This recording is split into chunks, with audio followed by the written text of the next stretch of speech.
Hello and welcome back to day 2 of the Calling Auckland 2021 weekend.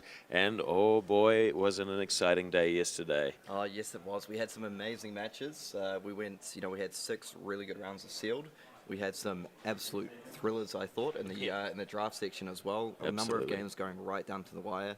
And can I just say, I am super hyped. I'm super hyped for draft day 2. Oh man, how are you feeling, Ian? Yeah, day 2, this is where it all comes down. This is where we get to that top 8 today, and that is what I'm excited about. I love me some seal, but draft is really where the top players show exactly what they've got, and that's what we saw yesterday, right? Yeah, absolutely. I mean, we did see a very interesting difference in the meta breakdowns between the sealed and the draft portions. We're actually going to take a look at that now. If we can go to the first graphic, there we see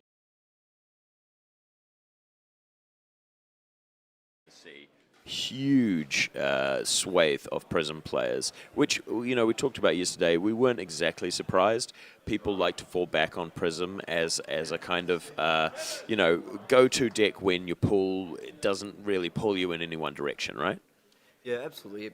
I feel Prism is, again, I feel we went through this a little bit yesterday, but to reiterate for some of our viewers, it's one of those decks where you don't need to have the most sort of powerful pool in the world to probably make a fairly decent, middle of the road Prism deck. Yeah. And your floor for these Prism decks is reasonably high.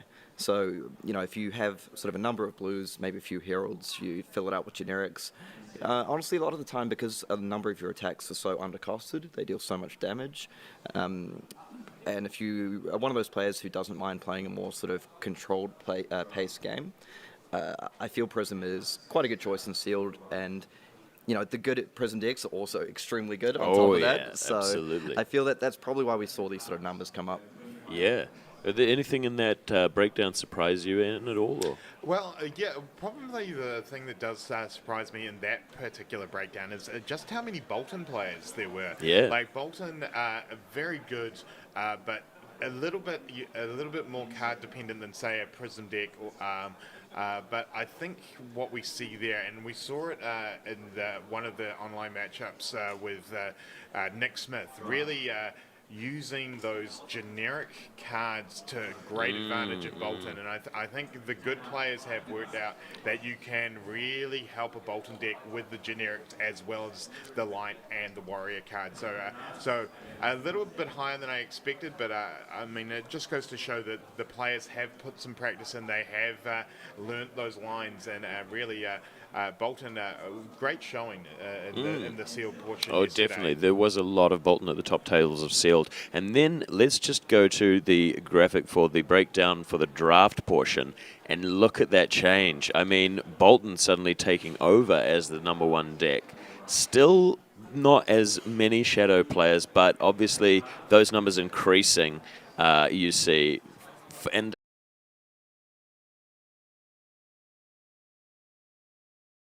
going from Livia and Shane, and that we see less Prism players, but people still love Prism, it seems. Yeah, I think what this shows to me is that I think there's been a lot of people who've really read the signals of their pod and not wanted to get trapped in being the other brute player or the other chain player.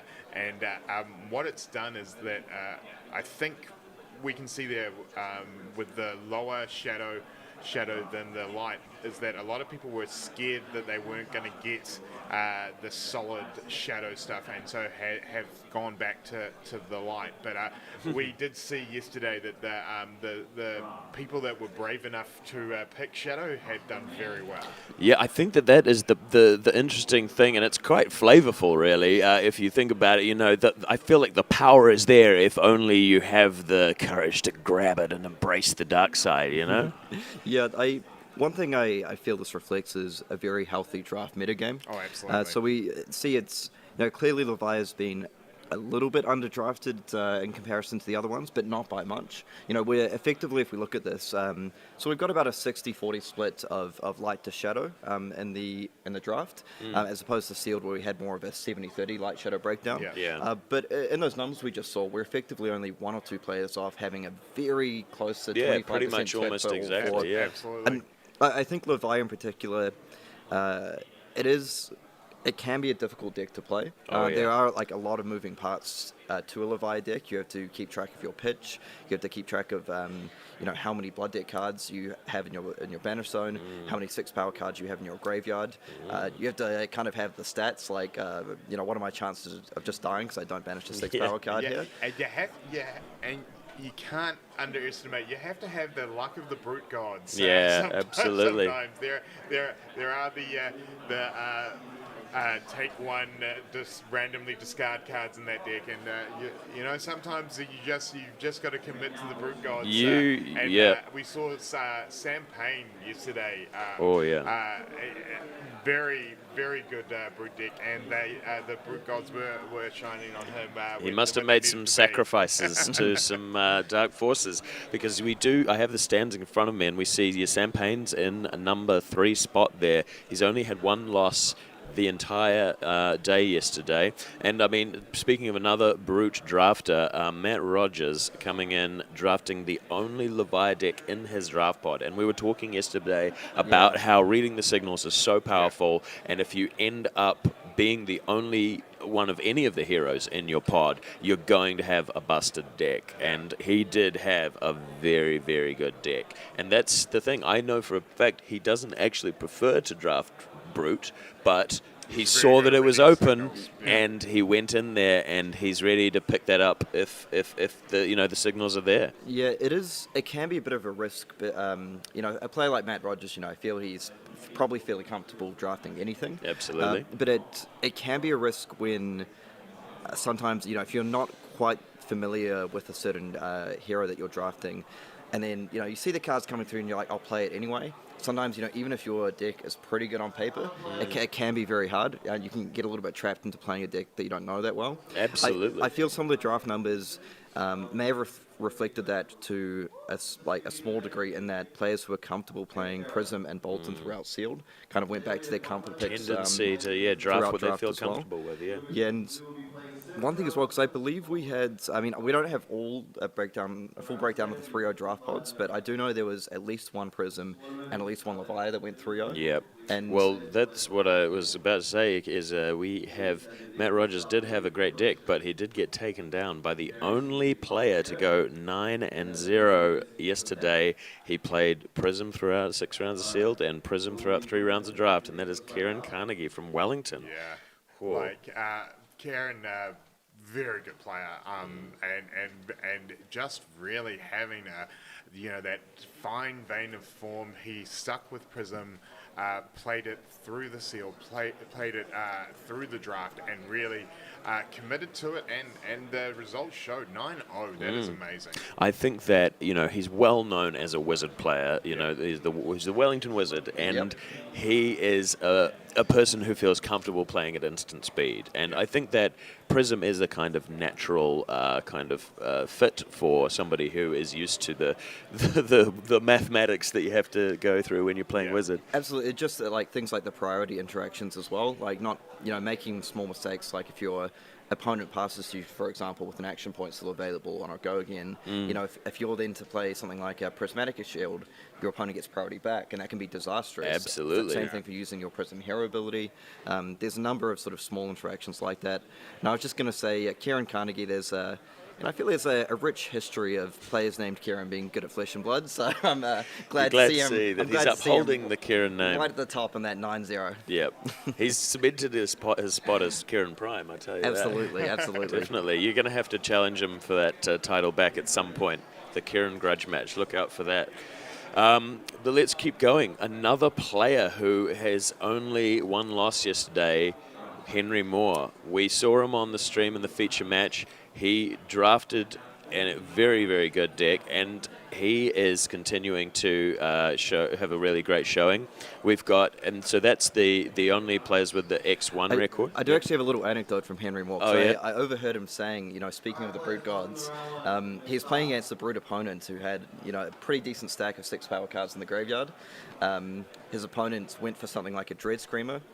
He banished 3 blood deck cards, all of which did not have 6 power, did not have go again, Ouch. Henry blocked out. The guy died to blood dead, and he's like, if that hadn't happened, I was like dead on board. So, Yeah, Oh, well. that is the brute life. Yeah. you know, for Levi, you got to keep it real, but sometimes, you know, Yeah. keeping it real goes wrong. It So. does, yeah, and that's the the variance that you have to take when you're deciding to embrace the power of shadow. But yeah, it's great. I'm glad to see that the luck is with him. We'll see if it continues today.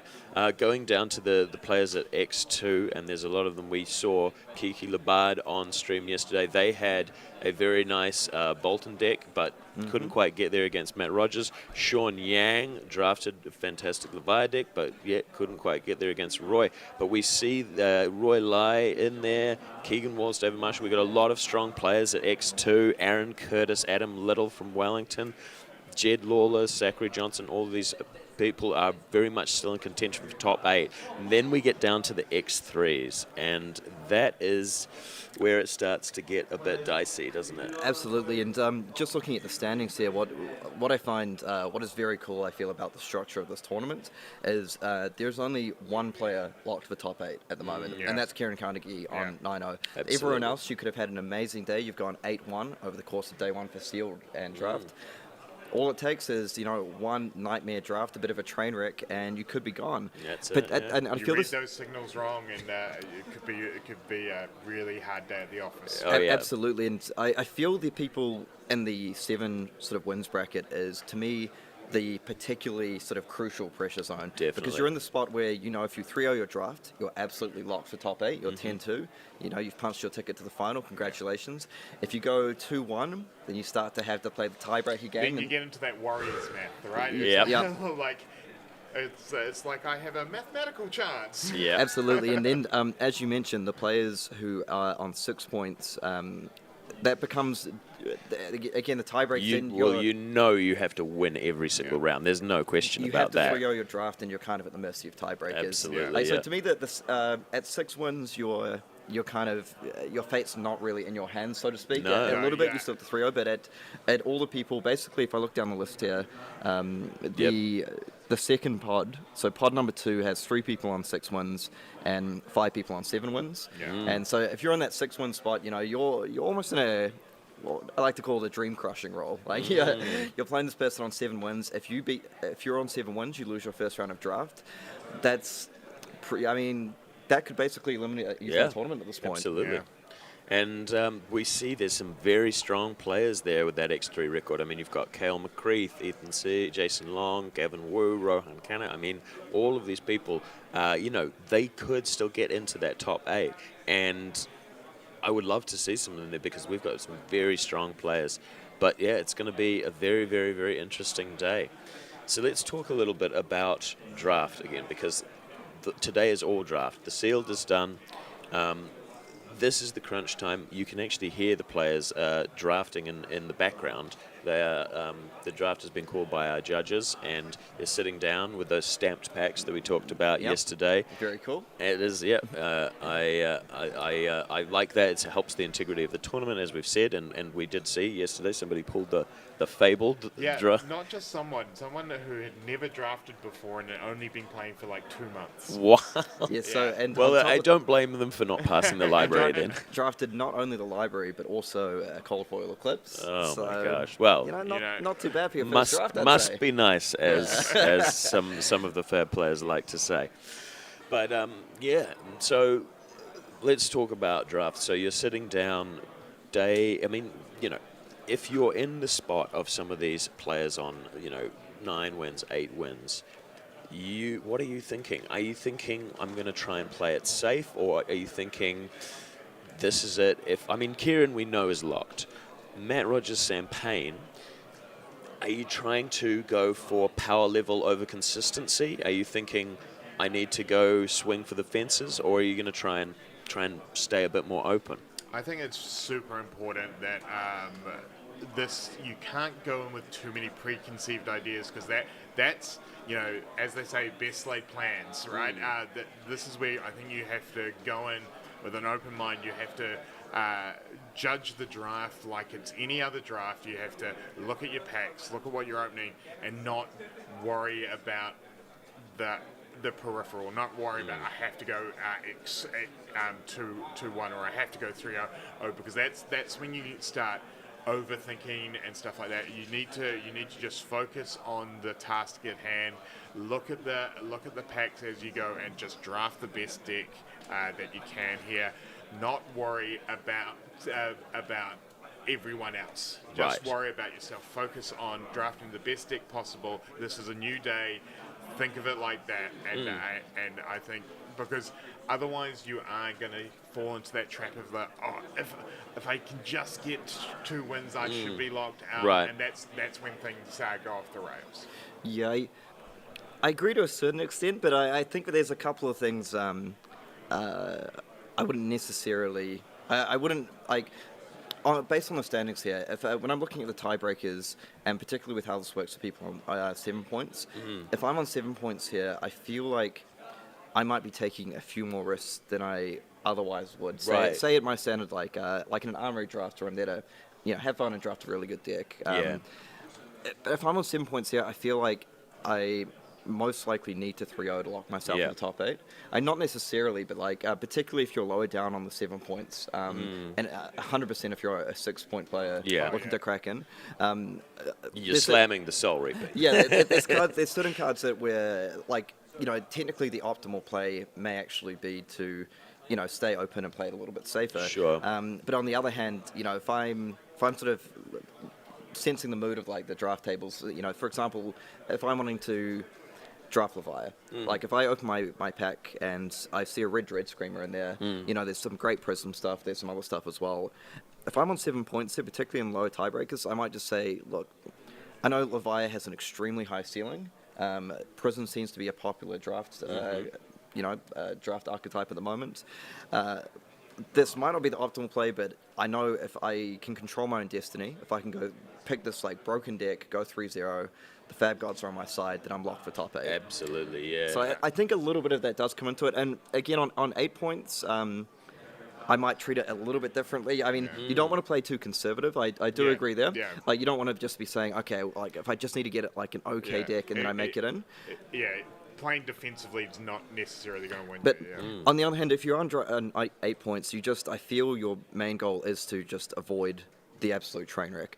Because if you at this point on 8 points, you can, I believe, effectively go 1-2, and based on breakers, almost certainly lock yourself a top 8. So I might not necessarily go for a swing for the fences. I've got to, do or die. Yeah, I've got to I've got to get the home run, knock it out of the park. It's the if I'm on 8 points, I might say look, I can stay a little bit open. I can draft a reasonably solid deck, and know it's not just going to be a total disaster. But again, you don't want to get into the spot where, particularly, I feel it might come more down to your gameplay. I feel this is where it can really come in and draft, because there's certainly drafting too conservatively, but I think there's also playing too conservatively, and I feel you see this a lot, not only in limited but in constructed tournaments, where players, it's quite a critical round, and then you build up, say, a little bit of a life lead, and then you just say, okay, I'm this close to top 8, I'm this close, what now if I just defend out, keep my life to the heart, defend out, and then you feel the game sort of start to slip away, and then nerves start to creep in. So a lot of this, it's interesting, it becomes sort of more than just playing flesh and blood. It becomes sort of mental fortitude, game psychology. Absolutely. I'm looking forward to it. That's what we were talking about. I hope all these players had a good night's sleep, because the mental fatigue was setting in yesterday. We were seeing players making mistakes in the feature match, and that is important. You need your rest, because it's a new day, as you said, and a new draft. And it's just a matter of inches here, right? It's the smallest misplay can be the difference between top 8 and bubbling out, right? Absolutely, just anything. A missed hooves trigger, you could, miss hitting on a randomly banished. You could. Missing your chance to use your blood drop brocade. Absolutely, we saw that. Like Colin said, your hero can get, your phantasm attack can get cracked by 6 power. You can charged the wrong card. There's so many like little minor Yeah. things that, Yeah. and like it can come back and haunt you a bit as well. Oh, Particularly, God, especially. yeah, like if if you're in a winning end for the top 8 and you make this kind of very small mistake, it can be just devastating. Or even if you're in the second losers bracket of a top 8 even, and you make a tiny misplay, and then you might end up bringing it up over and over again when you're friends. Absolutely. So we're having a little bit of fun with this. Right, for our viewers who don't know, like Callum and I, we at the previous calling we played Blitz. We were playing an Irma, and basically at the very sort of second last turn of the game, I made a bit of a misplay and ended up losing the game. And I just dealt with it, moved on, never brought it up again. So Yeah, I mean, I like to think of it as me kind of using my superior strategies to kind of force you into making these misplays. It definitely wasn't, I definitely used my skill to win. It wasn't just that you lost. absolutely, yeah, sure, we'll say that. But anyway, that is the thing. And so we have, kind of talked about how these players have a path to victory, even some of them who might think that they're completely out. But what happens when they get to that top 8? Because that is something that we've talked about. The winner, obviously, they get the coveted trophy, you get the title, you're the Auckland calling champion. But even if you made it into the top 8, you get quite a nice little prize. Absolutely, and I think I'm very keen to talk about the top 8, but I think we can just go to probably a very brief ad break. Oh, yep. And It then looks we'll be like back the with draft is done, and we'll be hopefully coming to you with round 1 before too long. Don't go away. Excellent.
All right, and welcome to round 10 of the Calling Auckland 2021. It's the start of day 2, and we have a spicy match for you today. We have Kieran Carnegie on the left with Prism. He was the only player to go X and O yesterday, and guess what? Every round he did it with Prism, and he's back with Prism again. If it ain't broke, don't fix it, right? Absolutely. This is going to be exciting. And of course, Henry Moore on chain. We saw Henry Moore round 1 of the tournament on the feature table, and he has been doing great today. Absolutely. Yeah, this should be interesting. I'm not sure how many other chain drafters are. Quite regularly, chain can get quite a lot of good stuff late if no one else is on the table. Absolutely. In fact, you know what? I got an opportunity to look at Henry's deck earlier, and it's very, very good. And he told me he got a 14th pick Vixing Malice. Wow. So you can imagine that there weren't many other chain drafters in that pod. Wow. Yeah, this is going to be a very exciting match. Both of these players managed to 3-0 their draft pods yesterday, and so we are expecting big things. Now, Kieran, as we know, is already basically locked for top 8, so he can take losses. It's going to be okay for him.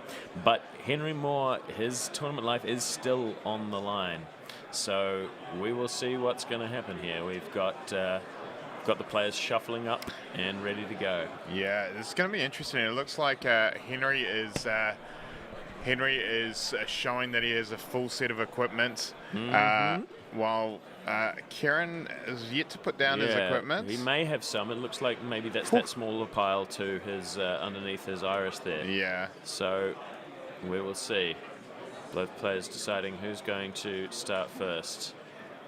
No, I believe there is Force of Nature, because I believe in this cut it's the highest seed still chooses, or is that? No, that won't be till that's the only top for top 8. 8. All right. Yeah, absolutely. All So right. looks like a full set versus a full set. Wow, that is pretty cool. And once again, we see these awesome samurai sleeves being shown there by. Look by at that Kieran. Halo Dreamweavers and a Time Skippers for Kieran. This is the sort of setup that gets you to 9-0. Yep. And look at that on the opposing side. We have Ebon Fold, Aether Ironweave, Ironhide Gauntlet.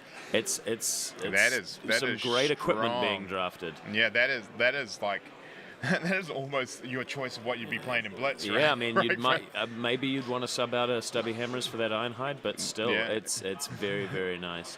And that is the thing of taking equipment is so important. It's so highly. You're going to take it highly in draft. Absolutely, and especially that headpiece.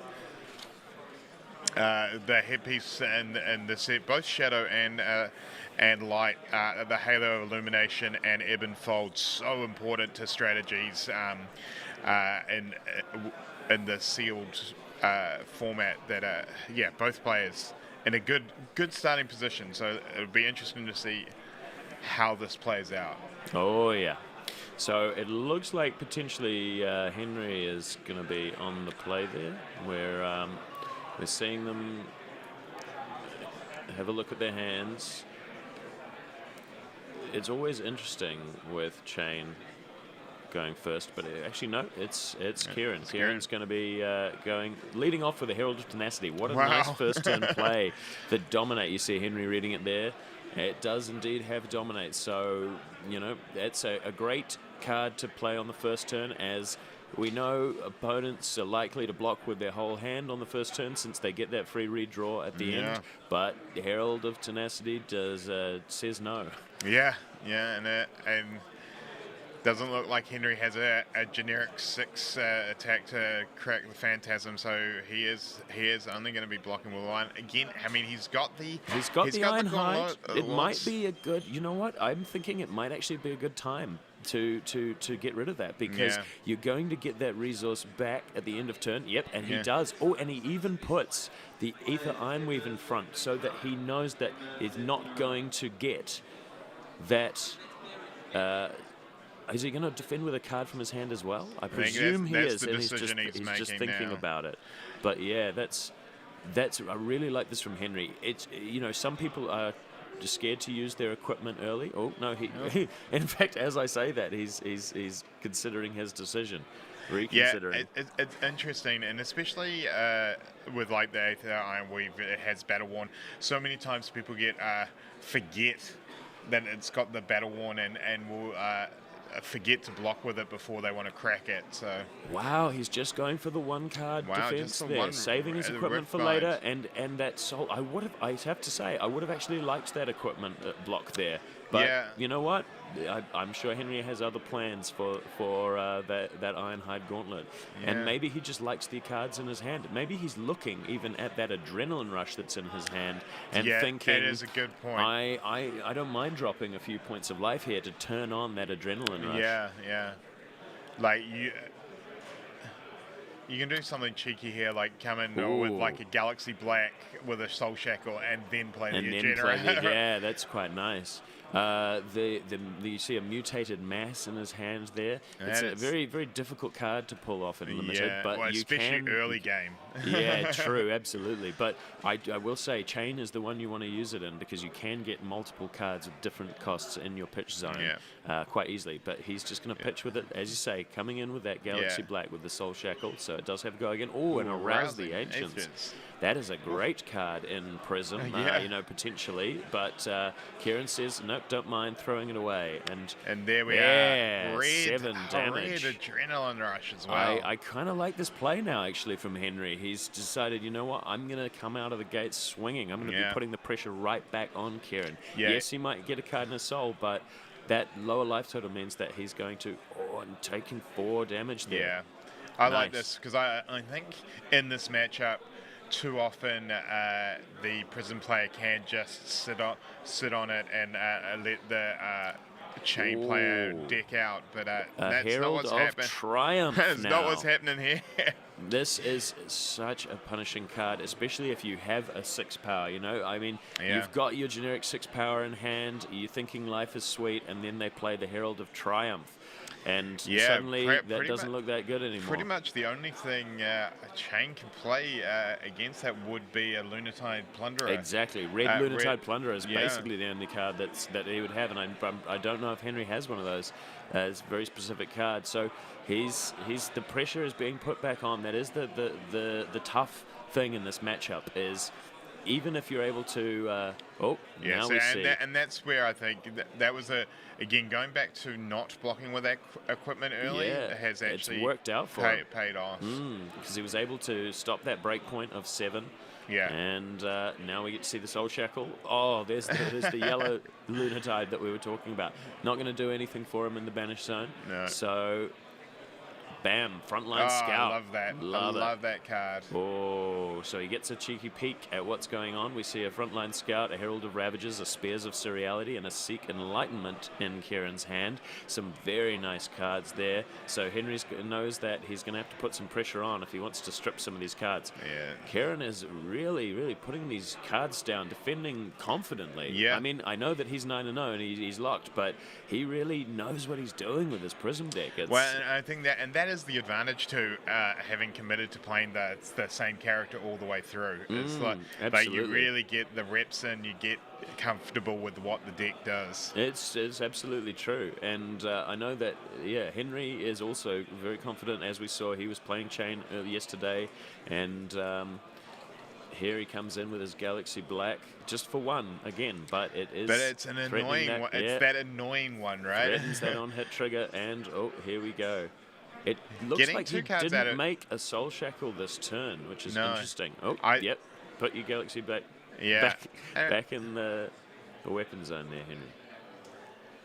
And that's an interesting player, and I wonder if Henry's just wanting to be guarded about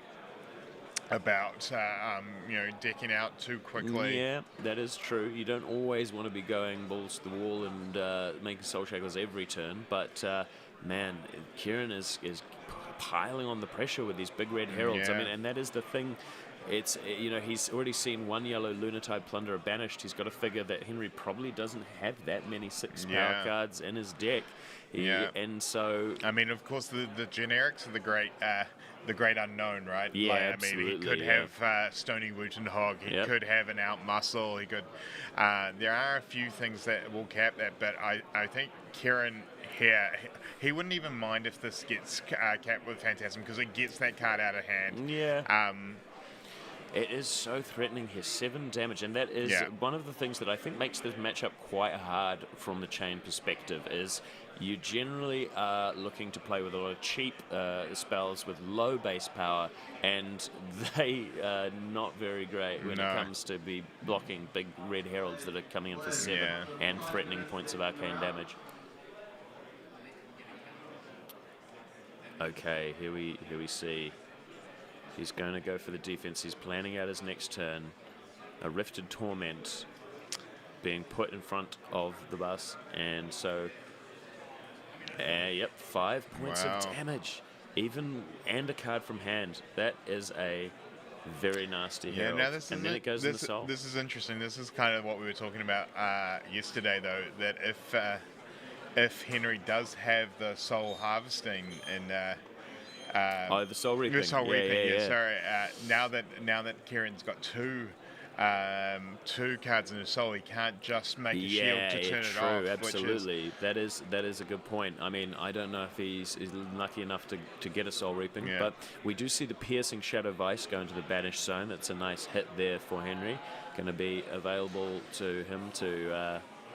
hopefully he'll be able to deal some arcane damage and get that turned on. And there you see the red Seeds of Agony. That's great. And he's going to important to make that soul shackle. And professional level, there's no takebacks, right? No, absolutely. That is, I think, looks like a blue.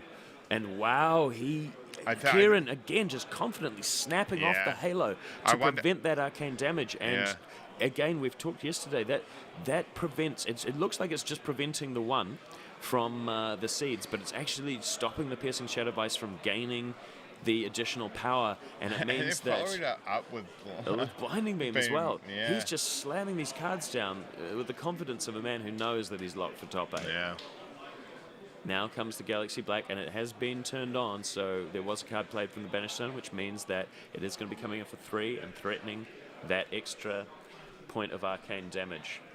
And I'm just... Oh, yeah, okay. And now a Herald coming in there. In the block. And once again, Kieran, he cannot wait. He cannot wait for his opponent to draw up. He's eager to get that next attack in there. Doesn't look like it will be quite as threatening this time. So he's going to go for the old make a Spectral Shield and probably attack with it. And red Illuminate. Yeah, I like this play here. I do. It's very nice.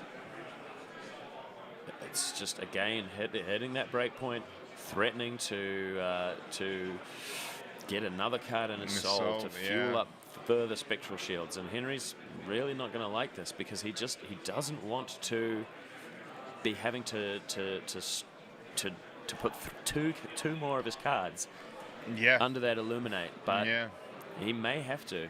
I mean, it is awkward because he still has the Ironhide, but again, that's going to cost you a card. Yeah, that's going to cost you a card. It's really not ideal, but I mean, unless you want to play the Ironhide and the Ebonfold to try and set up your next turn, but even then, it's not great. For me, I just like seeing a 1-card defense here. You take a point of damage. Yes, it is going to go into the soul. But, he's already got 1 card in there. He's got a Spectral Shield available. I think at this point you're kind of hoping that he is going to not necessarily have the time to be able to use the resources to make a lot of Spectral Shields if you can put enough pressure on to stop that. And a block there by a Riftbind. That is the second Riftbind he's had to block with this this game. And there's that Stony Wooten Hog we were talking about. Neither of those cards are helpful to him in the banished zone. He wishes he could have those in hand to break some phantasms. And that is sometimes just chain, right? That's the chain luck. We talk about Leviathan a lot having random variants, but we got to forget Chain has a lot as well, and that is punishing for Henry. But he is coming in with a belittle, getting that minnowism. I like this thing. It's a good combo in Chain, as we have seen. Showing rift binds. A yellow minnowism. That's and a not yellow bad. belittle. So just chipping in for 2 there, but threatening those spectral shields again, which we've said is so important in this matchup.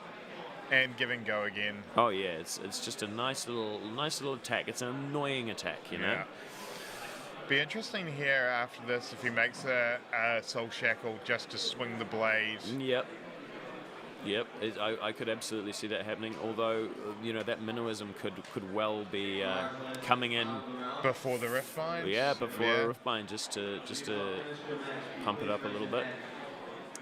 Okay, Surging Militia going in front. Yeah. Man, Kieran is not afraid of defending with these powerful cards. Yeah. We've seen Arouse go under there, Heralds, Spears of Surreality, now Surging Militia.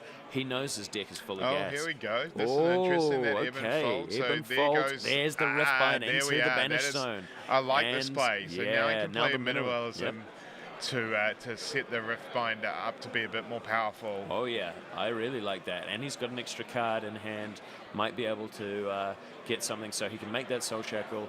Minnowism comes in, Riftbind comes in, and then the Galaxy Black's coming in for 3. Yeah. He's managed to turn this turn into, he's managed to make something of a turn that's might have otherwise been kind of, a bit mediocre, but he's utilizing all of his resources, and that's what you got to do if you're going to come back. Absolutely, and just knowing your lines and chain, knowing what you have, how to get the best value out of it is so important. I can't quite see what the other card that he drew is. It looks like either a Howl from Beyond, maybe, or I thought it may be another Stony Wooten. Interesting. They looked like a shadow card to me, but we will see in due time. Henry's doing math on the table there. You know when a chain player's doing math, it's doing the nervous card shuffle, which makes it hard for the commentators to see what the card is. Yeah, show us your cards, Henry. But I will say, I think that this is really nice play here from him, and he's got a card hiding in that arsenal as well. I didn't get a chance to pick at what it was, but I wonder if he's going to make a Soul Shackle first. Hopefully, this will be the Minnowism. Or is it? Yeah, it's probably the Minnowism. Yeah, good idea. And then that closes the combat chain. So those are going to the graveyard quite rightly. And he's taking his time, which is nice. Oh, it's a Howl from Beyond, I'm pretty sure. Yeah, nice. Which is another... Oh, yes. He is now breaking the Aether Iron Weave, so he's going to get to play Howl from Beyond. This Riftbind's going to come in for a huge amount. It just look like a yellow to me. Yeah, yellow. But that's still going to be... It's going to basically be a red because of the Riftbind's effect. So that is now coming in for 2 plus 2 plus... Look, the red Riftbind is 3, so that's going to be coming in for something like 9 damage, I think, if I'm doing my math correctly, which is no joke. It's over half of Kieran's life total at the moment, and if he wants to put pressure back on and swing back with some heralds, then he's going to have to take a huge chunk here. Yeah, he's got that one spectral shield up, but.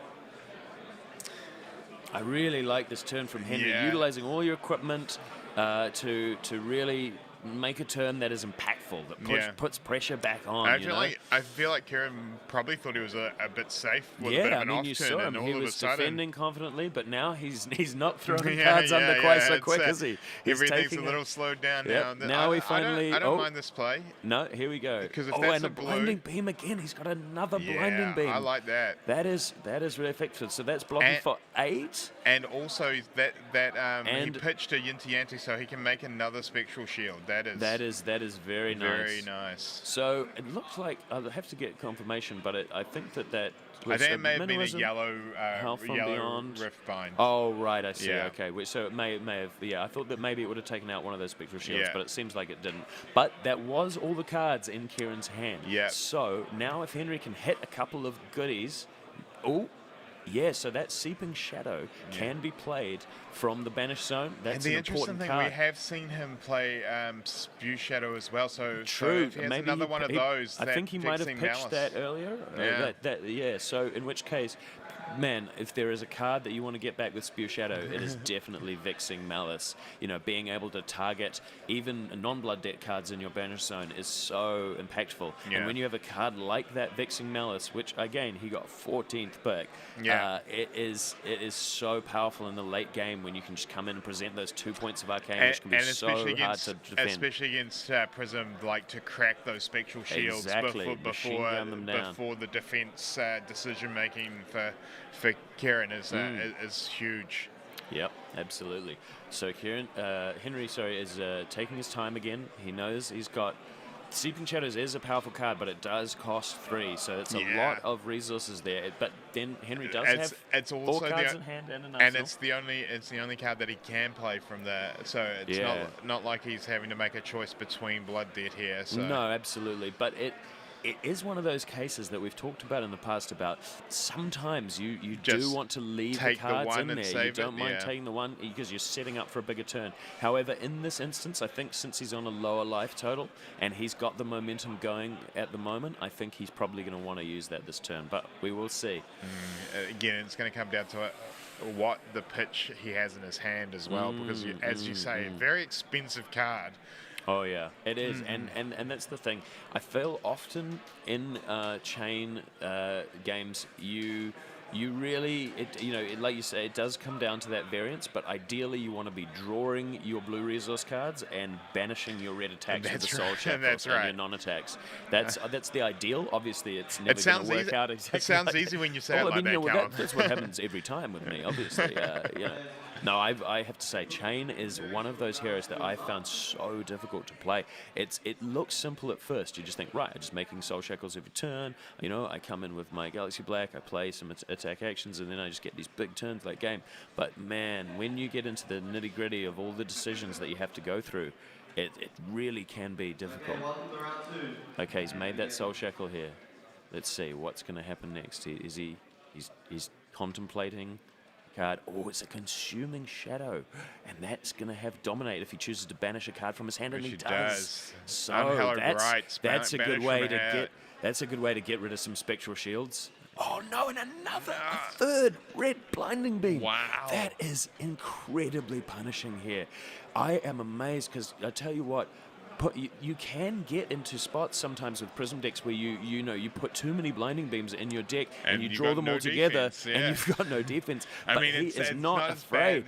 I guess it's not as bad in the Shadow matchup. Absolutely, because they are free. Pay for it, but yeah.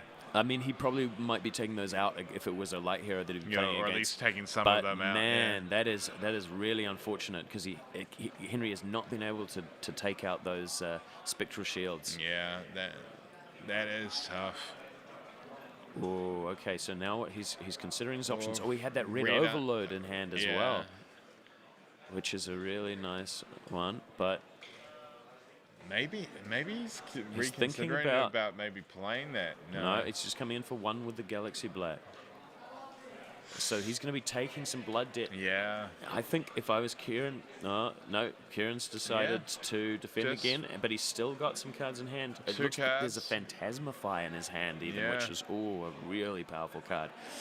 That's got to be a really rough one. And you've got to be thinking, if you're Henry, using that Consuming Shadows, he could have held that card in hand to, pop Phantasms with potentially. He decided to use it there to try and get rid of some shields, but it didn't work out, and now now those shields are coming back to hit him in the face.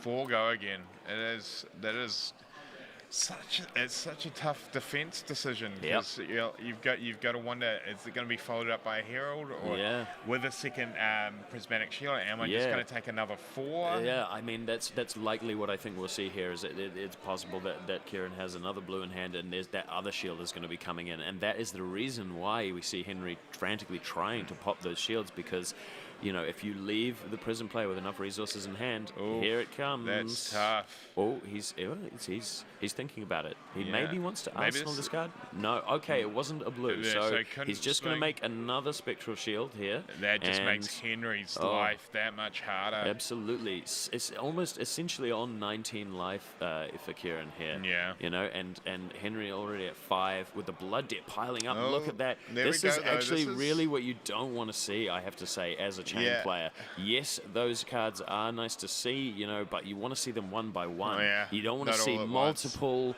Especially not two without the power seeds. attacks. However, Henry didn't defend last turn. He just took that damage, so he does have 4 cards in hand. We're going to hope that there's a lot of blue in his hand Yeah. because he's going to... and something that causes arcane damage. oh, yeah, absolutely. But he's going Like to an need, arcane crackle need those here would need be- those resources. Would be a great opener. Yep, Arcanic Crackle. I think I saw some of those in his deck when I was looking at it earlier.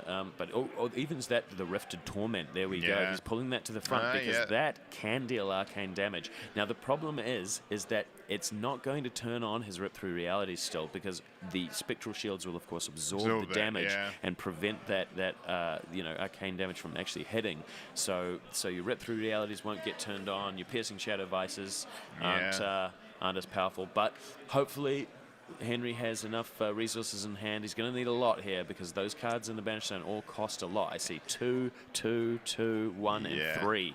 It looks like potentially the judges stepping in to have a word. I'm not sure what that would be about, but he's got 2 cards left. Oh, this is tough. Yeah, man, this is looking very rough for Henry. I honestly have to say, Yeah, and I it's can't that see third- unless he can it's that string third together pres- a really amazing. Oh, there's the Arcanic Crackle we were That talking about. third- Seeping Shadows. Oof. Yep. Alrighty. So here we go. We're going to try and string together something. This is going to make his next attack have go again. But okay, Rifted Torment coming in from the Banish Zone. It is going to have some arcane damage. So we're going to have a look here. And He's it's still got that probably- Dreamweavers as well. I know, that he that's the could, thing, he could- spell he could. void it Yep, he and could. hold on to those shields, which should be massive. With, Yeah. with Henry only having 2 cards left in deck. I think that you're probably okay with losing one of your 3 shields here. I Sure. think, it's very unlikely you're going to get to swing with all 3 anyway. Yeah. But no, But there you're we right. are. He sees he's gonna go for the spell void and prevent that damage. But this is still coming in. I think it looks like it might be a yellow or red. So the Seeping Shadows is going to give it +1, and yep. So Yep. okay, so it was coming in for 4, and now one of the shields is down. Only 2 more to go. and Yeah. then 16 points of life to get through. This is where that third shield of the last turn really is quite backbreaking for Henry here. Yeah, absolutely. He just hasn't been able to put it together, and honestly, it really has kind of come down to the way the cards have dealt themselves into the Banish Zone. He had a couple of whiffs with the shackles that Absolutely. hasn't helped He out. was doing the best he could to string something together, but I feel like there's, anybody would have struggled. And see, there's a red Rip Through Reality. He didn't have quite the resources cards in hand that he would have needed. This is Unhallowed Yeah. Rites, and he's pointing to the Seeping Shadow, so perhaps actually that one is the one that got go again because it's... Oh, no, he's putting it... Right, I see. Yeah. So what... it was on the combat chain there, but he's actually... removing it. going to put it in the graveyard so that he can put it back on the bottom of his deck. Yes, Which yeah. is an interesting play there. Oh no! Yeah, no. He's actually chosen to go for the Yeah. Seeds of Agony instead, Yeah. which I But- think is but the correct he play did. there. I think it was more that they were just clearing up that Yeah, that clearing wasn't up that is supposed to be in the graveyard. that was in yeah. there, and it would have been a choice. Potential option there, but it is a bit expensive. You Yeah. probably don't want that there. And Block again, here. Kieran confidently blocking with Yeah, a I mean, and Warmongers Recital. Kieran's got the card advantage with the deck, and also this massive life lead. Yeah. As you said, Now, effectively I 18 life with the 2 spectral shields. Yeah, exactly. There's a Rip Through Reality. No damage has been dealt, but Yeah, and Kieran's Kieran just- happy to just take a couple, Take a couple. lose those spectral shields, and he's got the 2 cards in hand to Yeah. pressure Henry back. That's all he needs because he can see that deck is fast running out, and I mean, We see the one- nice thing for Henry is that he has he's managed pitched quite a lot. So yeah, so he's not going to hit. So he's going to get a full hand back to defend with. He is thinking very hard about Yeah. how he's going to order this pitch, which is important because you know that you're going to be drawing the 4 cards. and So then the the first rest are card you put going- on top, and the rest are going in your Banish Zone. Yeah. So you want to make sure that you order those correctly. Yeah. And he has done a great job of emptying his Banish Zone there of Blood Debt cards. So he's only Yeah. going to take 1 point, but Oh, What's he's going to?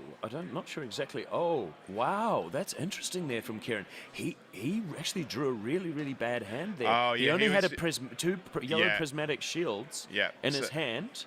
And So yeah, no we put them in the defense. graveyard Yeah, mistakenly. So I like that move. I like that. Yeah, getting rid because- of your time skippers. So he pitched those 2 yellows just to break the time skippers, just so he could get them out of his hand and get some and cards get that some defend. fresh new cards. But Yeah. that does mean that Henry does have a chance here. I mean, look, it's very unlikely he's going to be able to deal 14 points. But hey, Kieran had 3 blinding memes in his deck. Who knows how many other Yeah. 0 defense cards are in there? Yeah. Stranger things have happened, I must say. There's Here the we red go. seeds. And no shields now. So this Yep, this shields is gonna, down. This is if Henry ever had a chance, this is the turn. It's all Yep, all I or see nothing. one herald, which is going to be able to defend for 3. And in, like this gets in the it's Kieran's going to hand. get the arcane. Oh yeah, there's no way of stopping this left on the board. Yeah. So yep, that Seeds of Agony is gonna come in. He's gonna Yeah. take the 1, and that's gonna give the Rip Through Reality go again. So Henry is making a last stand here. He's gonna take another one down to 12. Can he string something together? He's got a card that's been sitting in his arsenal for quite some time, Yeah. if I'm remembering right. Yeah, I'm not sure what it is. And Henry is able to pitch. If he's able to pitch enough cards here, he'll be able to have another hand to. And he's to got go another with. Rip Through Reality there as well. Yeah, he does. That's- he does. that- It looks like a yellow on that one. Yep. That's Oh, no, solid. it looks like a blue one actually. It's That's only still- coming in for 2, that one. Yeah, it but still gets a card out of Kieran's Kieran's hands. defending. Yeah, He's- 'cause I mean, Kieran just knows that he can. He just knows block that if out he here. just is It's- able to defend up, then yeah, it's really there's not a lot that Henry's going to be able to Yeah. do. It looks like that red overload is the card left in his hand. Yeah.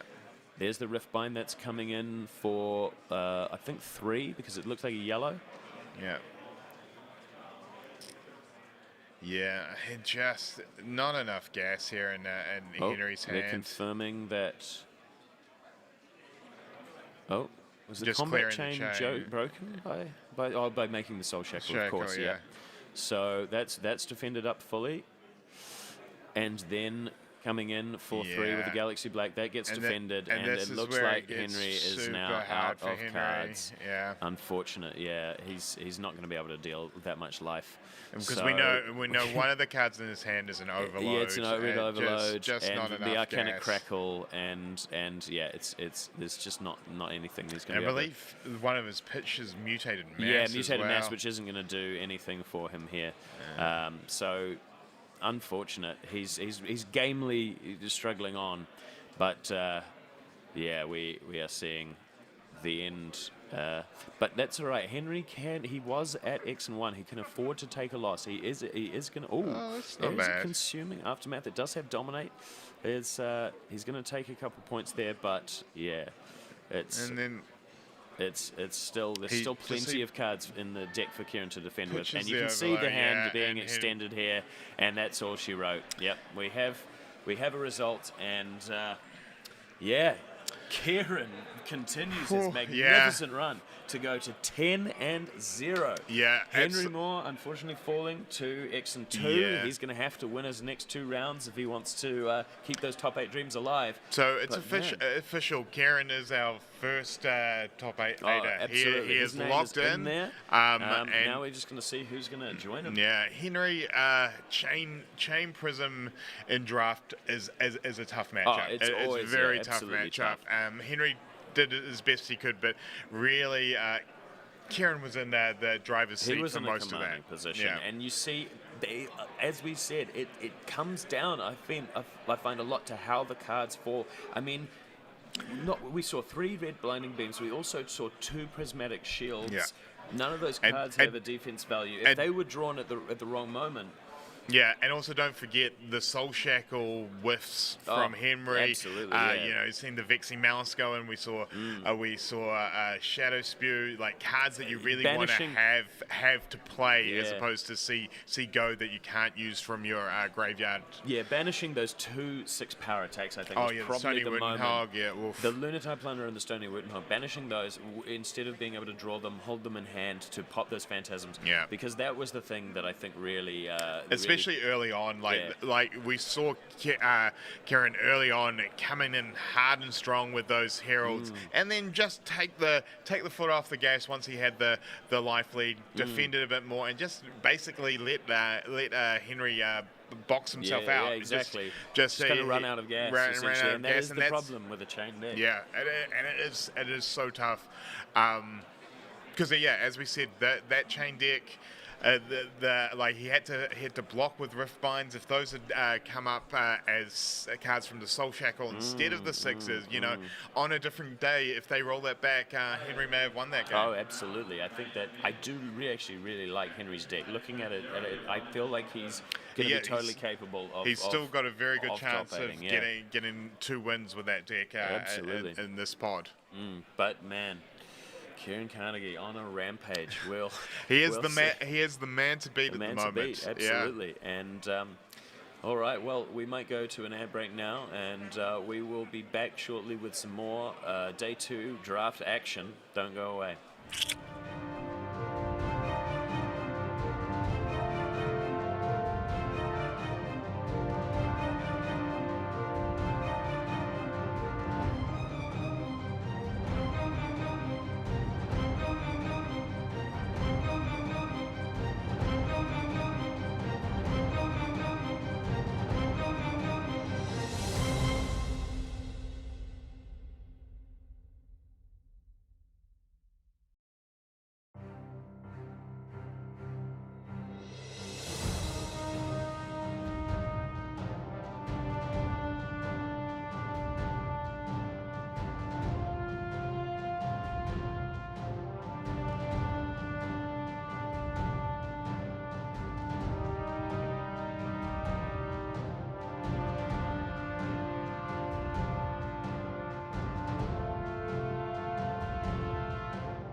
And we're back with round 11. So we've got Adam Little on Leviah versus Roy Lai on Bolton.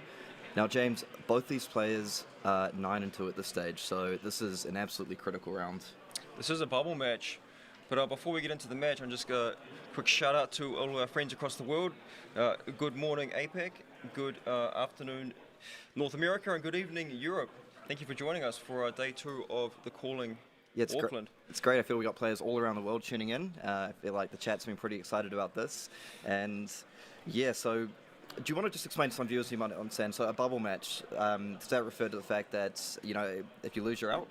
Yeah, basically. So we're in pod 2 of the top cut of this calling event, and the top 8 will be drafting one more time for all the glory and all the prizes. But if either of these two players lose here, they will be out of contention for that top 8 cut. So that is the bubble. Yeah, and it's one of those things I feel, the players at this point are thinking, if I can just get this final win, I'm almost locked for top 8, quite possible that I am. And then even if my deck isn't the strongest this time around, I've still got one more shot in the top 8 to take it out for all the glory. Yeah, I mean, it doesn't matter how good your sealed pool was or how well you drafted in pod 1 or pod 2. When it comes down to that final table, all the chips are on the table. You got to reset and draft killer deck for that top 8, and I mean, anyone can take it at that point. Absolutely. We've got Adam Little here, who's a local player from New Zealand, and we've got Roy Lai representing from Australia, and he's part of RC Crew, I believe. RC Crew. Shout out to RC Crew, Sydney-based, an incredible OP store. But look, I think something which is really interesting I've observed through the 2 draft pods so far is some of these tendencies that players have for drafting particular heroes. So, for example, we just saw Kieran Carnegie on the feature match in last round. The guy's been playing Prism the entire tournament, both draft pods and sealed. Roy Lai, though, this guy is showing his diversity in heroes he played. I believe he played Leviah during the sealed, and he's onto Bolton now. I believe that he was playing Chain during the last draft as well, so yep. He's showing a good spread. Now, I know Adam Little, I happen to know he's a noted brute player in sort of Classic Constructed and Blitz, so, that would have been Reinhard back in the day. Now it's moving on to Leviah, and I feel like Leviah vs Bolton is quite an interesting matchup, because both these decks, I feel, can start to power up a little bit in the early game. So Bolton with charging the Hero's Soul to set up these big sort of mid to late game turns, and Leviah sort of stocking up the graveyard with 6 power cards. Is there anything in particular you'll be sort of looking for in the early to mid game here? I think you just sort of covered it off well. Like, both of these heroes have sort of a spiky ebb and flow to the game where, like you say, you need to spend a little bit of time just building up Bolton's Soul, get those action points in the bank. And likewise for Leviah, you got to get some cards in that graveyard, like obviously a minimum of 3. Yep. So yeah, you can see a little bit of a slow pace start to the first couple of turns, and then things start to get exciting from sort of turn 3, 4 onwards. Yeah, well, I'm just looking at the equipment here. I see Roy's got sort of the Lonely Gallantry Gold as the sole piece of equipment, and Adam Little's got that all-important Who's of the Shadow Beast, just critical for setting up those really big sort of mid to late game turns. And yeah. I can see it's got one of your favourites, the Blood Drop Brigade. Yeah, I love this card for Leviah. Like, just getting to 4 resource points is so important for Leviah, for the Dredge Screamer into Meat Axe play. 4 resource points is big game. Interesting, the Stubby Hammer is generally a pretty terrible card for Leviah, but this card always serves a very, very important role of getting a card into your graveyard to pay those additional costs. Absolutely. I mean, we see Roy lead off with the Rising Solar Tide, so we've talked about breakpoints all weekend, so this is just going to strip 2 cards from Adam's deck. I feel it's sometimes against Bolton it can be very important to keep those cards out of the Soul to sort of prevent them being able to set up these really big turns. I don't know exactly what was in Roy's hand there, but I honestly don't like that play. I think on turn 1, if you don't have a charge card when you're facing off against Leviah, just not attacking is good. Adam just got 2 cards into his graveyard. That's a resource. So starving Leviah of her graveyard is a real deal. Yeah, I did see Roy, I believe, has the Take Flight in Arsenal. I can sort of understand not wanting to play that on turn 1 because it does set up your cards quite well, but I do it, yeah. I get your point there. Then we see the Zealous Belter come off. Now, this card is just really good, I feel, in Leviah. Absolutely. So you can see the pitch, the Deadwood Rumbler, which is a blue. It's got 6 power. Stone's coming for 4 with Go again. It still has 1 resource point available. Yeah, Rumbler is a key card that you're looking to draft for Levi, obviously being a blue with 6 power. It turns on every version of the Zealous belting. It's really a match made in heaven. It's the Wrecker Romp almost of Monarch. Yeah, it sure is. Also, one cool sort of interaction I feel sometimes with Blood Drop Brigade is with the Ironhide equipments as well, because you can sort of, if you take that, particularly against Bolt on a go-wide deck, if you take that damage on the first hit, you can actually use that Blood Drop to turn on the Ironhide for the second attack without using cards from hand. Yeah, key play. Yeah, that one comes up a lot. Okay, so we see Roy's definitely having a bit of a think about this. I feel he's certainly considering, if I give up a card on this, I'm going to be facing down just an even bigger attack on the next one. So I can see he's got the Engulfing Light in hand. It looks like he's potentially going to give up the Gallantry Gold early. Now, I feel against a deck like Levi, which doesn't often have a ton of on-hit effects, it's not the biggest deal with giving up that equipment at this point. But, he may have to deal with things like Dominate later on. Yeah, Dominate is a real thing from Levi. Lots of Dominate potential. But look, maybe he's just looking to cash in that Gallantry Gold pretty early in the game. Yeah, just put a little bit of early pressure on. Okay, so now we see the Ravenous Meat Axe come down and living the brute life. A little bit of randomness involved. And a blue Dread Screamer.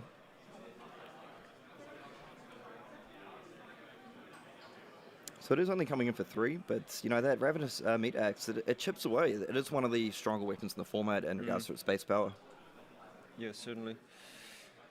So it looks like Adam's is going to hold on to a blue Zealous Belting, I feel. I actually really like Zealous Belting in Levi. It allows you to set up these kind of go-wide turns, which the deck otherwise doesn't have a ton of access to additional action points outside of things like Dread Screamer. Yeah. And I feel like Hooves you might want to save for later.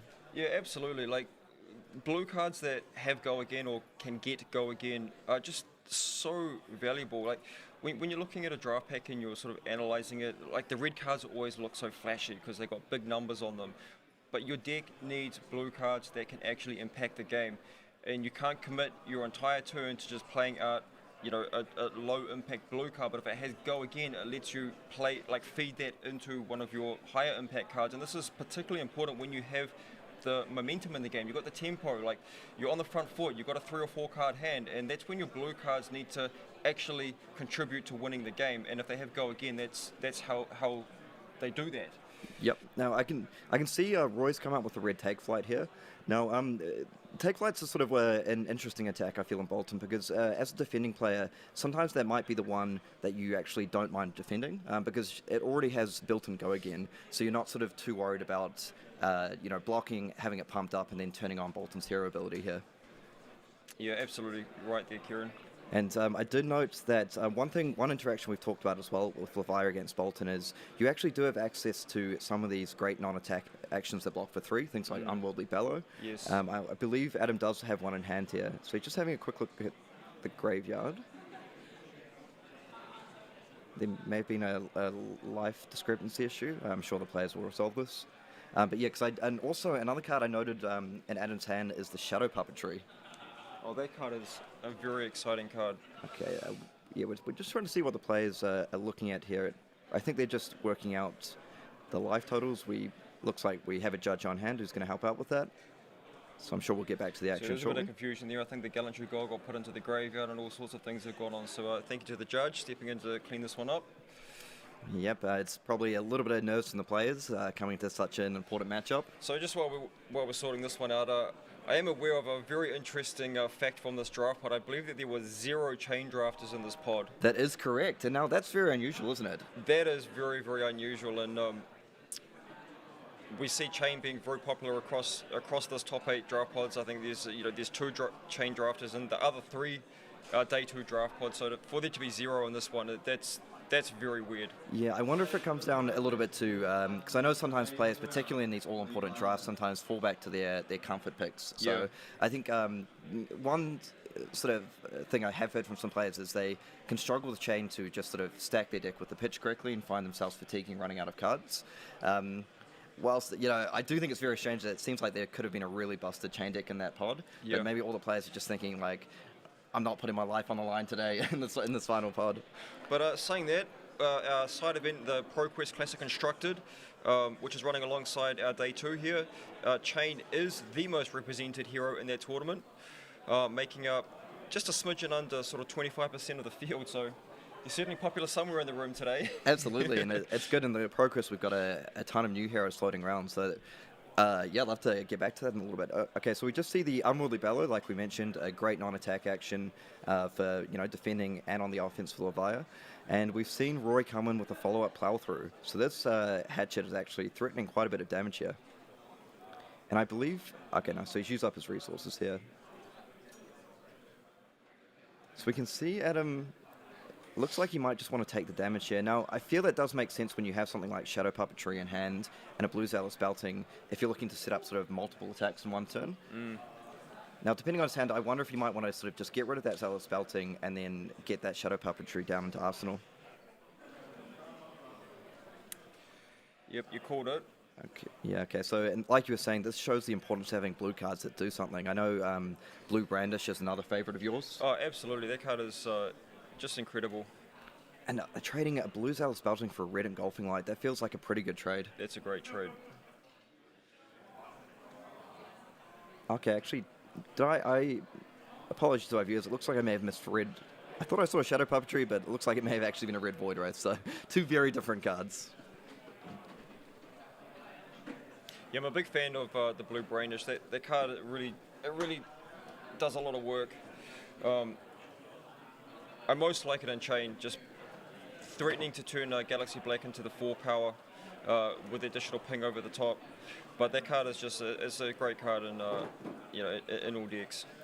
And we see Roy block out with 2 Engulfing Lights here. Now, I wonder if he might be a little bit concerned about having to, defend with all these cards with built-in charge. Yeah, because it feels like those are quite critical for the mid to late game. Yeah, certainly. I think he's just looking to get.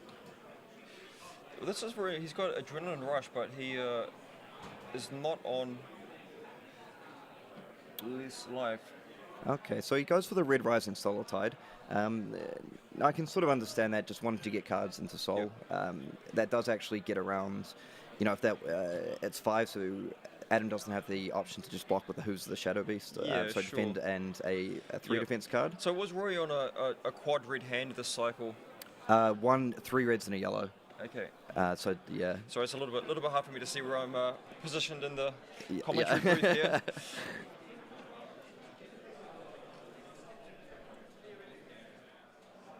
Maybe I'm getting older and need glasses, mate. Now, Red's Surging Militia, that's just a powerhouse generic card that we've seen do work all weekend long. Absolutely. I've seen some incredible plays with this in Seek and Enlightenment in particular. And now one card I see in Roy's hand, so yeah, with the even life totals, this can be quite frustrating because particularly if you don't have like a strong follow-up hand, you don't really just want to take all the damage. But on the on the other side of things, if you defend with 2 cards, you're still taking 2 damage a lot of the time. It's just really frustrating. And it seems that I did note one card in Roy's hand was the Impenetrable Belief. Now, I feel the side effect of that is very good against Leviah. So, Impenetrable Belief, if your 3 cards have been banished this turn, when it's defending, it gets +2. So it's kind of build your own sink below in a way. So it's obviously not a defense reaction. Yeah, absolutely. I mean, in particularly the blue one, it's just like such a low cost to have it in your deck when it's blue, and obviously it can stay in your deck until the end of the game, which is when you want it against Chain, when Chain's sort of banishing 4 or 5 cards and it's looking for that push for the kill turn. It's so incredible in that spot. The same with I mean, obviously it just any of the Leviah banished 3 cards it immediately turns on the effect, so a very, very high value card. Okay, so it looks like he's chosen just to take the damage here. Now, I did note in Roy's hand he has the red Captain's Call, some version of Captain's Call. So looks like, or he does have that red Seek Enlightenment as well. So he might just be looking to set up a little bit of pressure here, something like a Seek Enlightenment into an Impenetrable Belief. Because if that's red, that's representing 8 damage and the on-hit trigger of going into Soul. And it also allows him to keep the Captain's Call to set up a future turn.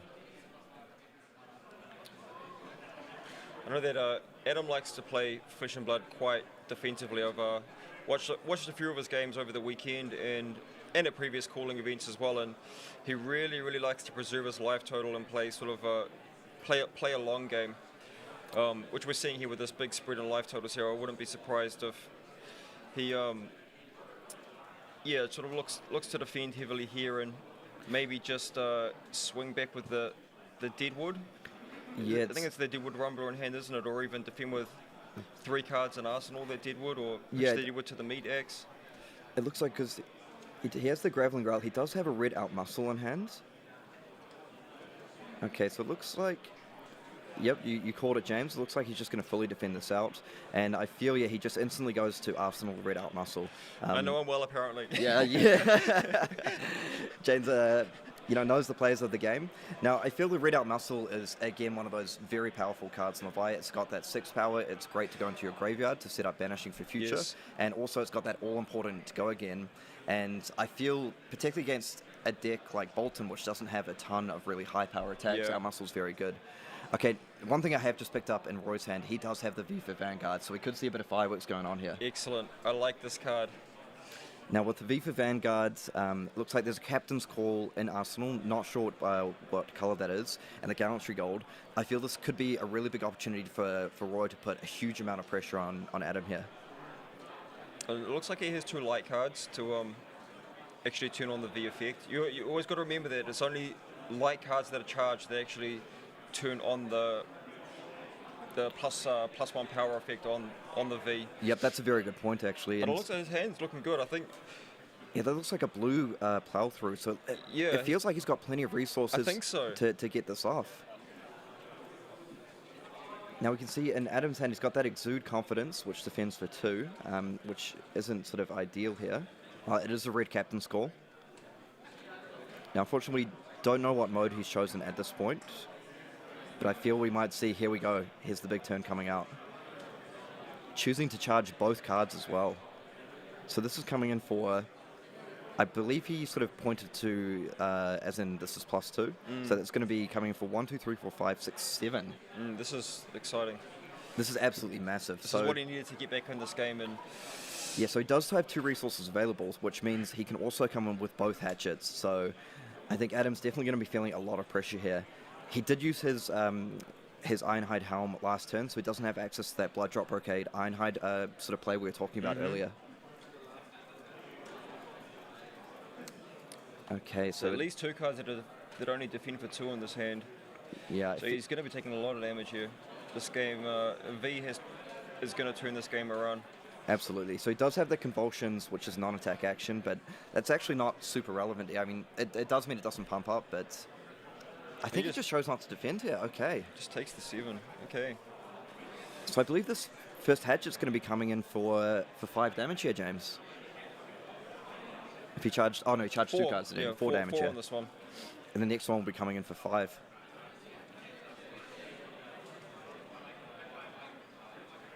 Look, I'm definitely a fan of drafting Shadow, but if I open a V of the Vanguard, I'm absolutely committing to Bolton. It just seems like such an absolute powerhouse card. We've commented a little bit over the weekend how for your Bolton deck, particularly in things like Seal, but even in draft a little bit, even if you don't have all the necessary pieces, like all the best cards that you need, things like Tape Flights, Express Lightning, the V for Vanguard can really just draw the whole deck together. Yeah, absolutely. And we did actually see Noah, so another player from RC Crew yesterday, set up a similar V for Vanguard play. We saw him pitch it early in the game, just play a very patient game, knew his bomb card would be coming back around later, and then towards the end of the game played very defensively, set up a huge V for Vanguard turn, and that was it, the game was over. So we can see Adam is under a lot of pressure here, and he's really sort of going into the tank to think about, what do I block? Sorry, what do I defend with here? Well, so Monarch was the first set that we've made that had the specialization cards at the rear. Yeah. And that was a very intentional thing to support our limited formats, so that when you open that V of the Vanguard, it really gives you a very strong signal. So it acts as a signpost to pick the V and try and draft Bolton, and lead to more exciting gameplay situations like this for our viewers to catch on the live stream. And that's one of the great things I really enjoy about Flesh and Blood. I think we mentioned it yesterday as well. With the resource and pitch system, it means, compared to some other card games where you might get a great card and then never see it in your game, Yeah. I feel in Flesh and Blood, you can actually be reasonably confident that you are going to get to those very important cards. Absolutely. So it becomes, it lessens the variance of the game and actually really rewards play skill by saying, look, if you set up your pitch correctly and you defend and play to a certain game plan, you are going to see these cards. So it really comes down to the player, how they wish to utilize them. Yeah, totally. And yesterday when I was on stream, I was talking a lot about the importance of getting to know your deck. Like in this day 2 cut, when you have the 20 minutes to register your draft pool, it typically only takes 5 or so minutes. The rest of that time, you should just be looking at your deck, lay it out, maybe shuffle up and play some goldfish hands to just really just key in and just get to know how you are going to win the game with this draft deck. And Via the Vanguard's a very good example of that. Obviously, it's a very, very powerful card that can swing the game for you, but it does take some work. Roy was lucky here that he just drew the perfect hand of a blue and 2 light cards. I think there was actually a big error there. Did he not give a go again? What? I think what happened is, and now it was mentioned in the play meetings, multiple times that you need to activate Bolton during the attack reaction step before players take damage. Yeah, of course. I feel they went to damage and Roy missed that, and that is a huge blunder. That is I feel devastating. particularly in such a critical game. Well, I think we always say you can recover from mistakes, but you just need to make sure that you don't let it sort of completely overwhelm your game. So now we see a Howl from Beyond. That's giving +3 to this Exude Confidence, which is coming for 7 here, and that's a bit of a disaster for Roy. That is very upsetting. And we see the second V for Vanguard in his hand here. Wow. But at this point, unfortunately for Roy, he's actually going to be forced to defend this hand. That is representing lethal damage. Yeah. So and we'll see if he can pull off the magic a second time, but... Oh, that's very upsetting for Roy. Now, I can see Roy does have, it looks like a blue Express Lightning and a Dust Pass Pilgrimage. I'm not sure what the pitch value of that is here. One option of his player has to defend with that Belittle, taking 5 and going down to 1, and just try and saying, look, I messed up my V for Vanguard last turn, but hey, let's run it back a second time. Yeah, when you can only charge 1 time off the V, it's... Wait a second, is that... Maybe the Howl was not... Oh, okay. Maybe the Howl wasn't a red. Do we need to check that, or...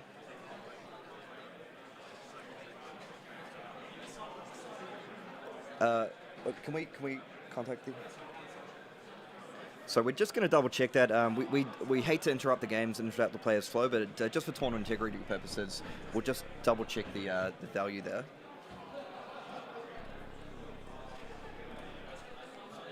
We apologise to the viewers, and that's on me if I've made a mistake on this one. But we figure, if we have a 10-second delay and we just ensure everything's above board, that's sort of the most important thing here.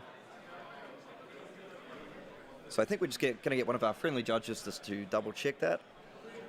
Occasionally with the lighting, it is a little bit difficult to distinguish the pitch values. But yeah, in the meantime, we do note, so that issue with the V for the Vanguard last turn where Roy... Yeah, he was on 9. He took 7, I believe is... Okay, yep, that's there, fine. Mate. I think we're good. We're good to go. Okay, yeah, may have just been an issue with the live totals that I was reading a 6 as a 9 by mistake, so my apologies to the viewers.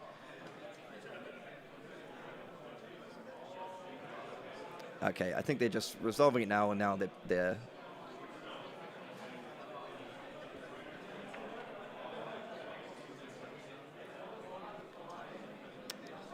Okay, so they're just working their way through the process.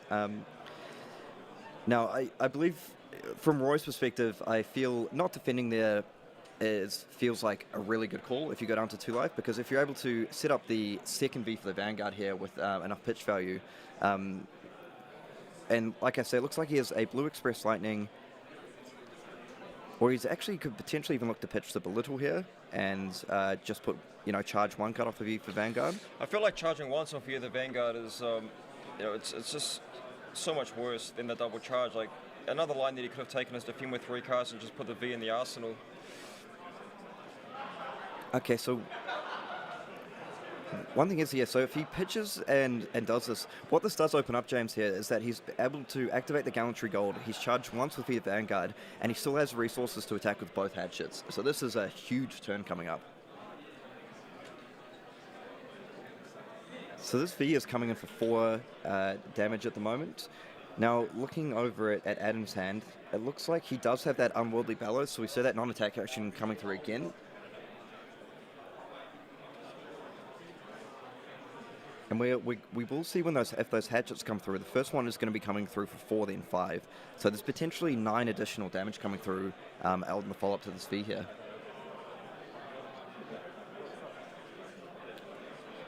Okay, he's being very careful. He sequenced it correctly this time. Good on you, Roy.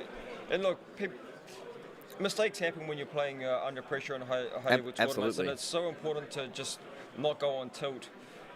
So credit to Roy here. He's he's moved on from his last turn, and is doing his best here to try and pull this one out. And the back-to-back Vs, maybe it's enough.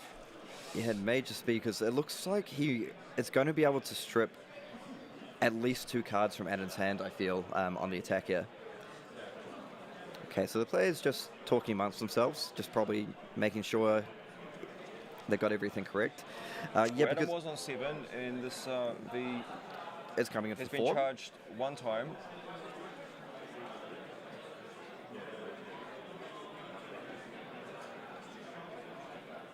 Okay, so anyway, they're calling over a judge, which is the right thing. If you're unsure, it's always good to call a judge to come over and get everything clarified. But yeah, I feel here for Roy, he's wanting to. I Has feel he not charged a light card? Is that the issue? What is he actually charged with this V? If he hasn't charged a light card, this is going to be.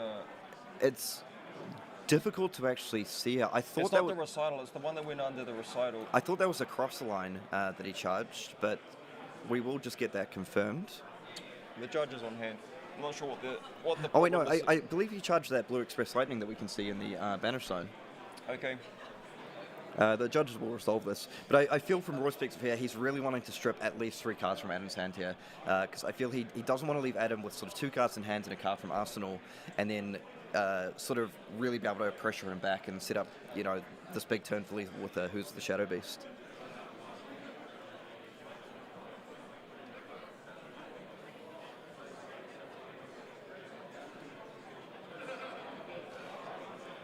Yeah, and like we said, those unfortunately for Roy, if on his original turn he had sort of remembered to, use Bolton's hero ability in the attack reaction step, I feel the second V Vanguard would have been absolutely backbreaking. Yeah. But even without that, this is still a pretty strong attack coming through.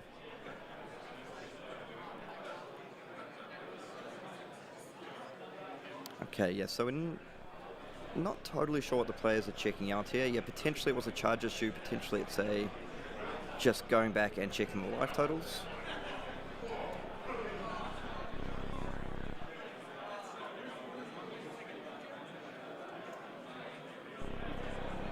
So we know that V Vanguard came in for 7 last turn, but I believe that was resolved correctly. But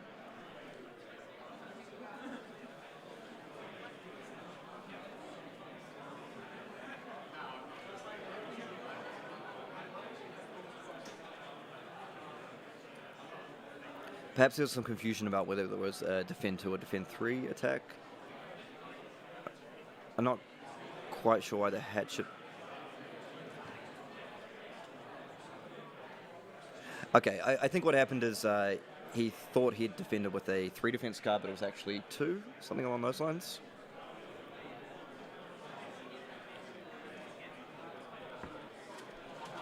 Anyway, now so we're seeing the hatchet come in for 4 here. So I feel this is where those non-attack actions, which we keep mentioning, come in very handy because, if you had a single attack action with 3 defense, it would require 2 cards, or the Who's block here, because he's charged the soul, so it would get pumped from that hero, the Bolton hero ability. And we can see he's got the Rumbler in his hand on Adam's side. And we did say, it's a critical card, but it doesn't defend, so that is the trade-off.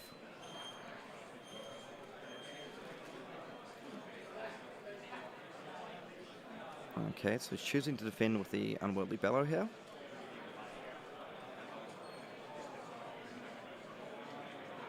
We can see Roy just ensuring he gets everything exactly right here. And now this one's coming in for 5, and it looks like Roy's actually going to have to block with all 3 cards here. Okay, so I feel like Roy's kind of achieved his objective of stripping those 3 cards from hand, and now the pressure has really gone back onto Adam to make something happen here. Do you remember what do we have in Arsenal here?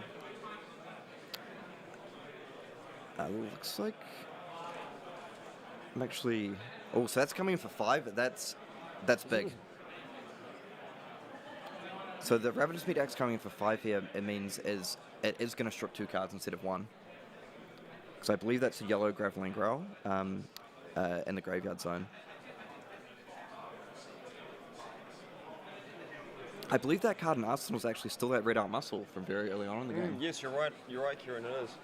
It's So I certainly feel is. that I feel this Ravenous Meat Axe, you know, there is a bit of randomness coming in. I feel the fact that's hitting for 5 is huge here, because if that had come for 3, that allows Roy to defend with a single card. The fact it's coming for 5 means it's going to take 2 cards from his hands, and if Adam's able to get away here with defending with 2 cards on the swing back turn and comes with something like Outmuscle into a second attack, Yeah. that could even represent lethal, or if not, it could strip all 4 of Roy's cards from hand.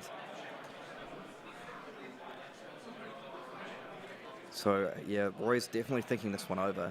It looks like the cross the line is going to have to come through as a defending card here, plus an additional 2 defense card.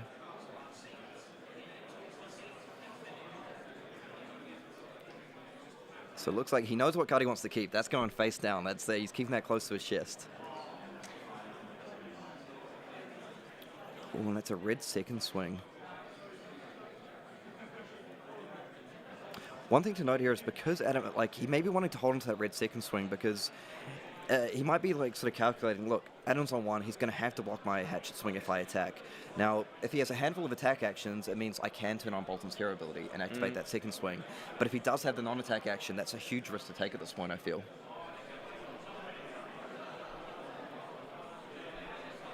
So he's really going into the tank on this one here.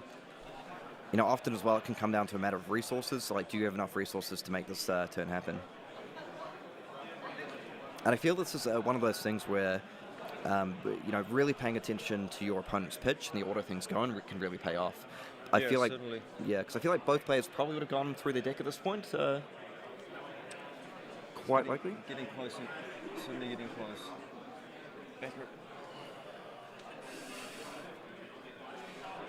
I think Roy's hand is pretty bad. I don't know whether he can make go again this turn.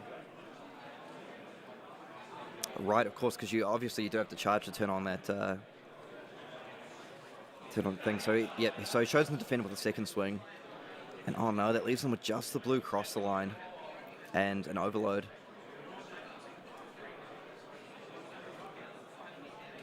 I feel like Adam is really in the driver's seat now. It looks like he does have plenty of resources to be able to use that Outmuscle next turn. And so Adam's going to feel pretty comfortable just sort of throwing down a single card here. Yeah. Roy really hit a speed bump on this turn, didn't he? Yeah, absolutely. Just not being able to make go again is pretty frustrating for him. Not even being able to present a 4-power breakpoint. Yep, absolutely. And yeah. Although, you know, the Hooves has the -1 counter on it, so you're a 4-power. So I think Adam just would have been appreciated from Roy's side, I think. Yeah, so Adam knows he can play comfortably here. There's no risk of the Courageous Steel Hand because Rory hasn't charged this turn. And we might see that Outmuscle. I think we're going to see to muscle up. Yeah.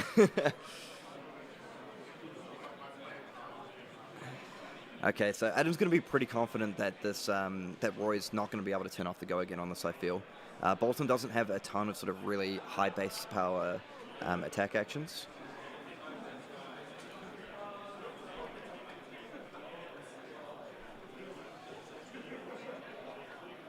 So I feel best case for Roy here is able to defend this with 2 cards and then hope that the follow-up attack is only coming in for 3. I bet the follow-up attack is the meat axe and it whiffs. Yeah. Is it a slaughter beast though? I'm not sure if it's blue or... Yeah, it is a slaughter beast. Oh, and he hits that rumbler. Alright. Take the whole hand.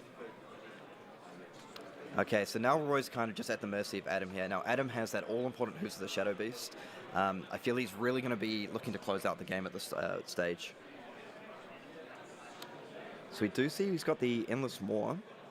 Also Smash Up Victory. Now, of course, there is a little bit of variance here, because if you go for this big play and sort of banish a few Blood Debt cards, but miss the 6 power, it can be devastating. So I just want to point out here, very much in the add a little style, look how big his banish zone is. Yep. Yeah. 0 cards have you managed. Okay, so the Endless Maw comes out. Adam Little has been playing Brute since day one. He's a huge Rhinar fan, and he plays Rhinar just like this as well. And slow and steady. Interestingly, Roy Lai played it, Levi, in a very similar fashion when we saw him on the stream yesterday as well. Got to the very end of the game, no cards and banished, and then went to go off. Okay, so here we go. So with a potential top 8 spot on the line. Oh, he hits it on the 3rd card. Now, I feel Adam was probably, Wow. I feel definitely feeling a little bit nervous there. Especially because he did banish a Blood Deck card as well, so he's thinking, if that missed, I was in a lot of trouble. Yeah. But obviously the players, they roughly know the stats. He would have been pretty confident.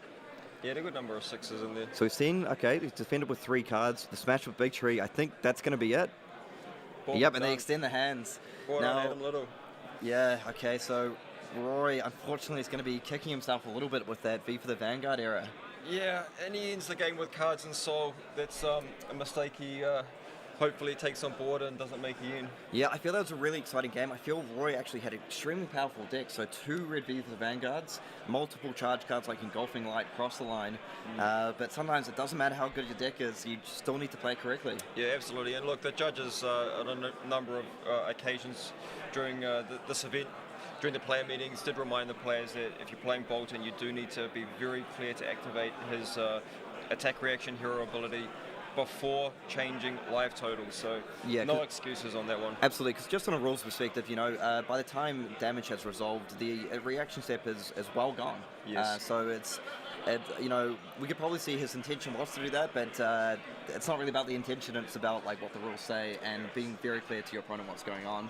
So Adam Little probably, feeling like he got out of jail on that one. Yeah, and look, like we said at the start of this, that was a bubble match, so double via the Vanguard draft deck, such a powerful deck. He very well could 2-0 win out the rest of this pod, but it's probably unlikely that winning out from here is going to make that top cut. So, and I do feel for him. I'm sure, you're a competitor. You have a long history of playing competitive card games yourself. I'm sure you've had a number of bubble matches in your time, and obviously it's a bit devastating to just get right to the final hurdle and then just miss. yeah, it really is. But look, I hope that Roy plays this one out and wins the last 2. And look, luck might be on his side. He might squeak in on tiebreakers, and in my opinion, you should just try your best right to the last minute, and let's see what happens for Roy. But good on you, Adam Little. He's still in the hunt for the top 8. Yeah, absolutely, and congratulations to Adam. And I was thinking, James, you mentioned briefly earlier about we do have ProQuest going on today, and that's Classic Constructed. So this was probably the first sort of major Classic Constructed tournament featuring Monarch heroes.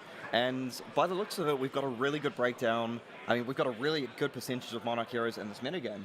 Yeah, absolutely. Like yesterday on stream, I said I expected people to turn up with what they knew best, because the stakes are reasonably high. A PDI, Pro Tour invite on the line, plus the Gold Legendary Skull Cap, so a lot to play for. But look, much to my delight and surprise, we have a ton of Monarch heroes in the field today. We have just over 100 players, 105 players in the event, 24 Chain players, 22 Prism players leading the field. Coming in third, Dorinthia at 12 players, Bravo at 10, Rhino at 9, Katsu at 8, and then I think every hero was represented.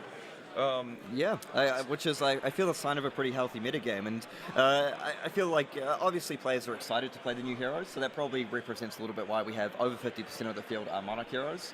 But I feel, some of the old kids, they're still sticking around.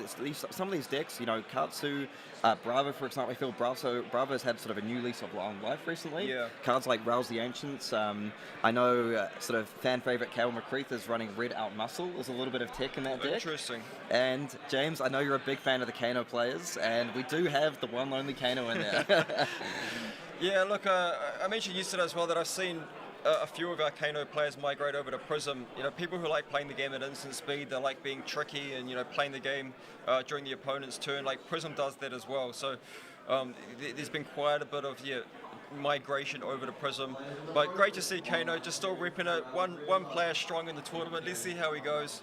Yeah, and one thing I'm actually really happy to see is we do have a number of Leviathan Classic Constructor players as well. Now, I feel like Leviathan, I've always said, has been a little bit underappreciated, I feel. Perhaps one of maybe the more difficult decks to sort of get a handle on exactly the right build in Classic Constructed. But I'm just really happy to see that, there's at least 5 players out there living the brute life saying, you know what, I'm not going to follow everyone else, I'm going to go out and see if I can break this deck wide open.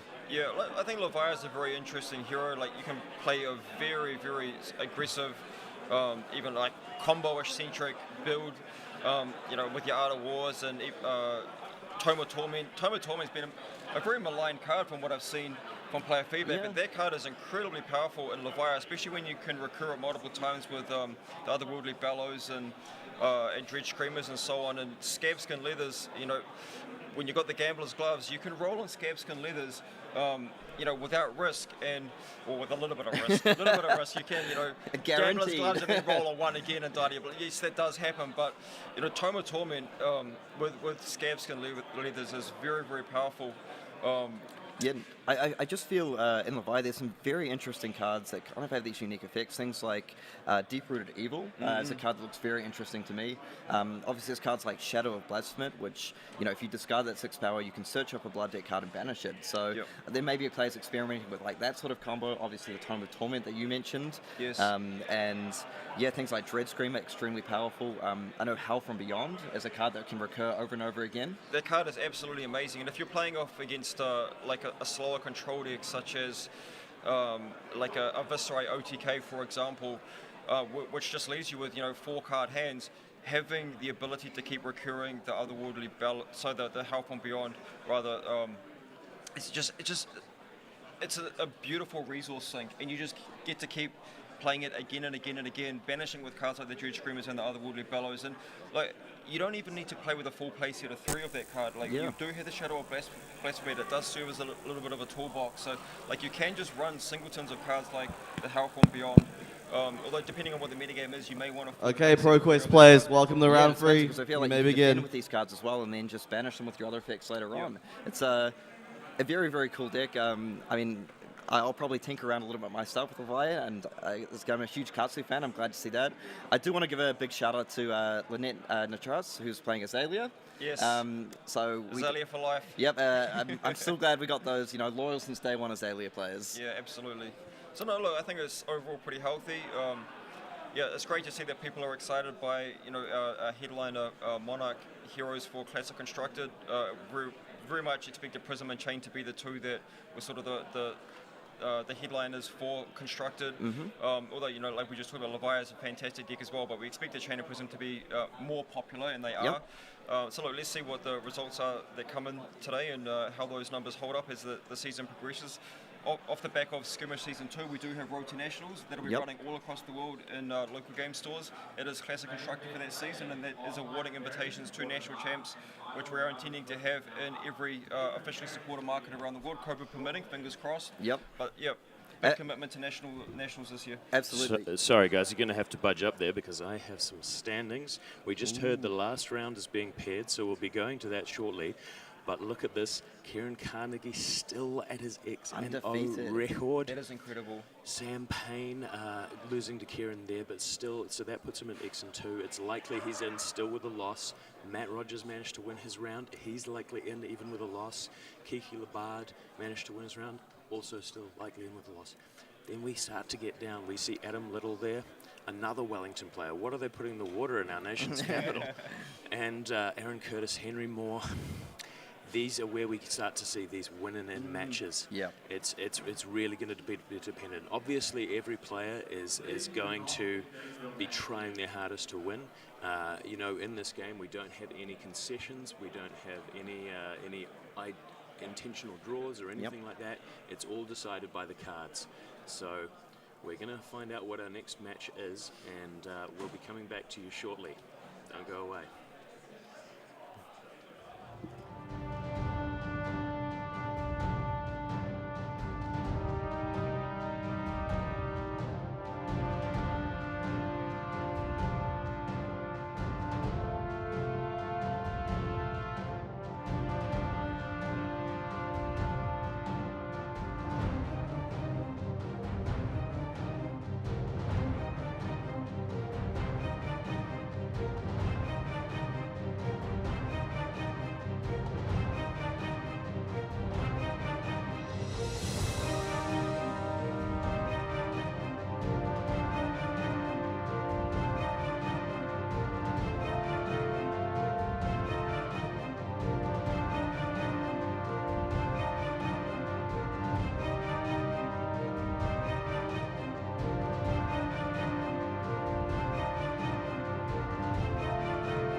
Okay, well, we apologize for those delays. Our tournament software is having some minor technical difficulties, but now we are back up and running, and boy, do we have a feature match for you. We have a Bolton mirror between Matthew Rogers on your left and Keegan Walls on your right. And I am here, it's Callum Gittins with Ian Kenderdine. How you doing, Ian? Good, yeah, really excited. This is a great last round. I believe Matt is almost a lock from here. I'm pretty sure that even if he loses this game, that's right, he will be locked. So Keegan's really playing But yeah, here. Keegan is playing up, and he is fighting for his tournament life. He cannot afford a loss here.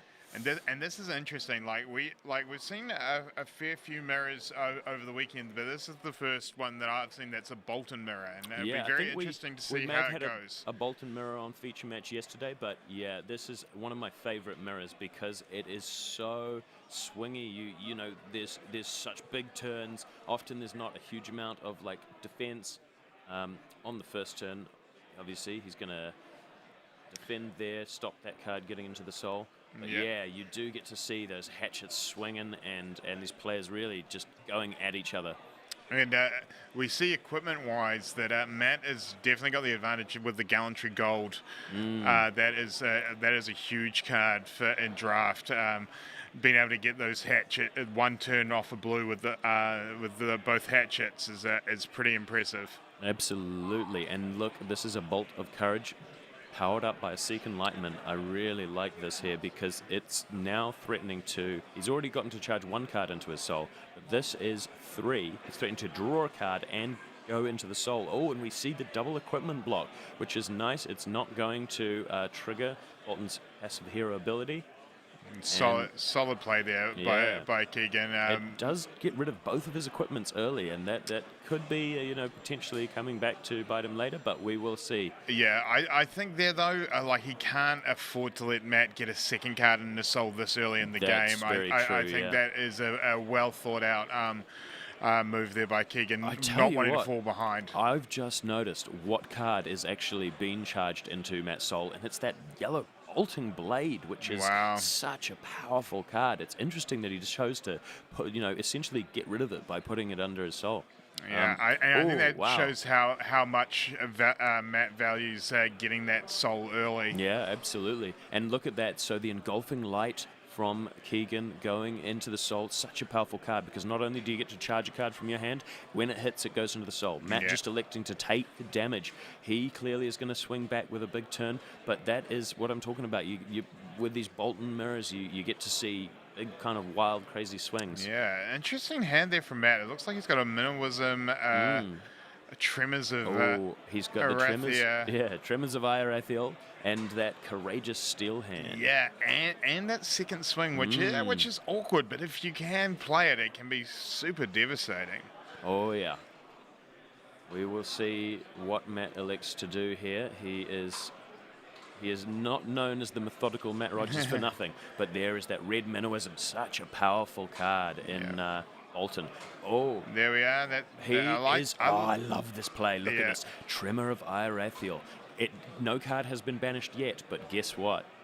Because that card's power has been pumped up, Bolton can, at instant speed, banish a card from his soul, which will increase the power of Tremor of Irathiel.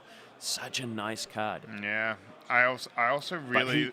that was great from Keegan there. He just elected not to block because he knew that there were no resources remaining. He saw that this...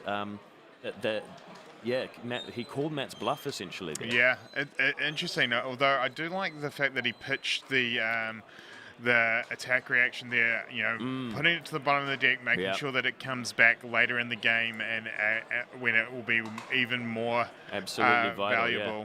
Now this is another incredibly threatening attack from Keegan here. The Bolt of Courage from Arsenal. And there look we at are. that. That is so punishing. Matt electing not to block, thinking, you can have your card, but then no, the Courageous Steel Hand's going to give that go again. He's going to get to draw a card, and then there's going to be more attacks coming. Oh, and he draws into a take flight. Oh, this could be a massive turn here for Keegan. I see another Bolt of Courage in his hand as well, and because the charge, he doesn't have to charge with that card in order to get the on-hit trigger. Yeah, this is going super fast. I love it. Rising Solitide, the take flight. It's got natural go again. What? That is the key with Bolton's, all of Bolton's cards, they say if you have charged this turn, you don't have to charge each time. For the attack, you're correct. Yeah, Just one charge will turn them all on. That is very key. Matt Rogers, he's just taking the damage. He's going down. Man, he knows he's going to have to keep cards in hand to swing back with. And I like this. Keegan has decided that Bolt of Courage is going to be better in his arsenal. Either in his arsenal or if he wants to swing with the other hatchet, depending on if Matt takes this hit or not. True, yeah. Oh, Matt has decided to block there. That is going to pump it up. He's going to be taking one. Now Keegan's just thinking, do I give this go again? Yeah, he is. And he's going to go for the Bolt of Courage. And it's going to give him the ability to potentially draw another card. No, he's going for the hatchet. Right. That like is solid. I like that play because Yeah. it's threatening Matt's hand now as well as his life. Matt either has to block or take 4 damage here, which would put him on 3, which is massive this early in the game. Absolutely. And he is setting up that Bolt of Courage for later in the game. Oh, wow. Look Wow, at that. Matt Matt's choosing already to on take 4. it. Keegan really fighting for his life. When you put his back up against the wall, he's like, right, I'm gonna come out swinging here. But now Matt Rogers, he's taken a lot of damage, so he knows that he's got to come back with take something flight here. of his own. That is a good start. Pitching yellow, so he'll have one floating. Again, Keegan just taking it. I think with Matt on 4, Keegan possibly just takes this. Yep. So to swing back with wow. a full grip of cards. Yep. Wow, as we see Keegan playing for his tournament here, and really showing wow, that. Look at that. That is a very nice hand from Matt. Battlefield Blitz. You've got yourself a Valiant Thrust card to charge with, but there's not that many resources. I guess there's the one Courageous Steel hand, but the bigger problem that Matt has is Keegan's about to come back at He's going to him have with to a defend big this turn. turn. Yep. Yeah. So he's looking at his options. He's got that second swing in Arsenal still, but I tell you what, second swing. Oh, this is interesting. Seek Horizon. It's only for 2, but it's a nice little attack. He's put a card back on top. It's given it go again, using the alternate cost for Seek Horizon there. I like this. I like this because again, it's forcing a card out. Matt to. I mean, he does. Yeah.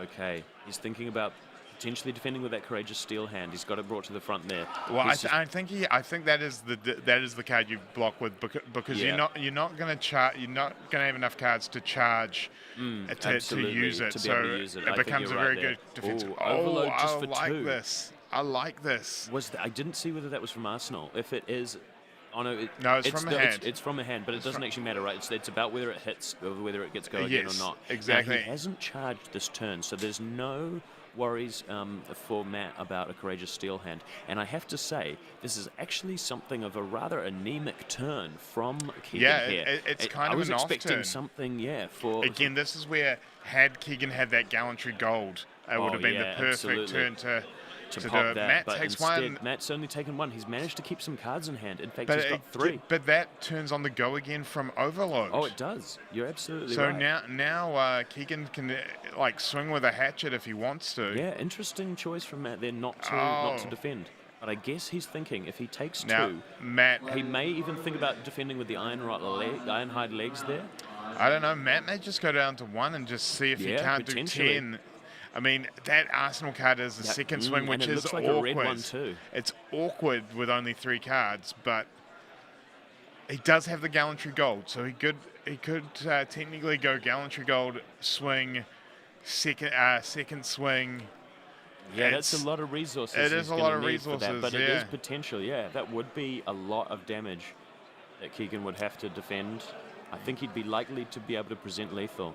Yeah. And as we know, Bolton, it's hard when you've only got 2 cards in hand to present a really strong attack there. Matt but look at this, he's going to do it. He hovered that finger for a second, but then he decided to commit. I think this is going to be the Gallantry turn because Matt has to try and get cards out of Keegan's hand and try and get a second turn back. He may even charge. Nope, you're right. He's going for the Gallantry. Yeah. This is a solid play. I like this play. He's going for gold. Gallantry so that's going to pump up those hatchets. He's decided it doesn't actually matter which hatchet you swing with first. It is interesting though. It's a personal preference thing. Some players have that. That's very nice. He's he's opted to defend with a second swing. That's actually interesting because there's that second swing, and now that is coming in for 4, 2, 1, and 1. And that is 8 damage hatchet coming in there. And he's got how many floating? He's got. It looks like he has another floating. Another one floating, right? Because he's another second one swing. floating because of that second swing. So he's popped the Gallantry Gold. He's paid for 2 hatchets and a second swing. So that's 4 resources. He's pitched 5. Yeah. So he does have another resource remaining. I'm not sure what he might be able to use it for. I think that might have been a Battlefield. Oh no, he's pitched the Battlefield Blitz that was in his hand. Yeah, it's I wonder interesting. What it could be. Keegan there has an Illuminate, which he could hold on to because it's a 0-cost attack. That is very true. That would strip a card. But no, is he going to take the damage? Yeah.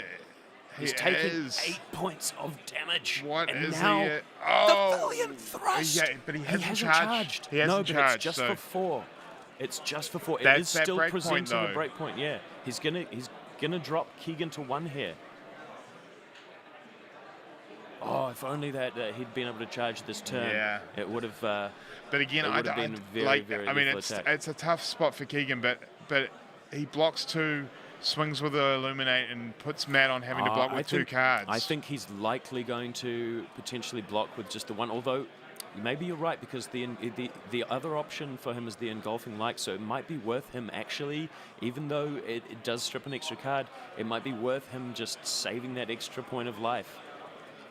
By defending with 2 cards here, because oh no, he's decided that cross the line is going to be worth it. All right. It looks like it might be a red one. No, he's opted for the yellow Illuminate instead. That's only coming in for 3. That can be defended with a single card. Yeah, that's only going to strip 1 card from Matt's hand. And well, depending on Matt could be caught with 2s though, right? This is the thing. That is true, actually. If you get that hand with all 2s, but I see some class cards in the hand there. In fact, they all defend 3s. Oh yeah. So it looks like. Oh, and that's Matt Rogers is going to be coming. Express Lightnings. That is tough for Keegan. He's considering here.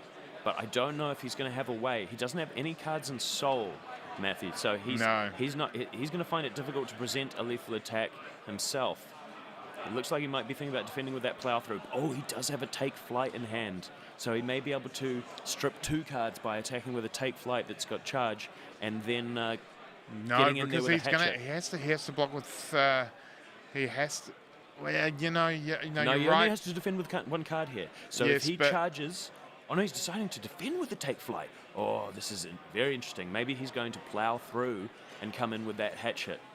Looks like, oh no, he's opted for the Express Lightning and it's charged up. That's very nice. I don't mind this play because, I think Matt's realised he may not be able to finish Keegan on this turn. So setting up that Soul is a solid play. Also putting another Express Light in the arsenal. Although if Keegan blocks, he could give it go Keegan again. has to defend with 2 cards here. They're likely to be attack actions, and then Matthew gets to give it go again. And now he comes in with the hatchet to strip that final card. No, in fact, it's the Engulfing Light. And there's the handshake. Oh, he got it. Man. Oh, I thought that. I thought that was another Express Lightning. That is amazing. Is devastating for Keegan. He almost had that game in hand. It looked like he had it sewn up, but then Matthew Rogers coming back again, showing us once again why he is in many eyes the greatest bad player that we have today. Yeah, but, absolutely. But how quick was that? The game was going like lightning. It was very difficult for us poor commentators to keep up a lot of the time. That is 2 players at the top of their game, knowing what they want to do. Powering through even after this is 12 rounds in now. Yeah, now. Absolutely. But well done to Matt Rogers. Keegan fought valiantly and almost pulled it out. It was, again, just a couple of cards in it. It really was. He really just. Matt was taking so much damage. I wasn't sure if he was going to be able to, swing the momentum back.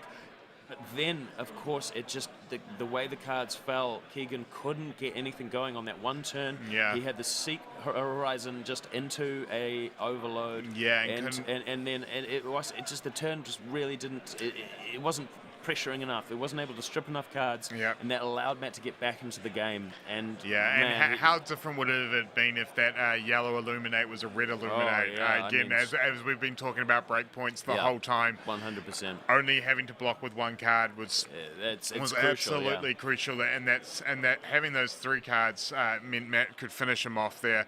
But wow. Well, So that looks like that Keegan is interesting. unfortunately out of the top 8. We're not 100% sure of that yet, but it does look likely. So unfortunate to another Wellington player.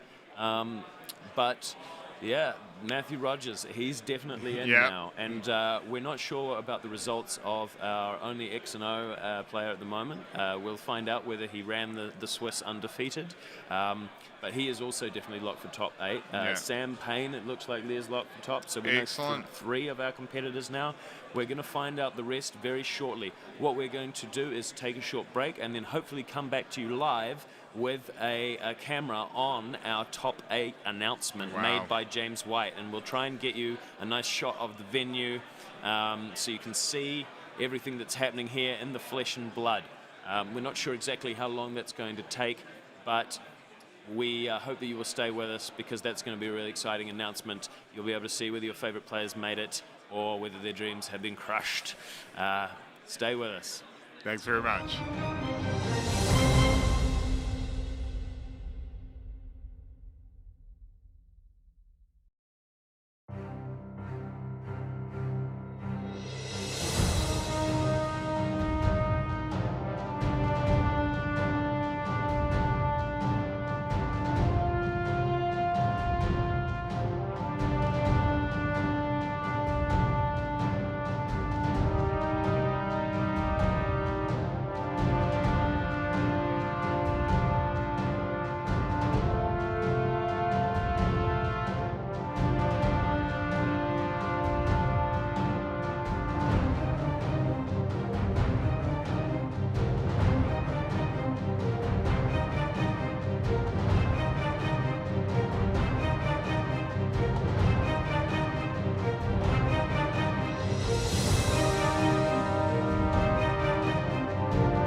right. Thank you for sticking with us. We are back in the booth while we wait for the top 8 announcement. And with me, I have Matt Rogers, who is pretty much locked. Yep. No, I think I think it's safe to say I'm in. I'm in the top 8. X2 at the moment. Yeah. So far things have been going well. Absolutely. I mean, that is, for a start, congratulations. It's a massive Thank you. accomplishment over a field of 250-ish players. Surviving those dreaded Swiss sealed rounds. Yeah. How did that go? How were you feeling about your pool when you opened it? My pool was all right. So, it wasn't anything special. I didn't have any crazy bombs or anything, but I was able to play Prism, which is what I ideally wanted. I ideally wanted a Prism or a Levia pool for the for sealed. Yep. And I had a few 6 generics. I had ways to just kind of grind out my games and kind of play the game style that I like to play. So I was happy enough with that. It was probably above average, decent pool. Nice. When we talk about the game style that you like to play, what is that? What do you like to play? I mean, I know, but I want to hear you tell the viewers. I mean, I'm definitely a nit. I like to take my games slow. Yeah. I like to play over a long number of turns and kind of edge back and forward and try to keep the life totals reasonably, kind of just slowly go down life total, both of us, and then kind of pick a pivot point from there based on the cards I'm drawing. So that's really how I like to play. I'm not super into aggro pressure or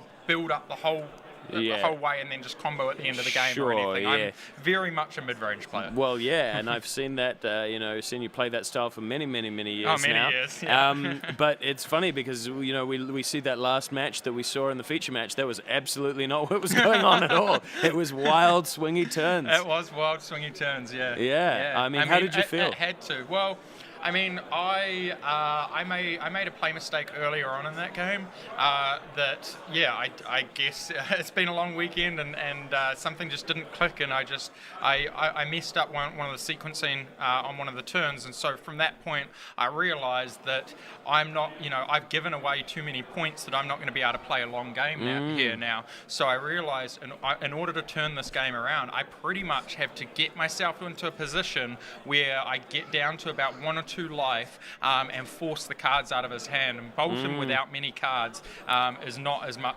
not a scary deck. So Absolutely. I realised that I've given away points here. The only way to get them back is to get them back right now. I don't have time. You do not have time. That's the thing. You don't have time, and that is the Bolton style. I feel like Bolton really needs to play with a lot of cards in hand. It's not one of those decks like, say, Prism or even Chain to a certain extent, where you can kind of, like you say, kind of defend, slowly edge, kind of gain minor edges and get back into the game that way. You have to go, right, I'm taking this damage, I'm swinging with everything I got. Well, the funny thing about my Bolton deck is it wasn't really like that. No. Like, my Bolton deck was a mid-range 35-card Bolton deck with, chumped full of block 3s so that I could just kind of, block and play around and stuff. My Bolton deck wasn't planning to be super aggressive. Right. I had to go aggressive there because I'd fallen too far behind. Yeah, and talk to me about the card's second swing, because I feel like that was actually that pivotal turn where you managed to break that Gallantry Gold and then go in for that second swing turn for that axe for 8. Yeah. So the red second swing is exactly for that spot. It's in the deck exactly so that, on your pivot turn, ideally with second swing, that red one I want to arsenal it, and on that pivot turn, I'm cracking Gallantry, I'm coming in, I'm second swinging, I'm facing, making sure they face more than 12 damage on that turn. There is that little bit of a risk, though, I find, because if you, especially when, luckily you have the Gallantry Gold, but, if you can't find that way, or if you don't get enough resources and you're getting pressured too much, the second swing can really just rot in your arsenal, because you don't get a chance to actually swing a second time, which is the only way you're allowed to use it. 100%. You have to have a plan with second swing. You can't just throw second swing in it. I mean, you can, because it blocks 3, so it's kind of fine. But the one red second swing was very much a plan in my deck. Nice. With the Gallantry Gold. I don't think I ever set Gallantry Gold without second swing in this draft. Absolutely. I set that up every round. You talk about it defends for 3, and the other great thing is obviously in a Bolton Mirror, it's a non-attack action that defends for 3, which is all important when you're trying to stop that passive hero ability, obviously. Well, that's Absolutely. great. Yeah, I mean, so looking ahead to the top 8 draft, I mean, I'm not going to try and get you to give away all your secrets, but can you give us a little bit about, do you have a particular plan? Are you going to try and swing for the fences? Or are you going to try and, be a bit more conservative? No, I mean, I think I'm middling conservative. I have no preference of hero whatsoever. Wow. Like there isn't even a hero that I slightly want to play more than the other. Like Wow. literally, I don't know if I've ever been able to say this in a card game or a set or anything before. Yeah. But literally, all 4 heroes, I have no preference for one over any of the others. So what I do have preference for is being in something that there's not 2 other players in. Exactly. Well, we saw your draft yesterday where you were the only Leviathan drafter at your table. Yeah. And you had a very, very strong deck. Unfortunately, still managed to get taken down by the monster. Yeah, I think I didn't play that game very well. My deck was completely insane. Yeah. It was very, very good, I feel. But so that's what you're going to be looking to try and do. You read the signals and try and be the only hero at the table. Or? Yeah, I mean that's optimal if I get to be in a spot where everybody's passing me in. But the main thing is to just not be in a hero that the 3 people that are passing me are in. Like ideally, if between the 4 of us we have 4 different heroes, that's where I want to be, Sure. and then I can just sculpt my deck the way that I want to attack it based on what cards I'm seeing in the draft, what I'm passing, what I'm trying to beat. Absolutely, it's kind of the game plan. But yeah, it all depends. So I try to stay reasonably open, but I don't pass super powerful cards unless I'm trying to pass somebody into something. Yeah, that's right. I mean, that seems to be the consensus, I think, about this draft format. I mean, you see a lot of the times people want to stay open, but obviously if you're opening bombs, you don't want to be seeing this pass. No. Yeah. Like I opened. I first picked Prism Bomb in this draft, but then on pack 4 there were pick 4 there was 2 very strong Prism cards, and the rest of the pack was horrible. So I knew if I take a Prism, I'm passing a Prism, and often I'm okay with that. I'm okay with that a lot of the time in most classes, like passing the person next to me into what I am, knowing that you can cut them and kind of potentially ruin their draft a bit as well. Yeah, well, if it's a spot where we're the only 2 at the table, it's great for me because then you pack have position 3, on them. This is all going around, all 6 of these people that aren't drafting that hero. Now, the one hero that I don't like to be in that spot with is Prism, because I think Prism is a bit overdrafted. Yes. So you quite, I don't mind being one of the 2 people in a class when I'm passing to the other person for the other 3 classes, but that's a little bit too risky with Prism because often somebody on the other side's also Prism, and then you're one of 3 and it's horrible. How do you feel, when you talk about staying open, obviously you're likely picking generic cards. Do you feel like there's some of the generic cards I find definitely work better in some decks than others? Yes. So we have, generic cards, but they're also not necessarily fully generic because they really, we don't really feel like you want them in certain decks. So, I mean, I'm trying to think of a good example at the moment. I mean, there are obviously cards which every deck's going to want, like, for example, the 6 power red attacks, your Stony Wooden Hogs, your Rally the Rear Guards, pound for pound, outmuscle, all that kind of stuff. Every deck's going to want those, no matter, even if you're Prism, you want them to break the Prism Mirror. But, then you see there's other certain cards, like even though it's not a fully generic, like a talent card, like a Seek Enlightenment, I guess that, you probably want that in both Bolton and Prism, but I think it's probably more of a Bolton card. Yeah, absolutely. So it's like interesting to me the different ways that you can kind of, even though you're staying open, you're kind of leaning more towards one hero than another. Yeah, definitely. So I try to opt for more generic cards that don't lean as much. So Seek Enlightenment, something that is open to 2 but definitely leaning to 1. Whereas there's cards like Minnowism and what's the card that gets go again when something's bigger than it's in your pitch zone? Oh, Zealous Belting. Obviously those cards are perfect example. Zealous is amazing in Prism and Leviathan, and it doesn't even lean one side. And Minnowism's amazing in the other 2, and it doesn't even lean one side, right? Yeah. So these are the cards that I kind of have higher up on my preference. And that's what I really enjoy about this draft format is there's ways that you can stay open to light, there's ways you can stay open to shadow, but then there's also ways you can stay open to the Prism Leviathan or Bolton Chain kind of thing. So it is, and oh man, I mean, Belittle Minnowism we have been seen to put to such great effect. And I mean, I'm talking like people opening, 5 copies in, between the 2 cards in their sealed pools, using them to fetch, red Minnowisms and then fetching blue Minnowisms for resources. It's such a great combo. I mean, is there a kind of potential for to really try and cement yourself in that seat and be the belittle Minnowism deck? I think given that the yellow ones just aren't very good, right? And like the blue belittle's not great as well. I mean, it's a blue, so it's kind of fine, but later game you're gonna We were talking earlier about, specifically against Prism, it's quite nice just for trying to pop the spectral shields. That is and nice. Then still being able to fetch up a resource card. It is nice being able to pitch a blue 1 power go again, because in the late game after you pitched it, pitch it to the bottom, redraw it in the late game with a bunch of blues. Like if you get to that spot where you're both on 1 life, well, that's a whole card. It absolutely is. But yeah, in the early game, I mean, it's kind of usually one of your worst blues. Or, True, yeah. Talk to me. The thing which I find again really interesting about this format is the interesting thing with generics is obviously they all defend for 2. Like your talent cards can sometimes defend for 3, but generics, you're staying open, but it does come with a cost because you are now basically putting lots more cards in your deck that defend for 2. Exactly. I think people massively underrate that in this format as well. But so many of matchups come down to where you literally just have to block for a lot and try to fatigue people as well, like more so than other formats. Yeah, I mean, I talked to Kieran Carnegie, who, by the way, I have learned that he has actually finally been taken down. So going to top 8, Kiki took him down. Yeah, that's cool. Another Wellington on Wellington matchup. I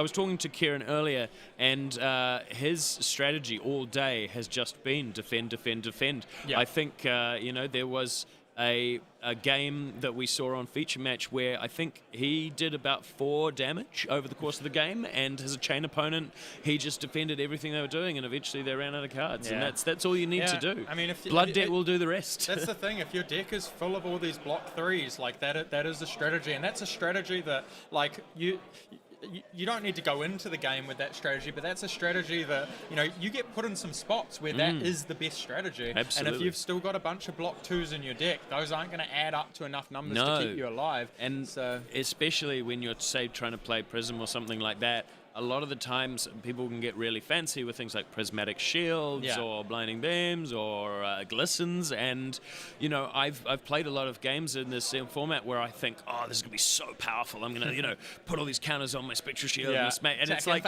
you get into that magical dreamland scenario mindset where you're thinking about the top end and not thinking about what happens when you draw glisten, couple of generic block 2s and a blinding beam and go, I cannot really defend this turn. Yeah, exactly. And those are where the games are won and lost as well. Yeah, absolutely. Those awkward mishups and stuff, and when your opponent is ready to take advantage of those spots, that's when they turn the tide of games and you're behind or whatever. So. Well, hey, thank you very, very much. It's been really insightful, and I'm sure everybody's been really, really pleased to get your thoughts on the draft format. Yeah. We wish you the best of luck in top 8, mate. We hope to see you on the feature match, and who knows, hopefully might be hoisting the trophy. Oh, we're gonna try. We're gonna do our best effort. Have you won a calling before? I have not won a calling. I have not. I know. Well, today may be the day. Yeah, I went 11-0 in the Swiss on the last one, and then I got Somebody taken down took in the you down. top. I can't remember what his name was. I think LSS hired him afterwards, so it was fine. Yeah, true. Yeah. All right. Well, hey, thank you very much. We will be back in about 10 minutes with the top 8 announcements, so stay tuned for that. All right. Thanks, guys.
8 standings. Thank you very much for your patience. And I'm going to present to you with a bit of paper in his hand, the creator of the game, Mr. James White.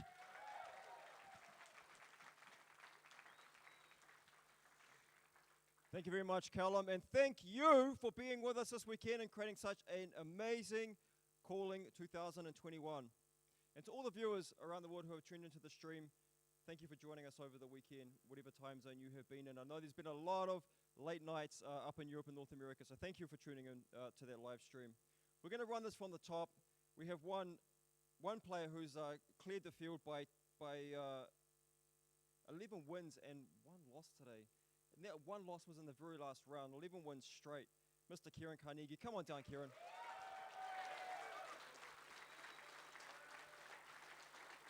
Congratulations, my man. If you can just take a... In second place after Swiss, we have Sam Payne.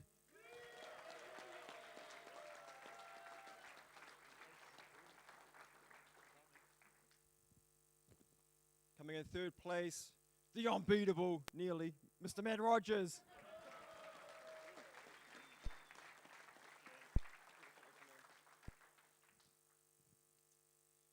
In fourth place, Kiki Labard. Congratulations. Coming in fifth place, back-to-back calling top 8s, Aaron Curtis. Doing the business, man. Coming in sixth place, all the way from Wellington, Adam Little. Well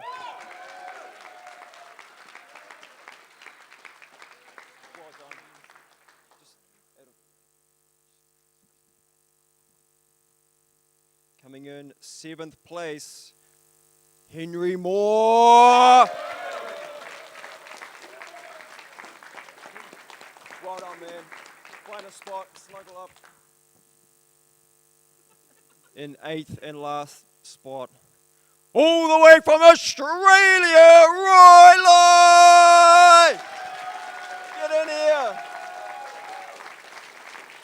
Well done, my man. Well done. Find a spot. All right, let's have one final round of applause for your top 8 competitors.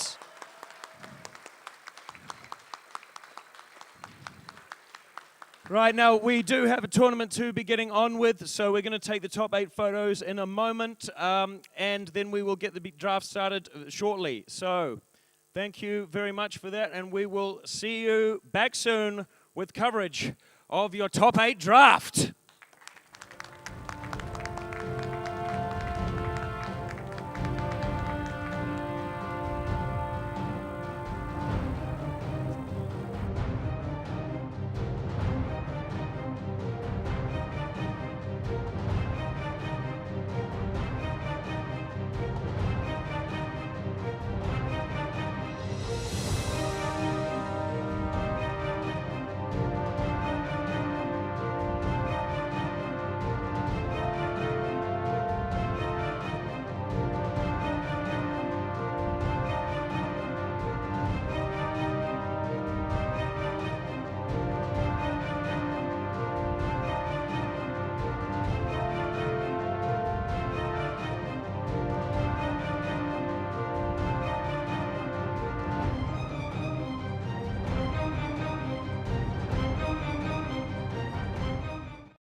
right, welcome back. Well, you heard the top 8 announcement. We have our finalist competitors.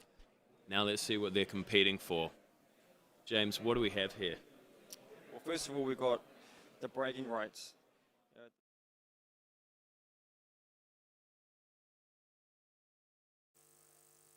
On this weekend of June the 5th and 6th.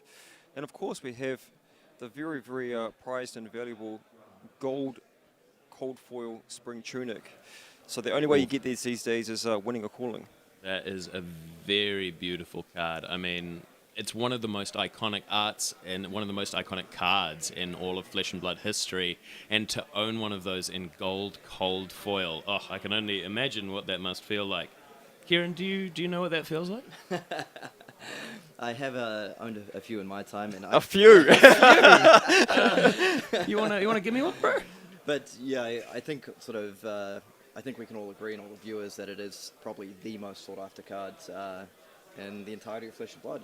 And the only way to get it, as James said these days, back in the day, back in the early days, Back in the good old days. is a little bit easier. James was a bit more generous back then. You make a top 8, you make top 8 of the calling, everyone gets a tunic. And these days, sorry. No. Yeah, these days we run it with 7 random gold foil drops, which can be any of the legendaries, but just the one who gets the tunic. Yeah, and wow, what a prize to take away. And now we are going to go to our top 8 drafters. We can hear them in the background. They are doing the draft right now as we speak. And so I thought now would be a good time to maybe do another little cracker pack and do a pack one, pick one. But imagine we are sitting at the top 8 of a calling draft. So I have another pack here. It's been provided courtesy of Kieran, actually. So do you want to do the honors and open that one so that we can see what's inside? Come on, library on camera, one time. Yeah, one time. I am partial to a pack one, pick one top 8 edition. We've had some fun with this recently. We have, so we'll get rid of the token, as you would in the top 8. And we'll just lay out the cards. Oh, okay. Some nice little Runeblade cards I'm seeing there. Nice. The Red Memorial Ground, always a winner. And what's the foil here? Oh, The foil it's Void a Void Wraith, and now all the equipment being the stubby hammers. I'm very happy that this was the pack that was open. I've been wanting to talk about stubby hammers all weekend. Yeah, absolutely. So for me, when I look at this pack, I am going to take stubby hammers on this. For me, this keeps me well open for chain or for Bolton, 2 decks that I really like to draft. I like drafting pretty much anything except Prism in this format. And stubby hammer is just such a powerful card for chain especially, and it's very, very good for Bolton. Something to keep in mind if you are a Bolton drafter, you do have 2 excellent options in the arms slot. Both the Gallantry Gold and the Stubby Hammers are both excellent cards for Bolton. So there's something to just keep in mind when you're evaluating a pack as a Bolton drafter. But this card keeps me open to 2, for 2 great archetypes. And look, even if you end up playing Prism or you ended up playing Leviathan, like, you still just run this card, and it does things. Yeah, I have had that be effective in a sealed Leviathan deck when even you want your deck to have as many six powers as you can, but that's not always going to be the case. And you know what? Even when you have a base 3 power on a critical turn, just if you're only affecting one attack and you're just giving it that 1 extra damage, it can be the difference between winning and losing a game. Absolutely. Yeah. Absolutely, because I quite like it. Like you mentioned, James, it's not ideal in decks like Prism, of course, but particularly in combination when you have cards like Belittle, for example, cards like Brandish, and cards like Yinti Yanti. If you're able to... And the Scout. And the frontline Scout, of course, never forget the Scout. Just being able to, say, attack with a Spectral Shield and then follow up with a Stubby Hammers into, Brandish into Yanti, that can just be their critical 2 extra damage. Yeah. Maybe it pops a Spectral Shield, maybe it just puts them under a bit more pressure than they were expecting on that turn. I think this card really shines in chain, though, turning all of your yellow Rip Through Realities into the Breakpoint of 4. Even the cards like the Piercing Shadow Vice and the Rift Torment, like these cards, a lot of them do have 3 or less base power. But I particularly like it with Brandish, Red Brandish. Fantastic. If you pair this up with Red Brandish into, it's so much pressure into the Galaxy Black, making Brandish up to that 4 break point, and then your Galaxy Black is now 4 physical damage plus the 1 arcane Yep. damage if it hits. It's just such a high output. And, Chain, he likes playing with cards like the red belittles or the red brandishers or the Overload, overload. yeah, So the overload. overload is also a great card Fantastic for him. card So for that. yeah. And they just love to make this big, long combat chain. So Yes. that's why, obviously, you really do want to end up as a chain, player, I think, when you first pick a Stubbies, because you just, you know you're going to get the most value out of it. I mean, obviously, pumping 1 or 2 attacks is fine, but how about 4, Yeah, how about And that's 4? Yeah. definitely easy to do with chain. Yeah, or even this card, base power 3, but Yeah, Yeah. all the Yeah. red binds. just another +1 on top of the +4 that it's getting from all of the non-attack action cards that you Yeah. played that turn. So it just does everything. Now, I know for a fact some of the community, I feel like they've nicknamed the dwarf on Belittle. They've nicknamed him Stubby. Yeah. There you So I go. think that's a fun little trivia fact. One question I was going to ask you, James. Now, I know you're not, you mentioned you're not a big fan of Prism drafting. Yeah. But I do notice there was a red Spears of Serenity in that pack. Is that a card that might tempt you at all? Yeah, I mean, outside of the Stubby Hammerers in this particular pack, I rate the Void Wraith, and I do rate the Spears. Just a fantastic card. And the Riftbind as well, but if I'm wanting to draft Chain, I'm going to take the Stubby Hammerers over the Riftbind, but this card, it does stand out to me as well. But yes, Spears, a top caliber card for sure. Now, we know that in drafting, there's a lot of things like signaling, for example, and showing your fellow drafters what you may or may not take. Do you think something like taking an equipment first pick that gives you a slight advantage because you're not giving information to the person on your left, or is it perhaps a disadvantage because you're not signaling them what you might be going into? I mean, yeah, you certainly need to consider the signals that you're passing in.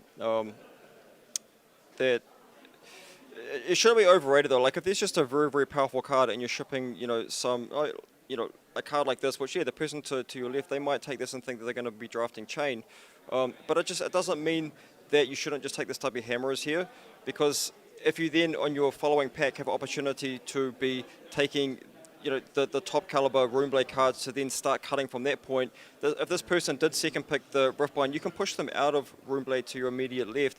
The other thing just to keep in mind is the reason why we like this card is we're not definitely drafting Chain in this seat, but it's our preference. But the reason we like it is it's still giving us flexibility. Absolutely. Well, we can hear all these decisions being made over to our left in the top 8 draft area, and there's certainly going to be people agonizing over each and every pick. I got the opportunity to talk with Matt Rogers earlier. He's feeling confident. I know that he said he's doesn't have a hero preference. He's going in open to whatever the cards are going to provide him. If you were sitting down to do a top 8 draft, will you be swinging for the fences, or would you be trying to stake a bit more conservative? I mean, like I say, my position is pretty consistent. I like drafting Chain, Leviathan, and Bolter. They're my preferences, and I'm not a big fan of Prism in this format. Okay. So if I opened up this, I probably would be very happy to pass this to my left. But I would probably, unless I opened a bomb like the Soul Reaping, for example. I'm slamming the V for the Vanguard. Any of these absolutely. cards, these bombs. I'm taking them, and I'm going to look to draft that hero. Otherwise, I'm going to take a card like Stubby Hammerers. I'm going to keep myself open and just see what's getting passed. I think personally on the notes, if I was in the top 8 draft right now, I'd definitely just be going for that 10 out of 10 draft. Because the thing is, and that isn't necessarily the best strategy, but I'm going to swing for the fences, and you know why? Because, like I've said on stream before, no one remembers who comes second place at the call. And I've got that scarred into my soul. Yeah, some experience with that, eh? So for me, I'd almost be looking at something like this yellow Smash of Big Tree, take the only brute card, try and cut it out right away, and just hope to ride that all the way to victory. Yeah. Because that Endless Maw, I think, is not really going to, send a signal to anybody. So, you could very well be right there. Yep. I think I agree with you. I think it's also about you looking at the opponents that you're facing in the top 8 and thinking, being realistic with yourself and thinking to yourself, how do I feel, drafting against these opponents? Am I just going to try and go, you know what, I need the best possible deck because these people are, better than me skill-wise. If I try and, outmaneuver them, then potentially I might not be as skilled in the game portion, but maybe I'll be able to outmaneuver them in the draft portion. Because that is the thing. I mean, Yeah. you can be as skilled as you want, with actually playing the game, but if you can't draft well, the tools that you have are not going to be as good. And I think that's the beauty of the limited format, and it's one of the reasons why it's drafts and seals and things like that are my favorite formats, because you're utilizing so many different skills. It's not just about the gameplay. I mean, we all love to play the game, but otherwise the cooling would be decided by an Ira starter deck mirror. Like if we're talking about the purest possible form of playing the game, but it is about knowing what to do with variants and reading signals and lots of different decisions, and that it forces you to be a more complex and varied player, and I really like that. Yeah, and I almost feel like the draft is the game before the game in a way. Absolutely, you know? yeah. Absolutely, Like yeah. it's and you see that in we probably have a lot of viewers who watch like esports and stuff like that as well. And I feel draft across sort of many formats, many different games is very much like it's a bit of a mind game, and it's a bit of a battle. And I feel Flesh and Blood is honestly like by far the most fun I've ever had drafting a TCG, by far. And Monarch is probably my favorite set I've drafted so far. So I think our viewers are in for like an absolute treat once we get to the top 8 rounds. I am very, very excited. And you know what? It's not far away. So don't go far, because we will be back soon. As soon as the top 8 draft has concluded and the players have built their decks, we're going to be bringing you all the action from the top 8 live here from the Aotea Centre in Auckland, New Zealand. Get hyped. Can't wait. Thank you. That was great. We got this fucking every bot then, mate. Yeah, I'm glad. As soon as I saw it, I was like, James, for real. All right, let's make sure that we get this back.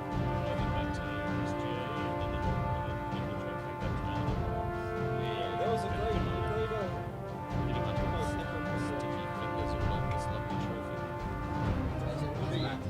It'd be a shame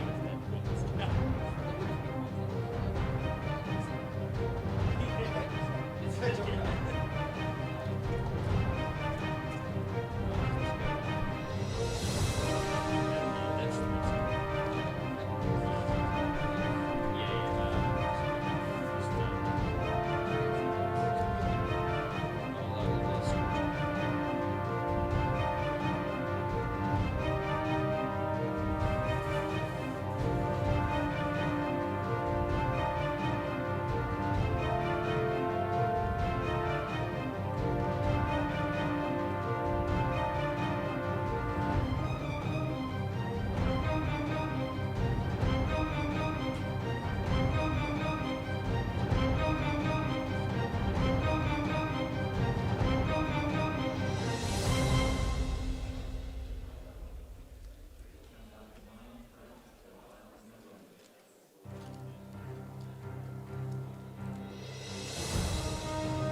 Yep.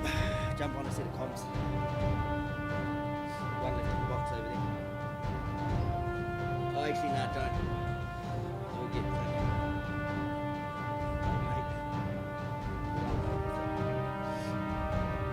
I'll just call it.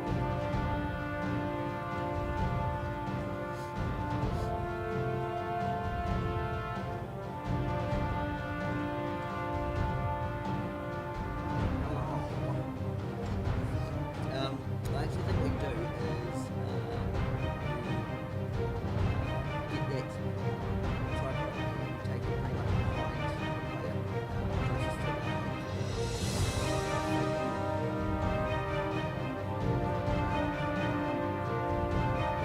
pretty much it's like, yeah, just go in front, if you can get it, if they've still got room to sit down.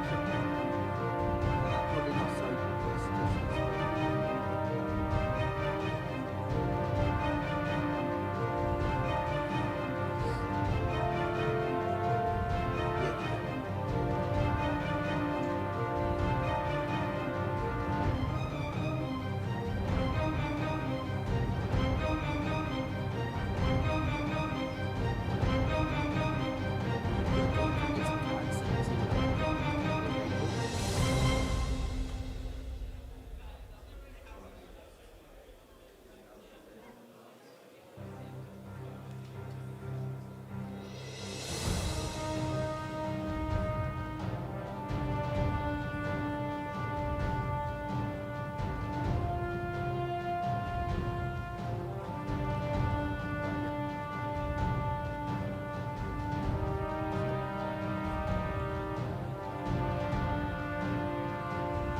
I'll bring some cards.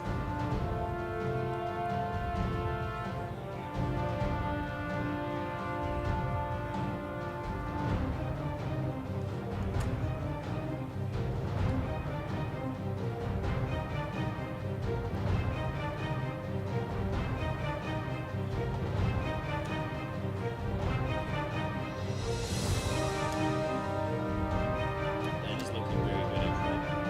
It's not live at all, it's just a straight feed. Nothing's online, it's a straight feed. It's only second feed. That's great, actually. Yeah, no, that's great. Yeah, next time, I reckon I'll bring a telly and you can just look straight at it. Yeah, on the screen so you can see.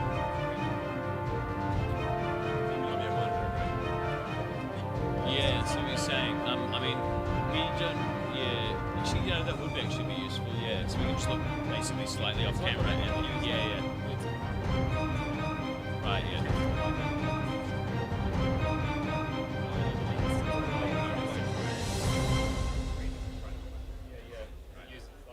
It's a one-way mirror. And it's an Wow, angle. that's cool.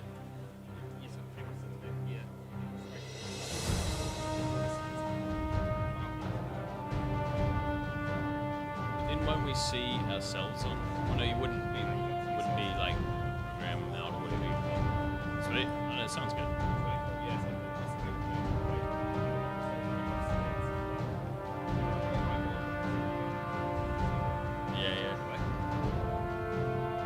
Oh, that's really good. Well, how long do you guys reckon until It's going to be a little bit. It's going to be. Is it? Okay. So then they're going to be about 15 or 20 minutes between the draft and the first game. yeah. Great. I like it. There's a water finish station over there by the toilets. That was last night. Did you go to the cats? Yeah, I did. Okay, so this isn't going to be live. This is just for us to watch the game.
to take a seat.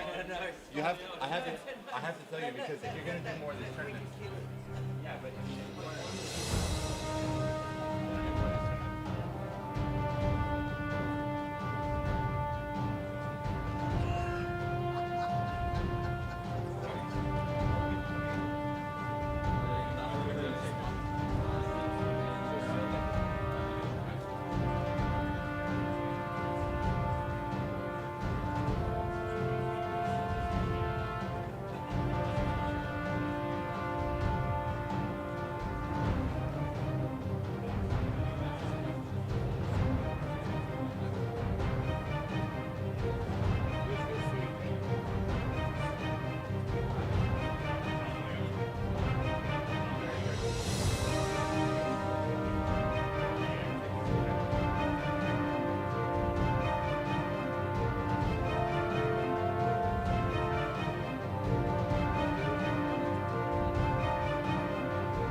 Well, hello.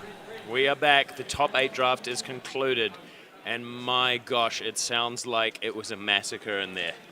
It was. I mean, obviously we can't go into like full details for tournament integrity, but I can give you the hero breakdown. I'll tell you what, before you do that, I'm going to reveal there is at least one cracked bauble in this top 8 draft. I've actually brought one along as a prop. So this is what happens sometimes when a draft doesn't go When a draft so well. goes wrong, you end up with one of those in your deck. So what's happened is it looks like we've got 3 Prisms, Wow. 3 Boltons, 1 Chain, and 1 Levia. My gosh. So I got a bit of a heads up on how the draft went down. Apparently there was a lot of chopping and changing. There was some sort of big like signpost cards that got picked up in pack 2 or 3, led to multiple switches. I heard of one player who decided that they opened 2 very good Bolton cards, decided, you know what, I'm going to put these as a signal to my left, and I'm going to pick some Brute Shadow cards instead, and then both of them wheeled. So they decided to drop what they were doing and move into Bolton, but it looks like other people might have had the same idea. I think so, and I think it's going to be a very interesting top 8 because, like we say, on paper you'd think the Chain and Levia are looking pretty good, right? If you're the only Levia or only Chain at the table, You got to be but feeling in great. saying that, with so many people chopping and changing, there could be like very good cards from both those classes just sitting in a discard Absolutely pile. true, yeah, 100%. And also what we don't know is when the Chain and the Levia players started going into them. They may have started in light and then read the signals and gone in. So they may have had a few picks where they weren't using it to full potential for the current deck. So Yep. One thing that I can say is I have seen Matt Rogers' Chain deck, and I wouldn't want to be sitting down opposite it. Let me tell you that. It's not too shabby. I've got to say he's probably my pick at this point to take it all down. He's a very good player with a very good deck, but that's who's to say what's going to happen. Absolutely, and one thing is we are able to say sort of vaguely what people are playing because in Flesh and Blood you reveal what hero you're playing before, not really sideboarding, pre-boarding you might call it, before you settle on what deck you're going to present to your opponent. There's not really much to be gained by hiding what hero you're playing because you're going to present it at the beginning of the match anyway. But yeah, man, I am very much looking forward to this top 8. It's going to be exceptional. And I think with the breakdown, with only one each of the shadow characters and multiple of each of the light heroes, your actual matchup is going to be what like which side of the draw you're on. For sure. Like it could be very hard or very easy. It really, really could. And I mean, I'm just glad to see that finally these shadow heroes are getting the representation that they deserve. All weekend long we have seen the light heroes really take the spotlight, and it looks like that has kind of come back to bite some people in the top 8. In the top 8 we could be looking at a bit of a spot shadow, one might say. An eclipse. Someone's doomsday. Yeah. Yeah, but like one thing, so we've said it over and over again during the weekend. Some of the decks like Chain and Levia, I mean, there is a little bit of variance built in. Like, I mean, very good players on these decks will reduce that variance to a high level Absolutely. by stacking their decks in a certain way through pitching. But in saying that, you never know. No, you never do know, and that can come back and bite. I mean, that is the draw, the draw of the shadow. It's that sacrifice, that selling your soul out to the devil, which is so flavorful. It's something that I really got to congratulate the developers and the artists and the design team and everybody at LSS who worked on this set. I think that we got to say, Monarch is kind of the winner on the day because we get to see the depth of the development of this set. Everything, feels so flavorful. I definitely know when I am sitting down as a, Chain player, I am really feeling that like I'm, sacrificing, bits of myself to gain power that can ultimately, I can feel my soul slipping away. Yeah. It's like it really does get that flavor of the battle for supremacy between light and shadow. And I think we've got some pretty good player storylines, I feel, going into today as well. Absolutely. So Matt Rogers, I feel very widely recognised, top player in the game, but has not yet actually won a No, calling. that's what we talked about. Yeah. So, okay. We're just pausing for a second while we listen to the top 8 announcement. They have 5 minutes until the top 8 matches start. So we'll go to a little break in a second here. We're not going to go right now, but we will find out what the feature match is going to be for you, and we'll get that underway. But yeah, so just briefly, you were talking about the players' stories there. Yeah, so with Matt Rogers, one of the top players who I feel he might have been a little bit disappointed in his showing last time at the calling, coming out in 5th place. After an incredible 11-0 Swiss record. An extremely good Swiss record, and then we've got sort of, multiple other players from different regions of New Zealand. So I believe we have sort of 2 players at least from Wellington. Yep. So in New Zealand, we, have a bit of a friendly intercity rivalry. And then on top of that, we have one Australian player in the top 8, and there's definitely a bit of a New Zealand-Australia. Oh, yeah. I can tell you that. So, yeah, are we going to see sort of a sort of new up-and-comer on the scene really stamp their names firmly into the minds of flesh and blood players worldwide? Yeah. Is sort of the is Who Matt knows? Rogers inevitable? I don't know.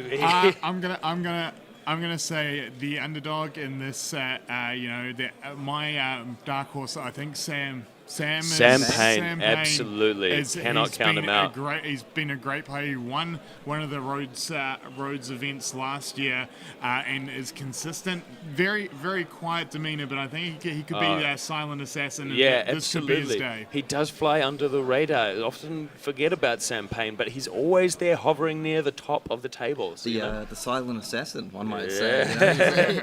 He's always on point, and I feel like we've got a lot of, for example, Kiki. They're a big community fan favorite, I feel, here in New Zealand. So absolutely. I've heard that they've drafted pretty well today as well. Yeah, it looks like the deck is very nice. That could be interesting. Also, my rival from Savage Lands, Little Adam, making top 8. I have to give props to Little Adam. He has done well. He chose the Brute alive to get to top 8. It would be interesting to see if he chose to stay with Brute in this final pod. We will find out very soon. Though. Yeah, it is going to be very, very exciting. I'm hyped. I'm so hyped. Yeah. All right, well, we're going to go and find out who we're going to see on camera for your feature match. We will be back with you in a matter of minutes. Don't go away. Stay here and watch all the action from the top 8 of the Calling Auckland.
And we're here with the top 8, the first round.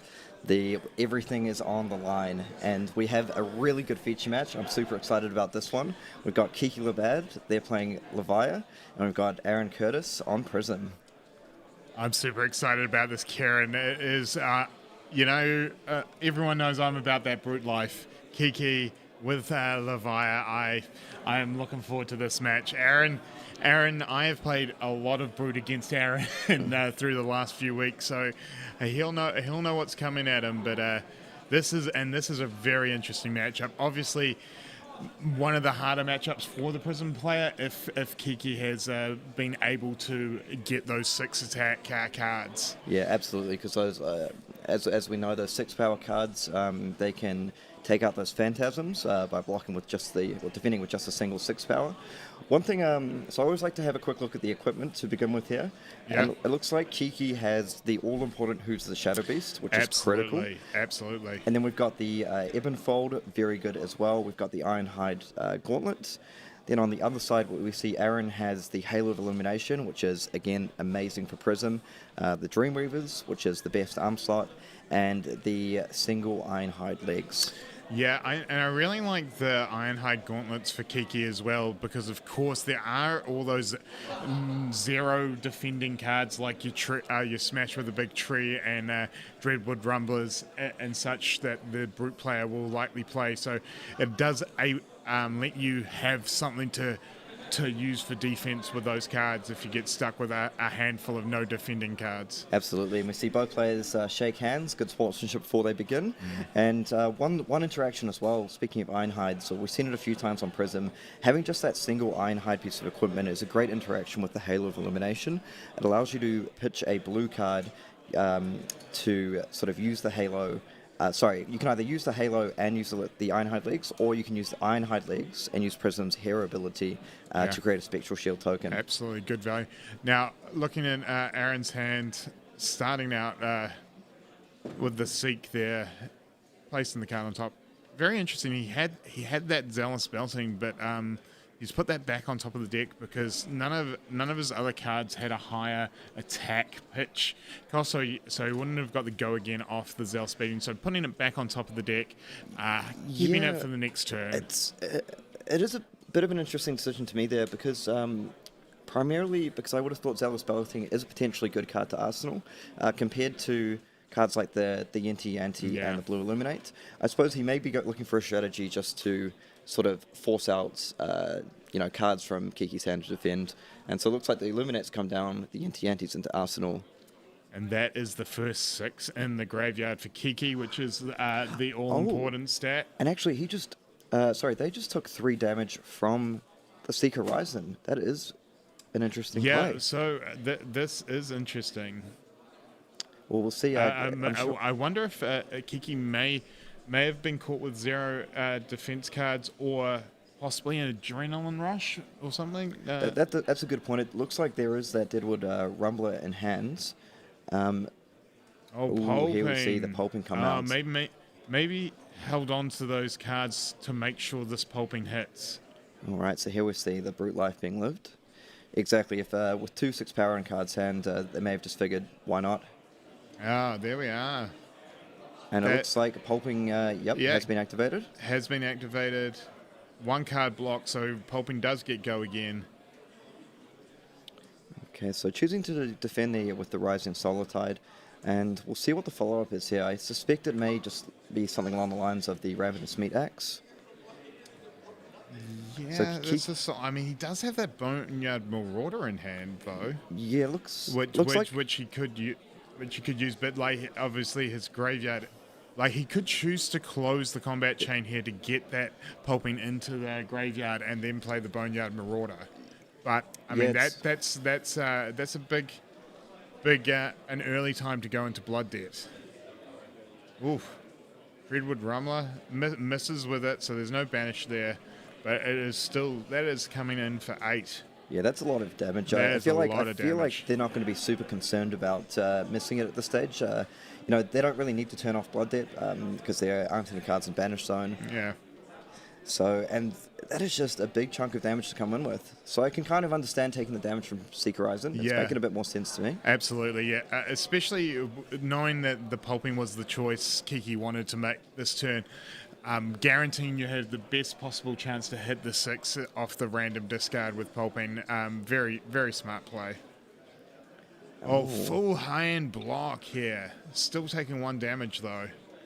Yeah, and that's the downside of having defend 2s in your hands. Yeah, absolutely. This is how Brute swings early. Yeah, and so we can see Kiki's got now, I believe, 3 6-power cards in graveyard already. Yes. So like, they're not going to necessarily step on the gas already. So this is interesting. Kiki's hand is a Dreadwood Rumbler, a Smash with a Big Tree, but a Rally the Rearguard. So they will be able to defend with those 0 defense cards by using Rally the Rearguard. Yeah, and so it looks like they can go on the aggressive here, though. So I like this play. So, I mean, even though it's the blue Smash, Kiki obviously doesn't want to start the banishing yet. So just playing here, this is another solid amount of damage. Aaron has to block because otherwise he gets too far behind in the life race. Yeah, and I like just getting rid of that Smash with Big Tree because it doesn't defend, so you don't want to have all these cards that don't defend in your deck. So now we see the red Rally the Rearguard being used to defend here. So it's going to fully defend that out for 5. And it looks like the red Pound for Pound was actually discarded. It was, yeah. Aaron, that may have been sort of a resource-based decision if Aaron wants to play out a big card on his turn. I think it must be, yeah. And, you know, I did talk about storylines earlier just in the preamble, and Aaron Curtis is actually coming off a second-place finish at the most recent calling. So I'm sure he's keen to, you know, improve on that by 1 and take the mantle of calling champion. You want to take storylines. Aaron's the Wellington boy that moved to Auckland. Kiki is the Wellington player that stayed in Wellington, so maybe you deserted us. We're going to destroy you. Who knows? Yeah, that looks like I'd love to create a little bit of bad blood, and unfortunately both these players are a bit too friendly, so it's never a bad thing. I'm just kidding there. Kiki is a big wrestling fan. I know they would enjoy the storyline. Absolutely. So we see Aaron here just coming out with the yellow Yinti Yanti. I feel like that's just a decision to clear that out of Arsenal. Yeah, I think that is a really rough card to get stuck in Arsenal when you don't have the ability to make the prismatic shield either. Yeah, and that actually looked like an Enigma Chimera in hand, but I feel like Aaron may have been concerned about the tempo loss of that just getting blown up by Phantasm. And now we see a Zealous Belting come down. I absolutely love that card. So that's and that's like a yellow Rally the Rearguard. Yep, and it looks like so that should be giving that Zealous Belting. I believe that's a yellow go again. Yes, so Zealous Belting coming in for 4. The yellow Rally the Rearguard is for 5, so it does give the Belting go again. Yeah, so far we haven't seen that many fireworks from either player. Both players still have all their equipment in play. They've just been trading a little bit of damage in and out. But like we say, we can see Kiki starting to just, you know, stack up those 6-power cards in graveyard. Yeah. And they're coming in. And I really like the Son of Levi being able to throw out multiple attacks each turn. Yeah, I also love the fact that Kiki hasn't started the banish train yet.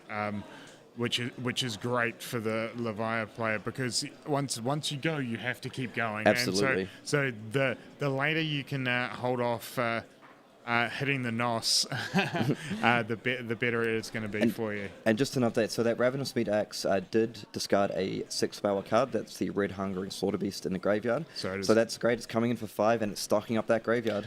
Yeah. And I feel Aaron's potentially, I think, going to start to feel the pressure soon, and looks like he may need to make a move. And he's decided to hold on to 3 cards here. I feel like Aaron's realized that he has to try and make a turn to steal the tempo back. So this is obviously the turn, breaking the halo, pitching the Belittle, putting the Oh, that's not actually a. No, it's fine because he didn't draw the card. He didn't draw the card. It didn't draw the card off it. So not maximum value because obviously Enigma Chimera is an illusionist card, not a light illusionist card, so it doesn't get the draw of Halo.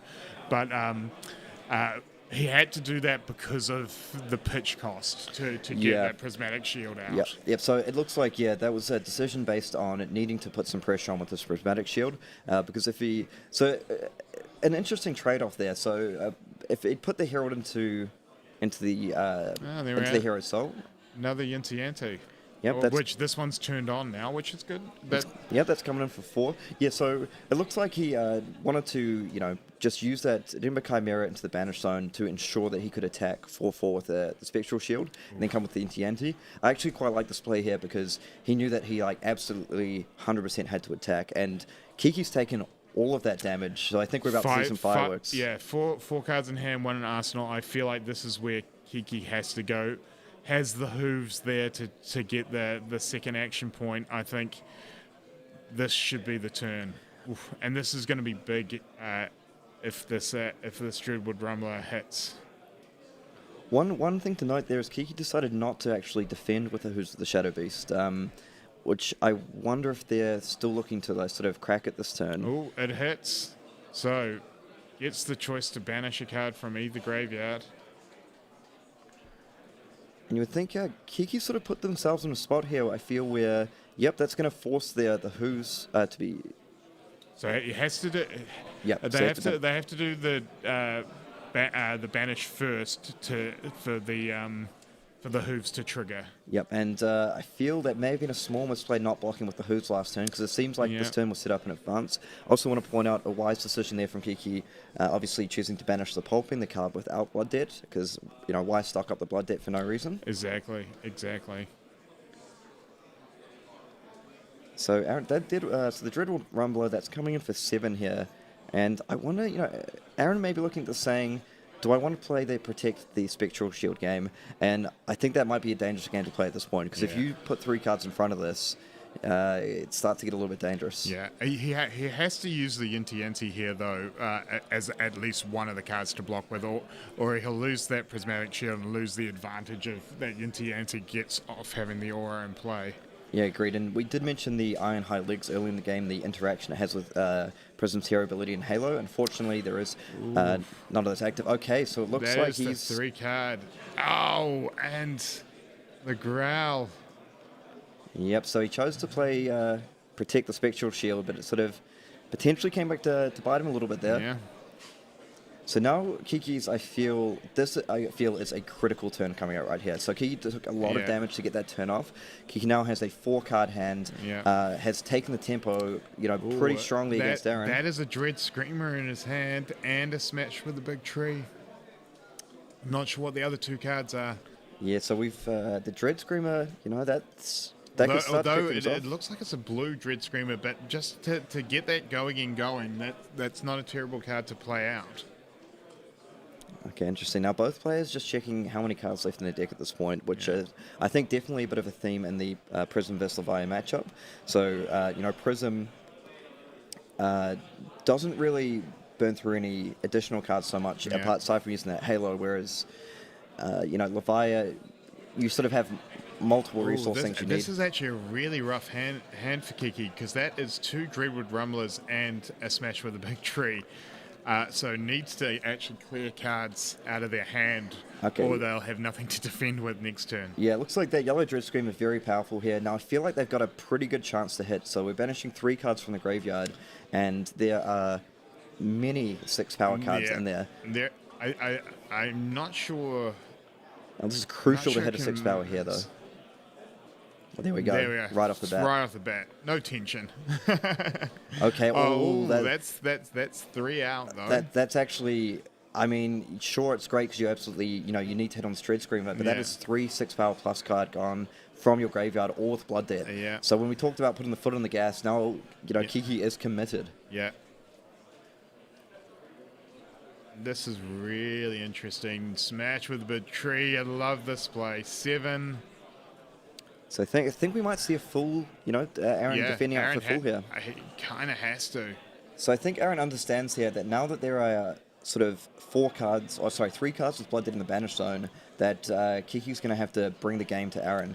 Now, one important thing to note here is the Ebon Fold is available. Yes. So that does give Kiki sort of one particular out. Another Dread Screamer. Another Dread Screamer in Kiki's hand. Yeah, so There's a lot of pressure coming Aaron's way again this turn. Yeah, no. Although I do believe now with the yellow Dread Screamer, also the hooves in there, and the convulsions, there is a possibility that Kiki could miss on this Dread Screamer. Absolutely, and that looks like a blue Dread Screamer as well coming through. It is a blue Dread Screamer, yeah. So again, like this really, there's a lot of must hits here. That's a miss. That's a miss. Oh, there we go. Got there on the last one. I think Kiki will be sighing, a big sigh of relief on that because. And that's that's good for future cards as well because that means there's still a lot of sixes left and not many non-sixes left in there. But I think we're at the stage of the game where Aaron's going to be thinking, can I just sort of outlast this? Block out, yeah. Can I just block sort of multiple, like can I full card block sort of every turn and hope Kiki runs out of cards to banish effectively and dies to their own blood debt? Yeah. That is a very risky strategy with the ebb and fold still being in play, though. It is, absolutely. I mean, I think you can fall into the trap of thinking, eventually the Vi player is just going to, kill herself to blood debt. Again, another big smash with the tree.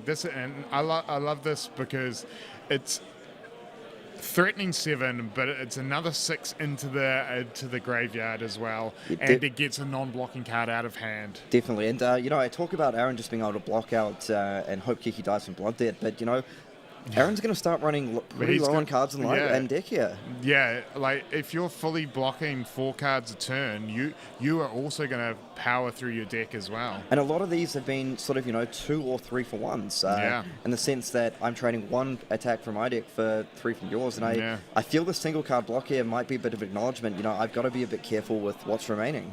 Yeah, and this may be the turn for the app. Here we go, Dreamweavers. Oh, Herald of Protection, is that? It is. So, I mean, that's not the most threatening. It doesn't sort of threaten that breakpoint because it is 6 power. But it does force... what I do like about this move is it is forcing Kiki to, really respect this and defend it with 2 cards. Yeah. One of the cards in his hand is a Pulping that has no defense. One's a Stony Wilton Hog that only has 2 defense. So this making his options a little bit harder.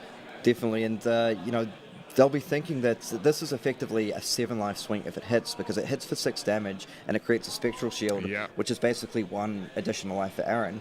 Now, I really like this move from Aaron because, he's thinking, I cannot let this get blown up by Phantasm.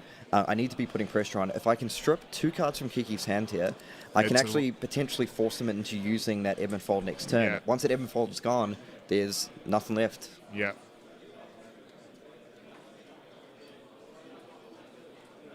Okay, so definitely a critical block here. Red Stony Wootenhog, Hungering Slaughter Beast, the Dread Screamer, and the Pulping.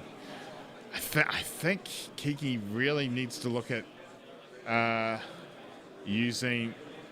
possibly using both the Stony Wootenhog and the Hungering Slaughter Beast. That would only actually block for 5 here, though, because that Stony blocks for 2. I can't, like... Kiki has to use 3 cards to fully block this, which is a tough.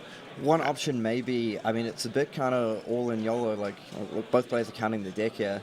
Looks like Kiki's got a lot more cards left in deck. One option is to actually crack that E1 Fold defensively in order to, basically block with the defend with the Ironhide Gauntlets. 2 cards pitch to use, then use the Ebb and Fold and Ironhide Gauntlet. But that is a very high risk strategy. You'd really be banking on picking up a card that is able to banish cards from graveyard. So we'll see what they do here. I expect we might just see a full block for 6, but who knows, because at this point, life actually isn't the most important resource. I feel it's potentially more so cards remaining in deck, so Kiki's got a difficult decision here. They might be thinking, I can hold on to this Hungering Slaughter Beast, or I can, go for the Pulping, for example. Yeah, the problem is that Pulping's yellow, I think, so it's not a 6 card. Yeah, it will still potentially get that go again, though, which is the important part, if Kiki's able to discard. But, it doesn't look like a full 6 power hand. Yeah, like Kiki really has to work out how they are going to turn off Blood Debt next turn. That's the decision Kiki has to make now. Yeah, and, this is what Top 8 Flesh and Blood is all about. Like, these are this is an absolutely critical decision from Kiki here, and I think they know it. Obviously, I think completely reasonably taking a little bit of time to make this decision, because the last thing you want to do is, defend the wrong way. Okay. Oh yeah, decision has been fully made. taking it. That was a. I was gonna say that is an option, because with the Dread Screamer, you're looking at almost certainly hitting with the Dread Screamer, so you're getting 2 attacks in. You're turning off your blood debt. Okay, so again, we've got another critical Dread Screamer here. This is very interesting. That pitching the pulping, though, because the pulping does have the ability to have dominate, which I would have thought may have been the follow-up after Dread Screamer. Potentially, yes. The Ironhide legs are still available. Yeah, of course. What I feel Kiki may be going for is playing the sort of fatigue strategy here, because Aaron, with Iris of Reality, that doesn't have a weapon that deals damage. Yeah. One thing we didn't mention is, that Herald of Protection has gone into Soul, so that can create another Spectral Shield, but I feel what Kiki wants to achieve here is stripping 3 to 4 cards. Oh, absolutely. Oh, there's the Who's, that's one. Oh, that's a blue. That's a miss as well. Oh, that is a hit. Ooh. Okay, so that's twice now that the third card has been 6 power. Yeah, but that also means that pretty much it can't. Kiki can't miss if playing. If this goes another turn with the current setup in their graveyard. Yeah. Okay. So now we'll see what game Aaron wants to play, because Aaron does have the option to. That might be Merciful Retribution. That could be it. That could be it. So Merciful Retribution, when an aura is destroyed, deals 1 arcane damage to your opponent, and that just might be enough to win it.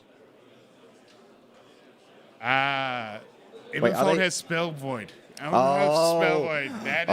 That is a monster play by Kiki, knowing that was a possibility. Absolutely not panicking there. So, not like me, where I'm sort of getting that sinking feeling that the game is over. Very heads-up play from Kiki there, and extremely smart holding onto that Ebenfold. And that's it. That's game. Oh, wow. Wow. What an amazing... What a finish. Brute life. Kiki pulling it out. Aaron Curtis, very, very close. But, wow, that is down to the wire. One life apiece. I thought for a second, I got overexcited. I thought Aaron had just pulled the rabbit out of the hat there. Yeah. And it sort of, stolen that game at the very end. It was a very heads-up play. Yeah, I have to admit, though, Kiki has been very good with Spell Void. I played against them in a draft in Wellington a few weeks ago and saw Kiki use Halo 4 Spell Void. Yep. And obviously, we were wondering, had held on to that Ebenfold for a long time, and absolutely it was for that Spell Void, and what a clutch play. Yeah, that just shows, some really high-level play there. Like, holding on to the Ebenfold, generally the Ebenfold is there to protect you in case you don't banish that 6-power card. And I think the Dread Screamer, banishing the 6-power card, obviously critical there, but... Yeah, I feel like Aaron, because to be honest, I kind of just forgot about the Ebenfold Spell Void, because 99% of the time, you almost... And this is the thing, the conversation with a lot of players has been like, Spell Void is just awful, it's useless, why did they even do it? But here we are, top 8 at a calling, and Spell Void is the key play. So it's almost like the developers of this game are good at making games. It's almost like they know what they're doing. But that, I feel like we could not have asked for a better start to our top 8 than that. That is a great match. That just, the Ebenfold, I wonder... Aaron sort of may have been aware of that Spell Void anyway, but, in that sort of position where you cannot win the game, you're totally within your rights to, play this out. And if your opponent doesn't notice and doesn't use it, then that's fine. It's like a similar thing to other formats when you have things like, Katsu and Blitz and Classic Constructed. If players don't recognize that they're breaking scales, for example, can pump up the combo card. I think that was... a good play from Aaron. What I appreciate from that is it shows a good sort of competitive spirit. Oh, absolutely. Absolutely. Aaron would have looked at his hand there and gone, look, I feel like, I probably can't win. But, I'm going to play it out and go for it. It's that whole thing of, I have one shot. Yeah. And, I'm never going to know if I don't take my one shot. Aaron took the shot. It didn't pay off this time. But, he could have just sort of slowly whimpered out and Yep. faded away. Instead, he made the play that he thought would win him the game. Didn't pay off this time, but full credit to him for making that play. Another game, Kiki may have missed that, but wow. Yeah. Well, just great play from both players. Yeah, and I think it looks like we actually have a special guest coming into the commentary booth. And here we go, if we sort of shuffle over a little bit. Shuffle over. Now, Kiki, I've got to ask you, on that final turn of the game there. Yeah. So when Aaron dropped that merciful retribution, did your sort of heart sink for a second? Or did you sort of immediately know you had that ebb and fold up? Oh yeah, no, for the briefest moment I was like, oh man, like what am I supposed to do, right? What I can't damage it, like I didn't block by like hooves before, I was like, it's gonna cost me, like maybe. Yep. So when it came to that, I'm like, it's gonna cost me, and I'm like, hold on, I've got spell void. Yeah, because I have to say, I was getting overexcited on the commentary. I saw the merciful retribution. I'm like, has Aaron done it? Has he pulled this game out of the hat? Yeah. But like we were saying, very heads-up play from you, sort of being aware of your I was surroundings. saying in that draft that we did down at Cerberus, after I had seen you use Spell Void on a Halo before, I was like, Kiki knows about Spell Void. Kiki knows how to use Spell Void here, and it very heads up, and really a clutch decision this late after 2 days of much mental athletics. It was great to see that you're still not making those little mistakes, and it gets you into one step further to that winning. Oh yeah, no, I didn't think I'd make it this far originally, but like I don't know, like the 6 seal pool got me into the top cut, and then like I went 1-2 in the first draft. Really? So like Okay. felt the pressure, but then like the 3-0 clean sweep of the draft got me here. And, Absolutely. And I felt real confident. Kiki was the only player to take down Kieran Carnegie this weekend, the 11-1 player. And I do have to ask, Kiki, we're watching the stream here, and we saw on a couple of those Dread Screamer attacks, it looked like the first 2 cards that were banished from graveyard were non-6 power. Yeah. And we're thinking, geez, like they must be stressing over this, because I was stressed watching it. I can't imagine how it was for you playing it. Like I had a backup plan. Like I had the Ebb and Fold. I made sure I had a Shadow Card in hand to banish for that, so I'd at least draw a card to Arsenal or whatever. Yep. So like I knew I wasn't just dead, but like I needed to keep the pressure on. Like the moment I slip up, that's when he can come back at me, come back with an Angel. He had the Dreamweavers, which was a big problem. Like I had 6 powers to block all day. Yep. But like the Dreamweavers are scary, and then like it was a tough decision to just like go to 1 from that attack. Like, Yeah, and can you walk me through it a little bit? Because we're watching there, and we're thinking, was part of that decision the amount of cards left in both players' decks? Yeah. So I knew that I felt like my best window to win was just attack constantly throughout the next 3 turns. If I double block there, I can't actually like if I block part of that or whatever, the best I can do maybe is attack with the meat axe and use the Ebb and Fold to not take blood debt, but then I'm giving him the tempo back. And even if I'm on 7, like if he starts attacking me, like say twice even, or even just once, then I'm on low enough that I have to keep him blocking that I can no longer have those massive 2 attack turns. Absolutely. So, yeah, that was my game plan all along, like pitching the Dread Screamers to the bottom, trying to get them to late game kind of thing, and just attack with a big attack in the first few turns to kind of get some chip damage and also just get cards out of his deck to like run him out and apply pressure to him. Now I've got to ask, stepping away from this game and back to the draft itself. Yeah. Only Levia in the pod. Yeah. How early in the draft? Because we didn't see the draft. How early did you make that decision to go brute? So my. Because we hear a lot. There was a lot of chopping and changing by the sounds of some of the Yeah. other players. Yeah. So my first pick was a red Belittle, which I ended up not playing. Yep. But I was like, because I like. But I love it. I love it though. I like it in Chain. I like it in Bolton. I really like it in Prism as well. Like it's weird. I prefer blue Belittle, but like it's just a way to get multiple attacks in Prism, which is how you apply pressure with that deck. So I took that first, and then the second pick, like there wasn't really anything good. There were no good generics. But I saw Dread Screamers. I'm like, that's pretty powerful. Like, yep. And even if you don't go into brute, you don't want to see it against you. Like I have a heavy like affinity for Prism and limited.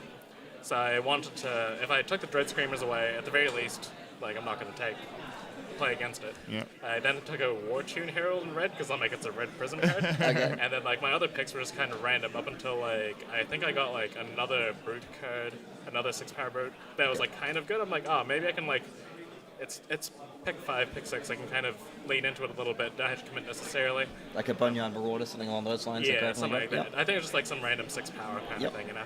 And then I saw like who's the Shadow Beast. I'm like, well, I've already got 2 like 6-power brute cards. I can kind of just go for it right now. It's kind of sweet that it's a cold foil, but like I would have taken it regardless. I think at that point. Yeah, you got a money draft in the top end of the call. I love it. I love it. Rare draft. That nothing else is on the line. Just take what the best value in the pack. I would have taken it even if it wasn't cold foil. Like I think it's a pretty good sign. Like if it's 6th kind of. Yeah, totally. I can like just cut off brute early. I didn't think Matt was going brute this time. Like it passed me like a few kind of good brute cards. So yeah, I kind of just dove into it at that point, and I thought like Prism was real dry, which is again my favorite. So yeah, I figured there'd be a lot of people in Prism, and B maybe can kind of prey on them a little bit. Absolutely. Well, it seems like because we were talking about signaling and stuff before, yeah. Because it seems like getting that who's the Shadow Beast 6th, 7th pick. It looks like you identified the right class. It looks like it's really paid off for you in this. We Thank you for coming and joining us. We may have to let you go because the top 8, keeps rolling on. Rolls still on. going. So you can have a couple of minutes before your next game, and best of luck. Yeah, best of luck in the semi-final, and see if you can take out the whole thing. Thanks, guys. Have Cheers. a great day. You too. All right, and with that, we're going to be joined again by Cullen.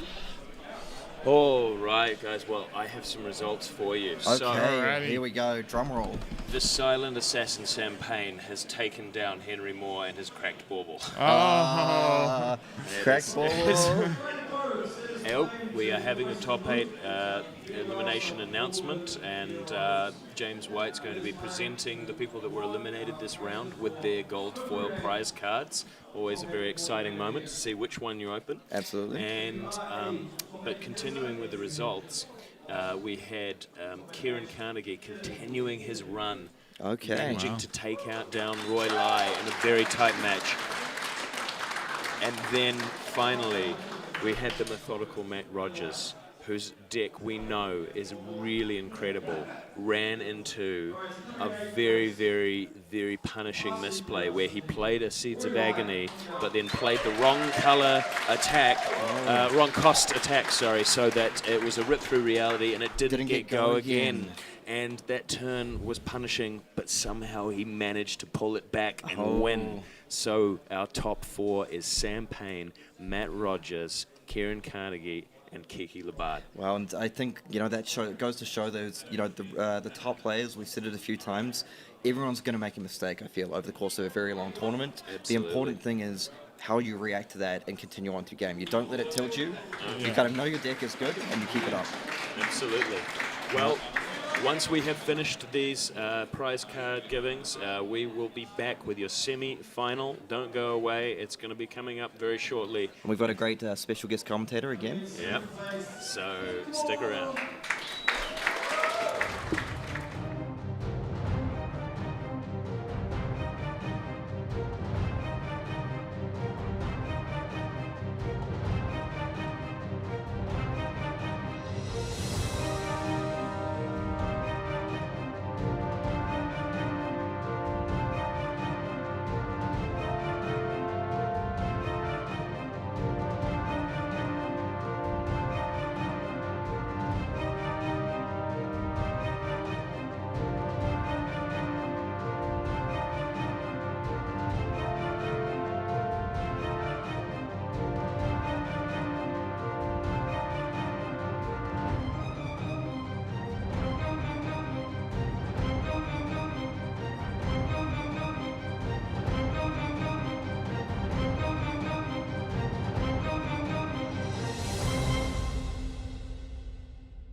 and welcome back. It is Callum Gittins here with James White, the man himself. And James, let's talk about that draft. My gosh. It was something of a draft in that top 8. We ended up, midway, most of Pack 1, the table had 6 shadow drafters and only 2 light drafters. And we've talked a lot during the stream about staying open and reading the signals and then committing once you get a good read on what's getting passed to you. And what happened in that particular draft is there were 3 shadow drafters in a row that all picked up on the signal that Bolton was open. Right. And they all switched into Bolton. You think you're doing the right thing. You think, right, I've read the signal. The signals are clear. I'm going to switch and I'm going to pick up all those goodies.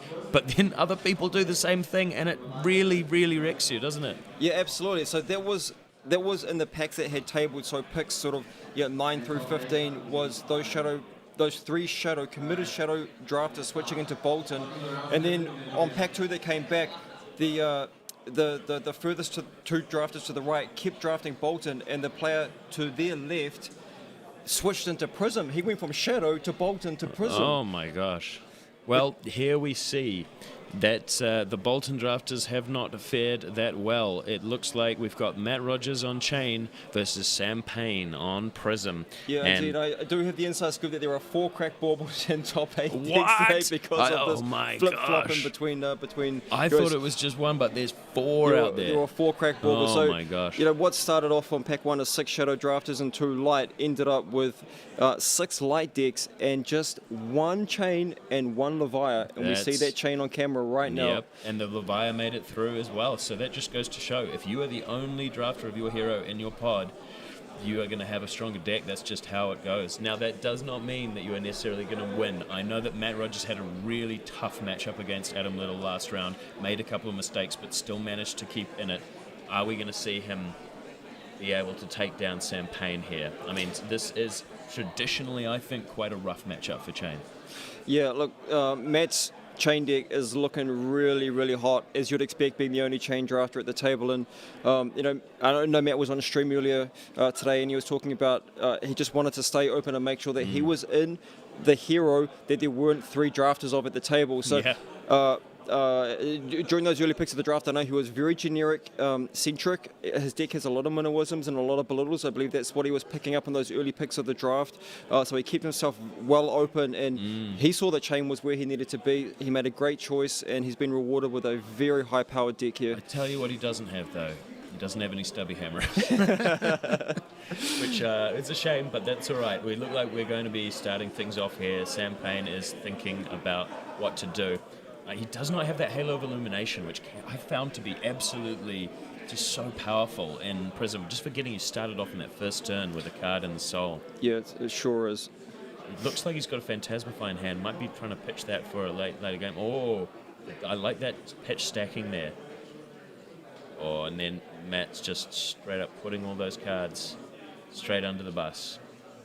8 defense against 8 attack, and now Sam is deciding how he's going to order that pitch. And here we go. We are off to the races. The semi-final of the calling. The stakes could not be higher. Something I found very interesting over this top 32 draft is the range of different Chain strategies that I've seen employed. I've seen some players who don't make any Soul Shackle tokens until they've been through their deck an entire time, so they know when they need to start cranking out those Soul Shackles to banish good stuff off the top. Ooh. I've seen people make them slow and steady, like maybe 1 on turn 2 and then another 1 on turn sort of 4. Hang on, I just want to make sure, because I didn't see. I think maybe Matt just revealed the brandish that was in his hand to Sam. I didn't see him sort of reveal it to the camera, but I think that he just showed Sam kind of so that in a way that the camera couldn't see, but that was the card that was revealed to the Blittle to be able to search up that minnowism. Observing Matt in that last round, though, he is very, very aggressive, make a Soul Shackle every turn and rip through that deck as fast as possible to find those many, many rip-through realities that he has. He has 3 reds, I think. He does. Yep.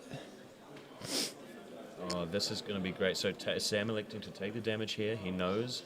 Ooh, you see Matt toying with that dice, thinking about this Soul Shackle here. Is he going to start his journey down into darkness? He is. And here comes the Galaxy Black, just the annoying little poke for 1 that will become 2 if Sam decides to take the hit.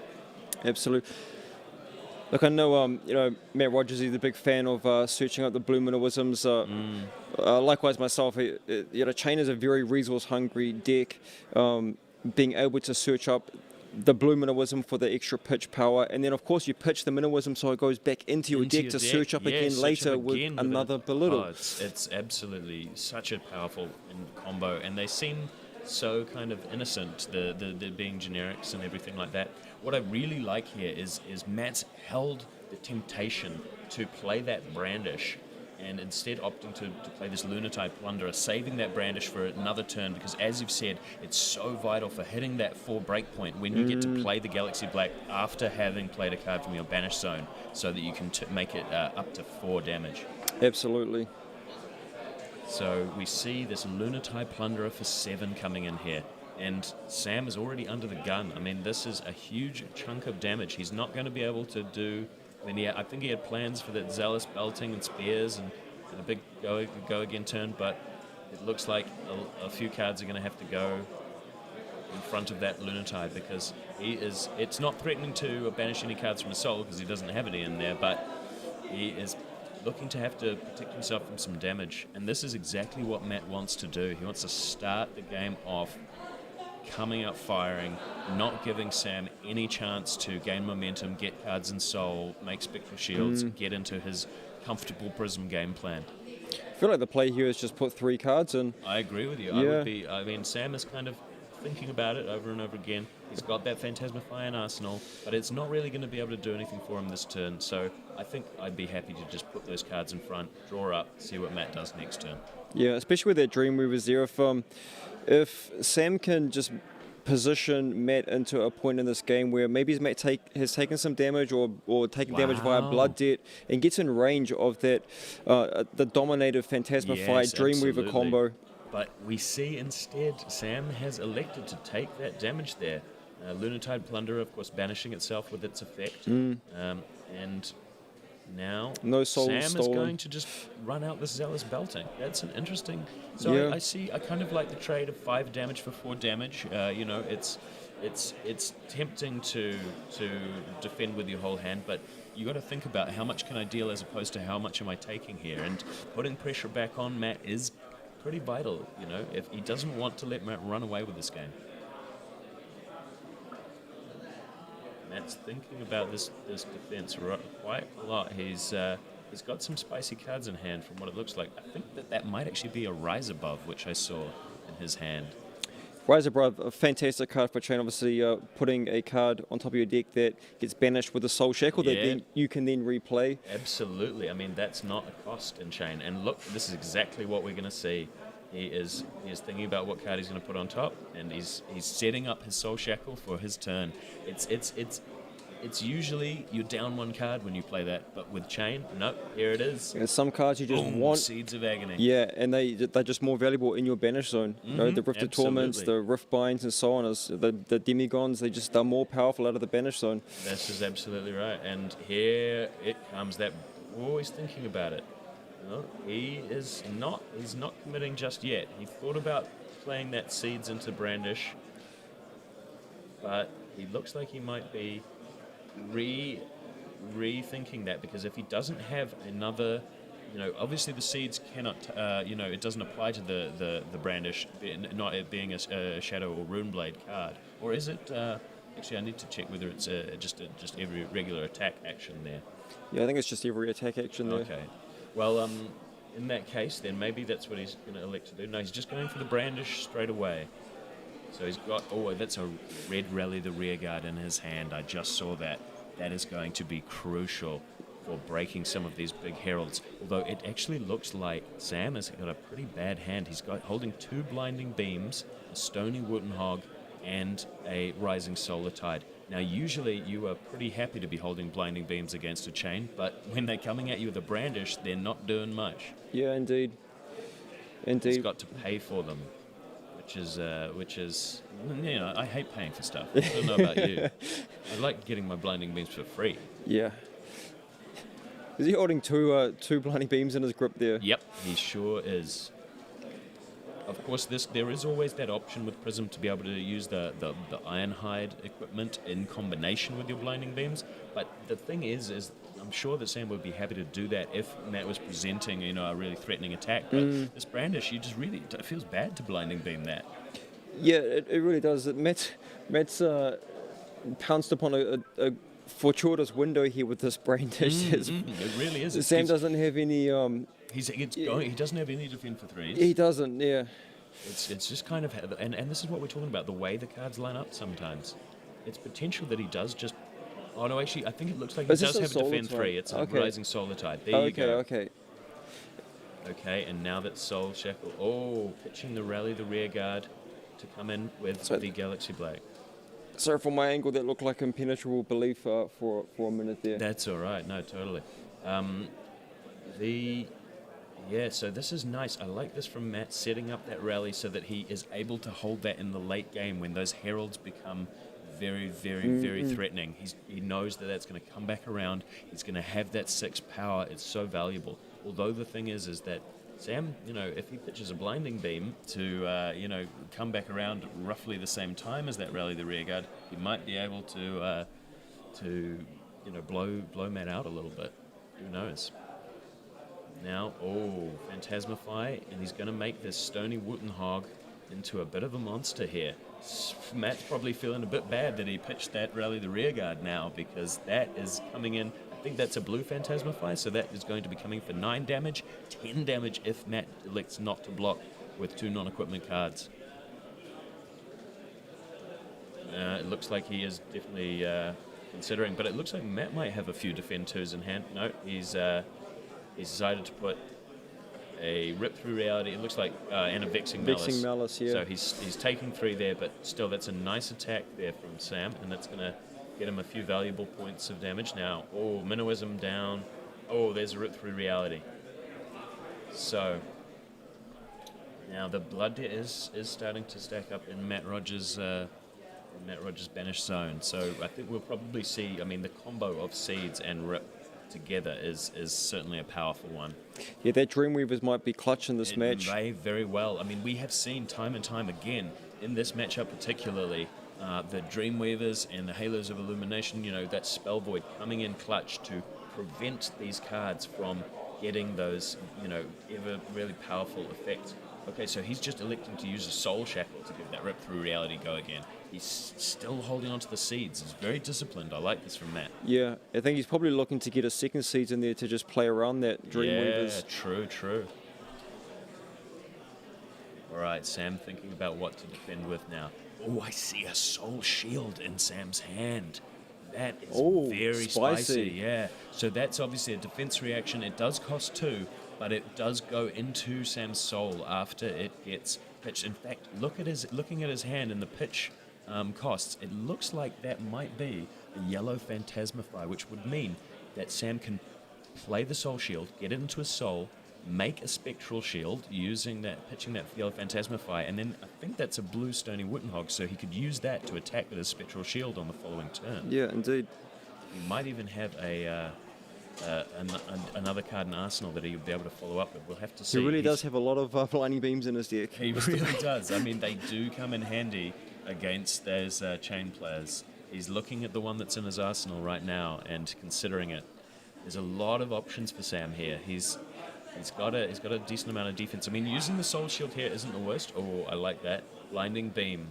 Of course, it's targeting a shadow card, so he doesn't have to pay the cost on that. And he takes 1 damage.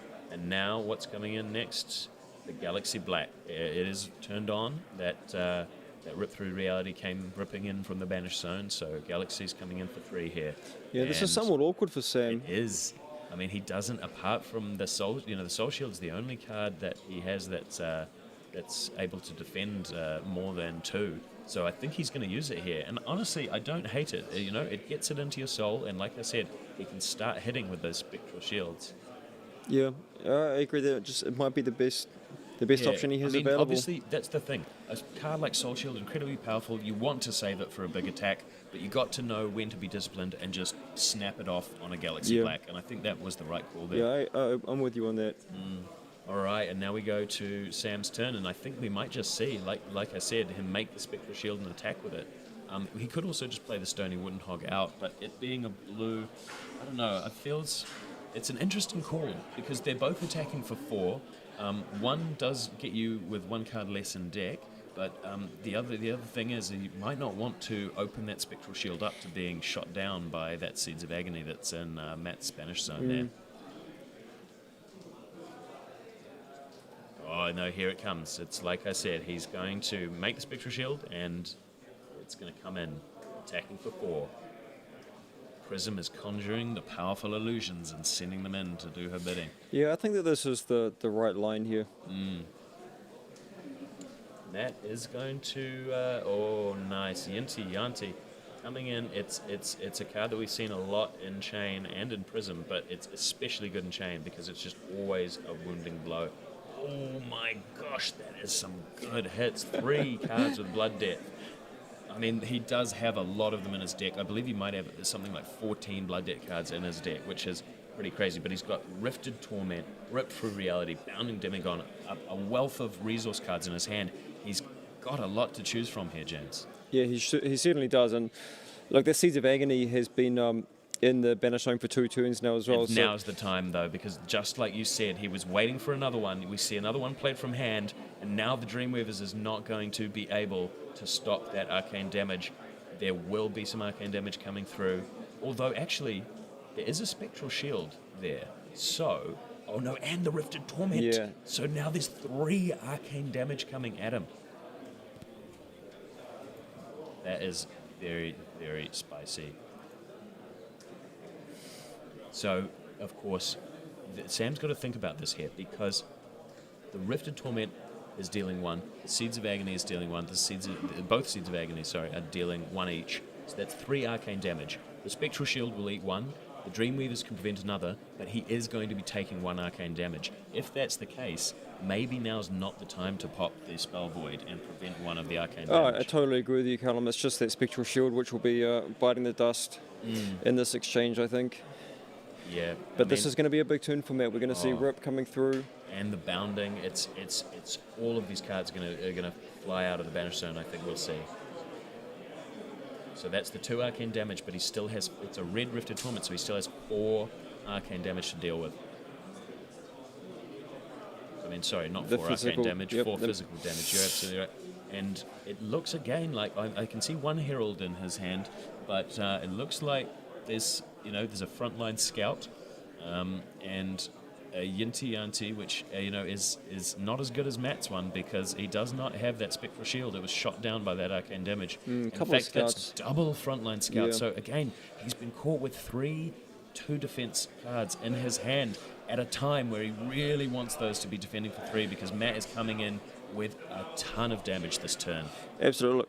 With 3 Prism drafters at the table and 6 light decks all up, all of these light heroes are going to be struggling to make, just the 30 playables, which is, we see 4 crack baubles in these top 8 decks. It looks like we might be seeing some Ironhide equipment coming in there. He's considering.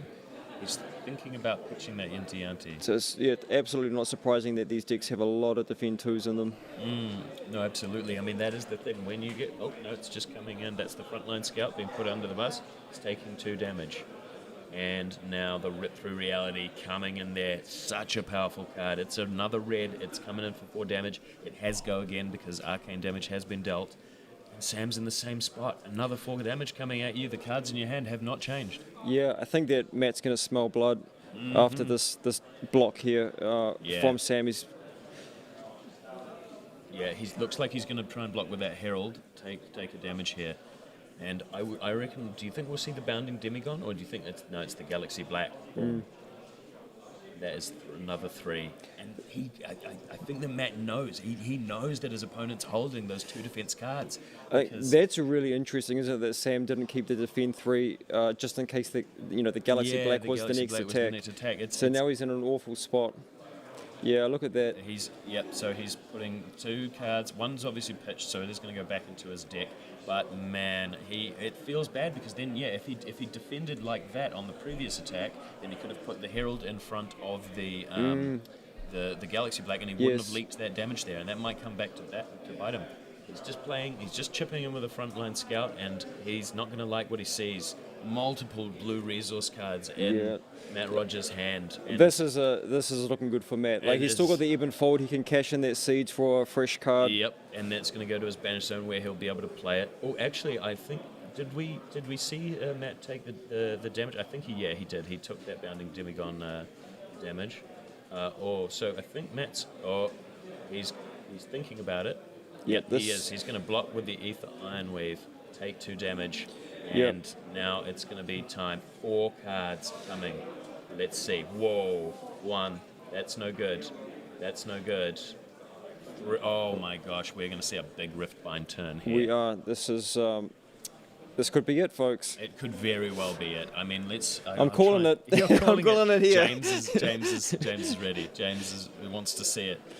I mean, you designed this hero, so it must be pretty sweet to see the game plan playing out, this way. We've seen multiple times on camera when your chain game plan kind of goes awry, but here we are seeing a textbook example of just how to play the deck. And look at this, I love this. The little, like we were talking about earlier, that nasty little chip in for 1, fetch up a red Minnowism, which is just going to pump up that Riftbind even more. This is going to be something spectacular right here.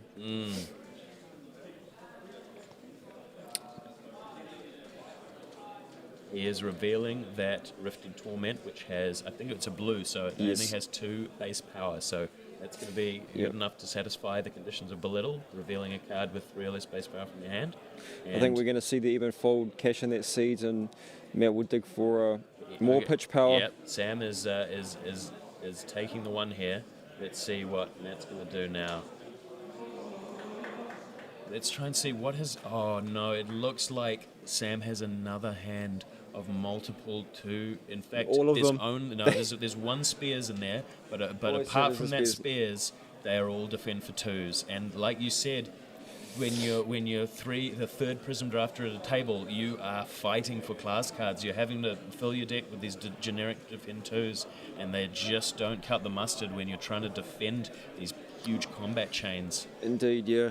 Minnowism are not the best of cards for your Prism builds typically. No, absolutely not. And Matt is just figuring out how he wants to construct this master turn. He's probably considering using that Even Fold, like you said. Oh. He almost put that Seeds in the banish zone, I feel. He's thinking about it. I mean, he is known as the methodical Matt Rogers. No, he decided to go for the Minnowism and play the Seeds. Here we go. That is 1, 2 non-attack actions, 3 non-attack actions.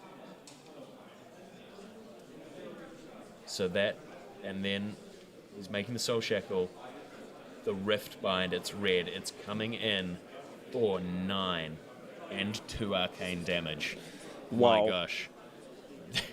I'm not sure that Sam's going to be able to defend even the arcane damage from this turn, let alone the physical damage.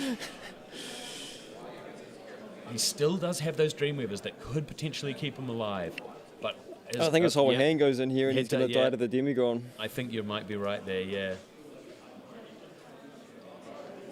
Because he can defend 1 of the arcane damage, which puts him to 3. He can defend up to 10 with the... Potentially, if he defends for 6... No, but even then, yeah, you're right. This is over. There's no way that he can defend this amount of damage that's coming at him.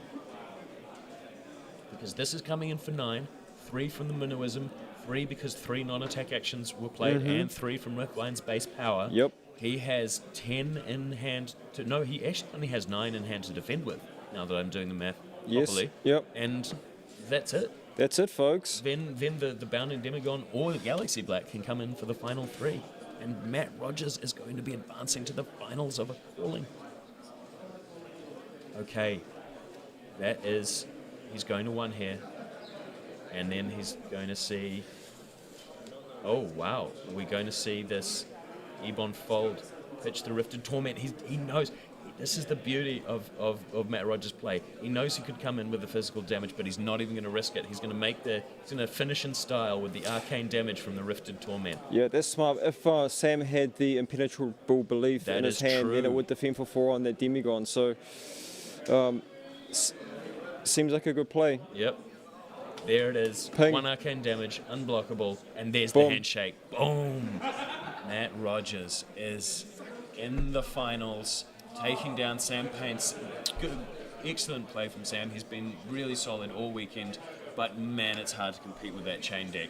That chain deck was hot. It was That is outrageous. how you want your And chain decks to look. a textbook example, exactly. That is showing you setting everything up, pitching. I mean, you know, it's easy to talk about variance with chain, but you know, you make your odds pretty good when you got 14 blood deck cards in your deck. That's almost half your deck. Yeah, absolutely. And look, he just had the gas that you want. He had the triple red rip through realities. He had the Multiple belittle red minnowism scenes, the belittle package. minnowism package, fetching up, you know, minnowisms to be able to pitch. He had even the blue belittle, like you're talking about earlier, being using Quality your resource cards that can come in and present, you know, little points of damage and have utility in the late game are just so, you know, excellent. And I mean, he really steamrolled Sam. It has to be said in that game.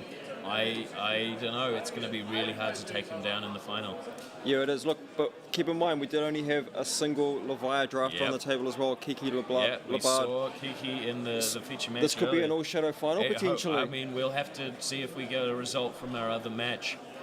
We'll hopefully get those for you shortly. But yeah, I've got to take a moment from that game. So I want to talk about when you were designing this set and you decided that Chain was, we've talked about this in the past in interviews, but when you decided that Chain, you know, was going to be this shadow hero who you know, sacrifices things in order to get resources, and you decided on the idea of the soul shackle. I mean, how did that work? Did it take a lot of testing to get right, or?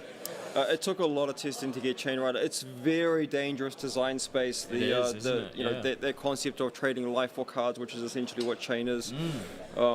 So yeah, it was dangerous design space to go into and to commit to take into, you know, the real world. Absolutely, yeah. And a lot of resources went into getting it right, getting it to what we think is a balanced spot. And just Monarch in general, it was a long development pipeline for that product. Right. Yeah. We are seeing Chain being very, very popular for the Classic Constructor side event today, the ProQuest. Oh wow, we have just gotten the word. The final is going to be between the two Shadow players, Kiki Labard on Leviah versus Matt Rogers on Chain. Auckland versus Wellington. You couldn't draw it up any better. You couldn't. The Demonastery doing the business today in the top 8. And that's so funny. Didn't we say it? Yeah, that all weekend it has been Light, Solana, Prism running the tables and Sealed, Bolton in the drafts, and yet the finals, the demons have come out to play. Oh man! We said we're going to see a resurgence, a surge of Shadow come through in this top 8, and that's it's absolutely come right. to be. I mean, you know, these two drafters were the only ones who had the ambition and the courage to go out into the uncharted realms and reap the rewards of their shadowy torments. It's exciting stuff, and I can't wait to see this final. This is going to be a great. Look, it's not often you get a draft pod that has 2 decks that there was only 1 draft draw. Yeah, so absolutely. This is some high octane, high powered Chain and some high powered Leviah. So this should be as good as it gets. Oh, we're just hearing a word as well that we're going to have Matt Rogers coming to join us in the booth in a second. We'll talk to him about his final. Here he comes. And we'll just get him sat where he puts his gear down. I gotta say, this is going to be such an exciting final because Matt is a person who come and join us, mate. He's I've just been saying, look, you're the person to beat. What a deck. There's a microphone there. Congratulations on the semi-final win. We were just saying, an absolute textbook example of what a great Chain deck can do. Yeah. yeah, everything went right for me that game. That Yeah. was just, yeah, it was great. Not much else It to felt say, really. good. The cards fell. You know, that one turn where you flipped over your soul shakers and it was something like, you know, Rip Through Reality, Rifted Yep. Torment, Bounding Demigod, all falling into place. Yeah, it was just, It couldn't feels have good, asked for doesn't more it? there. Yeah. I mean, I've taken a look at your deck and man, does it look scary. It is something, I mean, I certainly wouldn't want to be sitting down opposite it. We have heard tell that your opponent in the final is going to be Kiki from Wellington. Yep. And, you know, you were the only chain drafter. Kiki was the only The only Leviah Leviah. drafter. So It's going to be a showdown for sure. It's going to be the showdown between the Shadow Heroes. You know, what do you think of the Prism Leviah matchup? Have you sort of played it much in the past? The chain Leviah? Sorry. Yeah. No, A little bit. I've played it from the chain side mostly. I've Right. never played it from the Leviah side, so I think that's good because I'm playing from the chain Yeah, side. that's good. Yeah, I think generally I can just. It's quite easy to block quite a bit because I've got a big deck. Yep. It's like I'm going to be playing I think 39 cards in that Okay, matchup. cool. So I'm going to be able to block a lot of those big attacks early and not be putting much pressure on Kiki at all until I've probably built a few Soul Shackles. Right. That's kind of my strategy. So then Kiki doesn't get to block too much and fill their graveyard up, and I get to have time to kind of sculpt. And I don't mind taking a little bit of blood debt because I'm not going to take much from the attacks, I think. Right, yeah. fair. So I mean, who knows how it'll actually Yeah, play yeah. out, but that's kind of my That's your strategy. game Yeah. plan going in. Yeah. I tell you what, a card that I'm going to be looking out for in this game is that Rise Above. I think. I mean, I don't want to, Yeah. you know, I'm not giving any trade hints, but it worked really well for you in that game. You know, putting that Caesar of Agony on top so it could get banished. That was a really nice little play. Yeah. Well, I got that Rise Above quite late, and it's part of what allowed me to just go into chain. I had so many generics in the first pack. Like I was Right. picking, you know, Minnowisms and Belittles and that card and stuff, and then I got past like the Runeblade chest. Oh, It had gone right the way Ironweave. around the Oh entire my table, gosh. and I was like, okay, well, yep, There you chain's go. good. I'm more than happy You're with all that, in. you know. That is, and we didn't even see it used in that game, but man, that card come in absolutely clutch in a moment Yeah. where you just need those extra couple of resources to really push in with that Galaxy Black or something like that. It's such a awesome piece of equipment, and that incredibly useful one defense on there. I mean, you know, Yeah, can be it's so just so an vital. extra cherry on the top. Absolutely. Yeah. Well, listen, we're going to have to let James go because he has to go and hand out some gold foil prize cards. Oh, yeah? And I know, Matt, you're going to be preparing for your final match. Good luck. Can you just hold a tunic for me, please? One more win to go, mate. You're One going to more. have to work for it. Yeah, You've fair. got to get one more Oh match no, I'm yet. going to work for it. Yeah, but good luck. And Kiki's a hell of an opponent. Oh, it's going to absolutely. be. It's going to be really, down to the wire. I think it's going to be an amazing match. Awesome. Looking forward to it. Looking Look forward to forward it. to seeing it. And we're going to go to a quick ad break, but we will have that match for you. Don't go away. Cheers. Thank you. Well done, man. Very, very entertaining. Yeah. Awesome. Yeah.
right. We are shuffling up for the final round of the Calling Auckland. And we couldn't have two stronger players to battle it out for the coveted trophy and that gold foil spring tunic. In the booth, you once again have the Dream Team. I'm Callum Gittins, and I'm joined by Kieran McIntaggart and Ian Kenderdine. And it all comes down to this, and the grand final. There's a Brute player in the finals. I know you're happy about that. Kiki, do it for the Brute gods. Do it for Brute life. Love it. Oh, yep. This is super exciting, and of course, I'm sure you guys have talked about it. We had 43% Prism players in the sealed, yet here we are in the final. Two Shadow players. How amazing is that? It's fantastic, and honestly, I think that it's a really fantastic matchup. Just from a community, I mean, both these players are so beloved by the Fab community. I mean, Matt Rogers, he has been a competitive player from the beginning. He's always been the person to beat. Kiki has, I just got to say, one of the loveliest people I've ever met in my entire life, and you always like that. There's almost a little bit of a David and Goliath kind of story going on there, I feel. Never really gotten to those heights of competitive play, but they are such a standout player. Yeah, absolutely, and this is a bit of a fun trivia fact.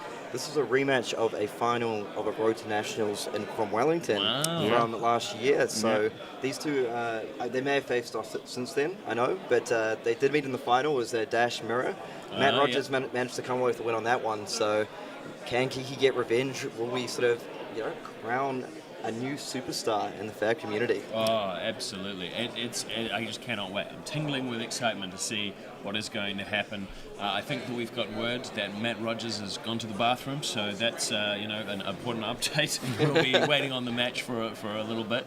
That is wise. I mean, I tell you what, I have been in those situations before, and you just got to say, look, I'm really sorry, I have to go to the bathroom and take a nervous pee, because it is, you don't want to be sitting there trying to think about your game and going, oh God, I'm really busting to go to the toilet. Absolutely. But this is what it has all come down to, the culmination of a weekend that has seen almost 250 players being whittled down first to the top 32 at the end of day one, and finally to the top 8, and now down to just 2. Yeah, and a really interesting thing, this is what we were saying in our breakdown when we were talking about drafting at the top of the top 32, is if you can be the only person drafting a character, you have got a really good shot, as both of these players have found out. They got through their pod, they're in the final. However, this isn't the traditional way of only drafting Brute, because I know I was talking to Henry Moore. He was 4 to 5 Brute cards deep before he changed to Bolden, as was Adam Little. Little Adam had taken some Brute cards as well. So Kiki's pool isn't just a slam dunk, but they have really worked well with the cards they managed to get. The one thing that we have seen in Kiki's deck, a lot of 0 defense, and that could come back to haunt them in this matchup. Yeah, absolutely, and that's the thing. I feel hate drafting actually plays quite an important factor in Monarch, and sometimes it's not necessarily hate drafting, it's just I wanted to play this deck and the cards didn't come around. And we've seen that. So I think between the two people who almost drafted when it looks like Matt Rogers is back in the booth now, so we'll be seeing that final get underway any moment now. We're back to the top-down view. We see the players shuffling up. And I just got to point out, I am absolutely loving Kiki's nails. I think that it really, just when you're going to be on the feature match, it helps to really go that extra step, Exactly. When you wake up and you're like, one more draft to go, I know I'm making top 8. You got to add a little bit of flair, a little bit of spice. You really do. Nail game on point. I'm Absolutely. loving it. Now this is going to be very interesting. The style here, I believe Matt's going to look to be more methodical, long game type with Chain, and I feel like Kiki has to be the aggressor, has to come out and really put Matt on the clock, because if Matt gets to set up and this game goes long, it's just harder and harder for Kiki to find a win here. Yeah, but potentially, although we have seen Matt go fairly aggressive with the Soul Shackles, I feel, in previous games. So, and it's interesting because both these decks require a little bit of setup, I feel. With Chain, you need to get those Soul Shackles down. With Leviathan, you need to get the 6-pound in the graveyard. You do, And what's going to be interesting to see is how these players navigate their tempo and their pivot turns. Because if you get stuck with a bunch of Blood Deck cards in your Banish Zone, and then the other player puts the pressure on, forces a 4-card block, and then we see the handshake. And so Matt Rogers, of course, being the highest seed, he gets to choose who is going first. And that is such a key to this. That's the first, the first blow of this battle is getting that advantage of being able to pick first or second. Absolutely, and I think that generally speaking, as Chain in this matchup, I'm wanting to go first. I want to get my Soul Shackle started right away, and that's exactly what we're seeing Matt doing here. Which is really quite interesting as well, because Kiki, as the brute player, is happy to go second and block out this first turn and get some cards into the graveyard if Matt gives them a chance. Yeah, I see there is one smash with Big Tree in there, so that can't defend, but looks like a Boneyard Marauder and a couple of other cards in there, so they should be able to defend all this. Wow, one of them's nice. a Deadwood Rumbler though, so that's 2 cards that can't defend. Oh, actually, yeah. I will say that was a really nice play there from Matt, just getting that Seeds of Agony out and dealing that cheeky point of arcane damage, and then using that Unhallowed Rites to put it back on the bottom of his deck for later. Absolutely, and just putting a little bit of pressure on probably is aware that's... Oh, wow. Yeah, we already see... I can't tell whether Kiki could have defended with anything there. It's possible that that they had 3 cards with no defense. So we can see a smash with Big Tree, a pulping, and... Yeah, it was double smash with Big Tree. That's the danger of them living their brute life. Yeah, and drew into a pulping as well. Oh, so this at least... good chance to hit on the pulping. This is definitely getting dominate and go again. Now, that's potentially possible. Now, if we look at the... there we go, so it hits. If we look at the equipment here, we can see Matt has the Arcanic Aetherweave and the Ebenfold, and Kiki's got the Ebenfold, the all-important Hooves, the Shadow Beast, and the Iron Rock Gauntlet. So both players have, I feel, drafted probably most of the equipment that they're looking for. Absolutely. Yeah, that is. I mean, it's Matt. You'd obviously prefer to have some stubby hammers, maybe an Ironhide, the legs, but that is some. He's got the important parts, and that's what matters. Now this pulping, as we know, if it's not defended by 2 or more cards, and it can't be because of the dominate effect, it gets go again. So now Kiki's going to be coming in with another attack here. And I love it. Yeah, the smash with the Big Tree, my favorite card in the set. I mean, it's just, sometimes you just want to smash someone with a Big Tree. It really does. It's got that Hacksaw Jim Duggan vibe to it. It really does, and you already look at Matt. He is considering. He's thinking about putting his whole hand in, because that is 7. Yep. Yeah. No turn. So Kiki in the driver's seat to. He took a little bit of damage on turn 1. Sorry, they took a little damage on turn 1, and now they are back. That was a handful of no defense that Kiki was able to get rid of, which is also very key. Although, look, is that another? No, so now we've got, it's another smash, some Dread Screamers. The Convulsions. I do wonder, though, that taking that 3 damage on turn 1, I feel Kiki would have preferred that obviously not to happen and would have defended out with a defense card. So do you ever think about defending with the Ironhide Gauntlet on turn 1? I mean, it might just be... It's tough because it does get another non-6 card into your discard, which you're right. Yeah. It's awkward with that. If you are trying to stock up with those 6 spells. And also knowing how Chain has that long game and going wide, you do want to hold on to it because of the amount of non-defending in your deck. Yeah, definitely. Well, Kiki's picked up another tree. They are definitely very angry. And I also like the play... The forest, the deforestation that is going on. I also really like the fact that Kiki pitched the Dread Screamer there for it to come back later for that late game go again, which is going to be very key. I think that's been a bit of a theme that Kiki's played throughout. I was fortunate to see their semi-final match as well, and also the quarterfinal, and that's happened a lot. I like this cheeky little poke here with the Galaxy Black. Those Blood Debt cards are starting to stack up in the Banish Zone for Matt Rogers here. That, Piercing Shadow Vice, Rip Through Reality, those are some expensive cards, and it doesn't look like he's going to be able to get them out of there this turn. And that's going to be 3 blood debt damage. And I was commenting earlier that, that 3 life that Kiki lost on turn 1, may come back to haunt them a little bit, but it looks like they might just be able to, pick it back. I feel like Kiki has to block here to stop the arcane damage that hit from Galaxy Black would cause, because there is a Rip Through Reality in Matt's banished zone there. Yeah, I can't tell whether he's got any cards in hand to be able to play it, though, is the thing. Yeah, I do wonder if that might have been a good spot to use the Shadow Beast. Right. Because it was coming through for 1. Been a nice defense, actually. And saying that getting, I suppose... Zealous Belting, I like this play. This is the go again. Yes, piling on the pressure, Kiki is. This is... I like this because should hopefully, I don't know what's in the arsenal, but should at minimum be able to re-swing with the meat axe after this. Yep, so taking 1. And is it the axe coming in, or there is a card in their arsenal? No, it's the axe. Here it comes. Let's see. I like that play. Oh, and it hits. Oh, lovely. It's 5 damage.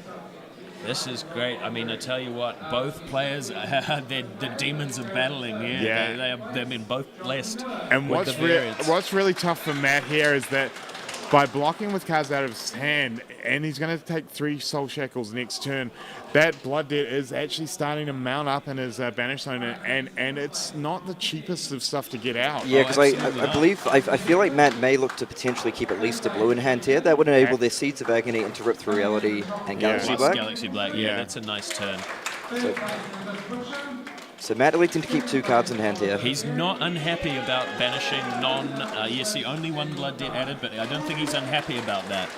This is very interesting. This is possibly a point that if he plays the Seeds, that Kiki may look to use that Ebb and Fold to stop the... Absolutely. That's a really good point, actually.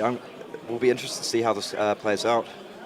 We know that Matt Rogers has at least 1 blue resource card in hand, I think, so he's going to be looking here to see. Oh, that's a Warmonger's Recital in his arsenal. So we know that he can set up quite a few non-attacks. That looks like the blue Belittle in his hand that we saw earlier. Seeds here. Now this is going to be a key play on what Kiki does next. Okay, now it is time. Is it going to be Rip or Piercing? Yeah, Piercing Shadow Vice. Okay. So I think he's going to be trying to... Okay, so that's dealing the 2. Now, Kiki's got to think long and hard here about whether to use that Spell Void. It is a big decision as well, because that is a critical sort of fail-safe that if you cannot banish cards late game. Yep, absolutely. Yeah. I mean, the one thing that I do like about Kiki's build, a lot of with the Smash with the Big Trees and the Dreadwood Rumblers, is that they aren't necessarily banishing 3 cards, so has options to attack without banishing cards for a little while before starting that blood debt up. And I really like this play from Matt Rogers of playing the Piercing Shadow Vice instead of the Rip Through Reality first, because obviously he's made the Soul Shackle. The Piercing Shadow Vice has go again anyway, whereas if you were to play the Seeds and then play a Rip, Kiki might be able to shut that down, that arcane damage, and prevent you from, continuing with your turn. I think that's quite a heads-up play, because if you weren't sort of aware of that Ebb and Fold Spell Void play, and you went for that Seeds into Rip Through Reality, that could be sort of a crushing tempo loss there. And this is... this is why these 2 have made it all the way to the finals. Absolutely. And I mean, I'm looking at what Kiki's got to defend with. Oh, he's decided to take it. Okay. So that piercing is now coming through for 5, I believe. Coming through for 5, and they are taking 2 more damage. So this will allow Matt to sort of get some of those cards out of there. Oh, now this is very powerful. So now the Rip Through Reality coming in for 4 damage, and then he still has a resource left over to be able to come in with that Galaxy Black afterwards. I feel like Kiki might have wanted to use that Spell Void, but you never know. It's quite a tempo-heavy game, so we'll see what Kiki has lined up here, because they may be thinking, look, I can afford to block one of these, I can afford to take one of these attacks. If they're going to take one, it's probably going to be the Rip Through, because that and Rift now they're going to block the Galaxy Black. Yeah, it was a Okay, red rip. one. Yep. And now the Galaxy Black's probably going to be coming in unless there's something in Matt's arsenal. Oh no, that's right. It's the Warmongers recital. So it looks like Galaxy Black's going to be coming in. No, in fact, he's first going to pop the Iron Weave to play the Nether Rip Reality. Wow. Oh my gosh. This becomes quite a big turn now. That is. He's sensing blood in the water. He knows Kiki doesn't want to defend. Maybe he's thinking Kiki doesn't have the cards to be able to defend with. Yeah. And now, it's going to have to be another card. All right, and it's just going to be a swing with the meat axe turn, I think. Yeah. So I feel like Matt has really sort of turned around this game with that big turn there. Yeah, that was really nice. So I feel, you know, as you were mentioning, Callum, perhaps the Ebb and Fold cracking for the Spell Void may have been the play. All right. Oh, it's a six power card. That's coming in for 5. That was really necessary there. And it's not only is it powering up that meat axe, it's just fueling another 6 power card into Kiki's graveyard. Oh, but nice. there's that rise above that we saw before. Yeah. He's only taking 1. Also, it's Kiki putting his weapon into the graveyard. Oh, yeah. Hopefully they'll get that back there, Kiki. They'll pick that up. Hopefully, Table Judge will. That's a classic mistake. I feel we've all done it as Translation We've Blood seen players. that happen multiple times on camera today. I'll just see if we can tell somebody to. So give interesting Kiki to the note. weapon back. Interesting to note there. The Soul Shackle 4. That's only banished 1 Blood Debt card. Yeah. Yeah, that is not great for Matt. Like it really sort of takes the foot off the gas on his turn because he doesn't have all the options to play from the banish zone. So there we go. We see we've got it sorted out. So I believe that's a blue Warmonger's Recital coming with a piercing Shadow Vice. Yeah. And so that's going to represent 5 damage. 5 damage, I believe that's a red. Yep, But I believe, like Ian pointed out, that's not actually the biggest turn there. No. Losing 4 cards to Soul Shackle that you couldn't really use.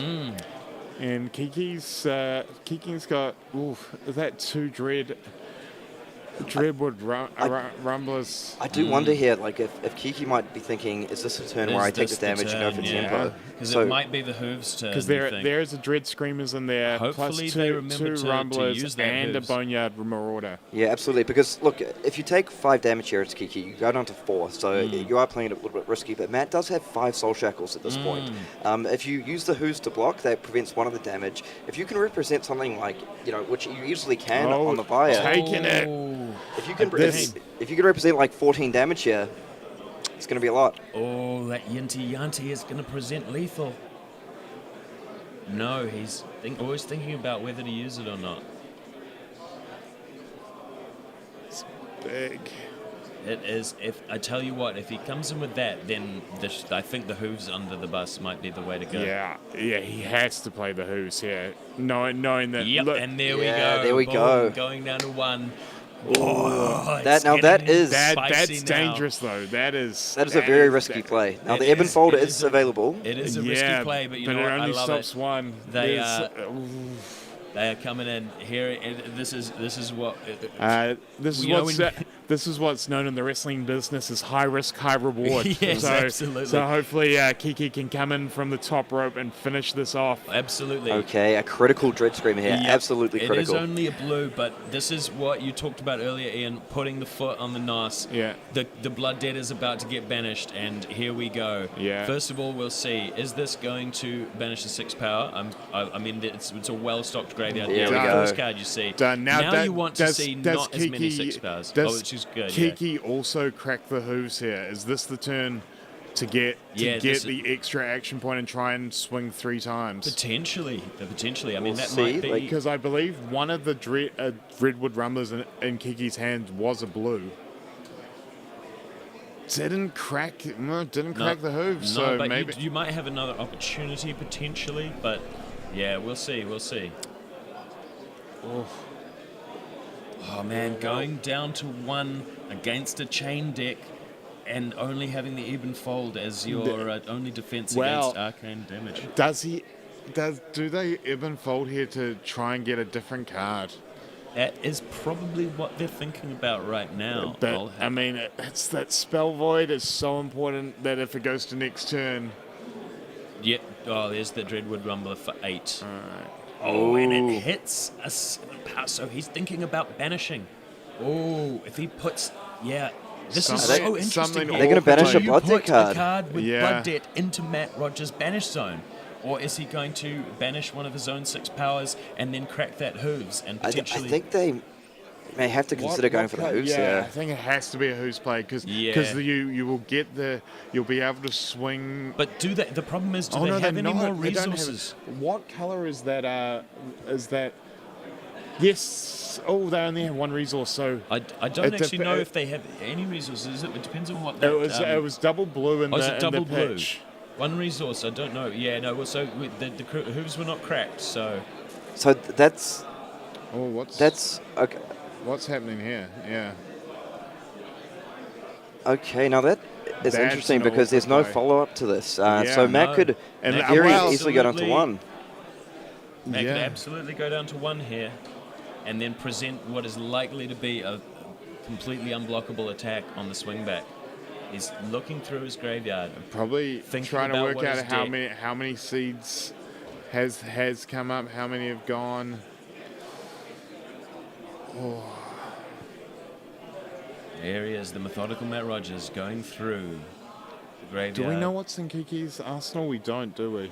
I don't actually recall. I was wondering if it could be something like a Boneyard Mortar, but that isn't active at this point because there's no action points available.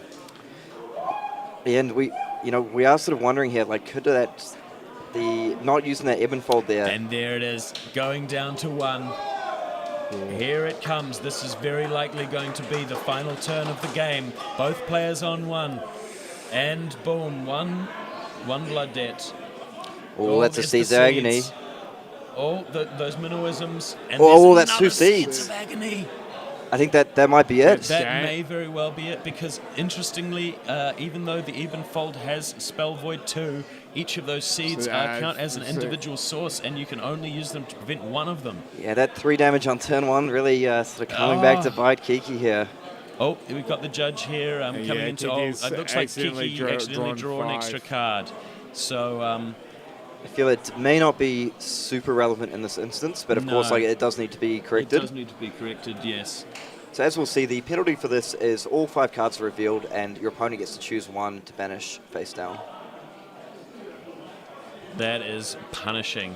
It's not only is it getting rid of a card from the deck, but it's giving your opponent perfect information about what's in your hand and how to sculpt. Also, the defense values of your hand. So it looks like Matt is really just sort of crossing his T's, dotting his I's there, just making sure everything is correct. Mm-hmm. I mean, I am looking at that hand. He's probably likely to banish that Dread Screamer. One thing is, because I believe, one thing we have to point out is are both those seeds red, because they may need attacks to turn both of those on. That is true. Yeah, that's a good point. That does look like it's 1 red and 1 yellow from what I can see. It does look like there's a Belittle in Matt's hand. Oh, is that a Vexing Malice as well? Yeah, there is a Vexing Malice in his hand, which means the amount of arcane damage here. He knows that there's In fact, I think he's pointing out that he has the win well in hand, and Kiki knows it as well. They've put up a valiant battle, but there really isn't going to be any way to prevent this amount of arcane damage coming at them here. The only mistake Matt could make here is playing Vexing Malice without making the Soul Shackle. I think even then, then you can pop the Ebb and Fold and block. That's actually a good point. That's probably why Matt's being very careful there. Yeah, absolutely. So here it comes. Oh, again going to finishing style. Get the Bounding Demigon out, draw a card. That is a good point, though. Like, it's a very easy mistake to make. I mean, I don't think we'll see Matt make it. He's a very accomplished player. But so Ian, you're correct. This is why you played out to the end. Yeah. 1 seeds, 2 seeds, and then the Bounding Demigon, I'm guessing. And there. Oh no, we are going to see instead the Vexing Malice. Yeah, so that's 4 arcane damage. And there's the hand. He's done it. Matt Rogers is the champion. Look at him there. I tell you what, he's had a bit of a curse of second places recently, but he is now your calling Auckland champion. 2021. He's won the trophy. He has won the gold cold foil tunic. Congratulations, Matt. And we are going to look at that emotion in his face. You can see it there. That's something. I feel that's something that all card players dream of, right? Like when you start playing a card game, winning a very high level competitive tournament is just like, it's amazing, and it's so difficult to do because not only do you have to play sort of incredibly well throughout a very large number of rounds, sometimes a few small things have to go your way here and Absolutely. I've said it before and I say it again. When you're playing this many rounds, it's not good enough to play your best. You've got to win rounds that you have no business winning. You've got to have the luck go your way and suddenly go, I don't know how I won that game, but I somehow managed it. My tournament is still alive. And when you've built up all that pressure and you've finally won the tournament, God, I mean, we'll get Matt in here in a moment to have a little talk with him about how he's feeling, but I know from experience that is, there he is. You can we see James waiting by. James White taking him out of the feature match area, giving him the handshake. Of course, Matt has been so close before, and really the relief. Look at that! There you go. He is walking out to applause from his fellow gamers. There's a man that has finally achieved his destiny. Yeah, big hug from his friend Nick Butcher there, who's come over from Australia. That's really lovely, that's fantastic. It is great to see. It's the walk of victory. Yeah. And like we say, some of these games come down to the slimmest of margins. Like, we looked at that ebb and fall, potentially stopping that arcane damage. And here he comes. And here he is. Here he is, the man himself. I'm going to come and... Actually, I'll hop up. I'll get out your way and hand it over to the man himself, the methodical Matt Rogers. Congratulations. You get over here. Thanks. Matt, congratulations, brother. That is a hard-fought victory.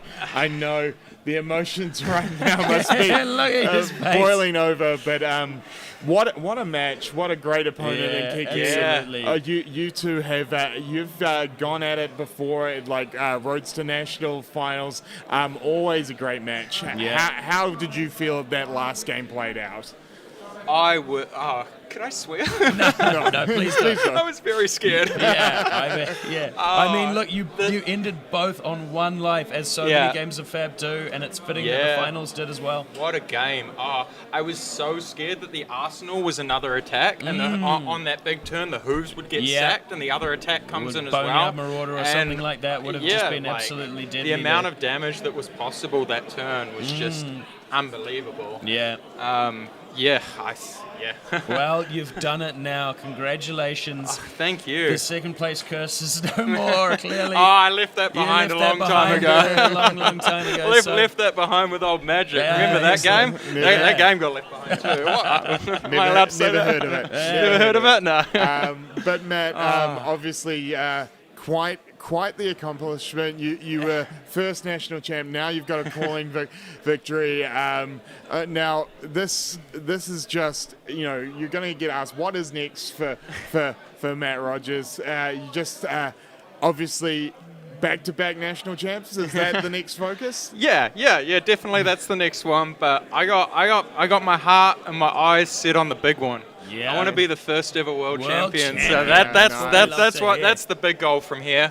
And I feel like I got about a year to prepare for it. So I'm gonna really give it everything I got. That's right. Remember, people, wash your hands so we can get to Worlds. Yeah. That's what we're trying to tell everyone. I was wanting it last year and then this year and now it's next. It's been a long grind, long road. It's going to be coming at some point. For sure. There's a lot of players watching out there in Europe and America. And we know that it's late there, so thank you very much for staying tuned. Matt Rogers is coming for you all in the Worlds when it's finally available. Man.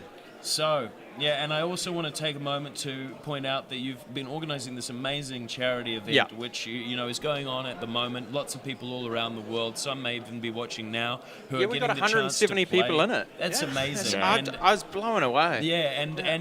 We've even gotten the newspapers because you've raised over $40,000 for cancer research, and that is, Good on you, mate. Yeah, we because- raised 40,000. Yeah, like no, so no. many of the viewers, Yeah. I'm sure, just so many of the community. Everybody pitched in. Like Yep. just the amount of people that pitched in is honestly just breathtaking. Like it's, Absolutely. Well- what we achieved is just really, really cool. To be honest. All right, Matt. I can see the boss wanting to do the Yeah. rewards. We'll give you one last chance to say to the world any final words before we let you go pick up your prize. Yeah, I guess winning an event like this, there's very few feelings in life like this. It's just emotionally, it's just amazing. So to any aspiring competitive players out there that want to work towards this, it's worth every effort, every hour, every everything. Like you know, Actually, go for it. It's sorry, mate, I really, don't really know- worth it. I don't know if you heard, nobody plays this game.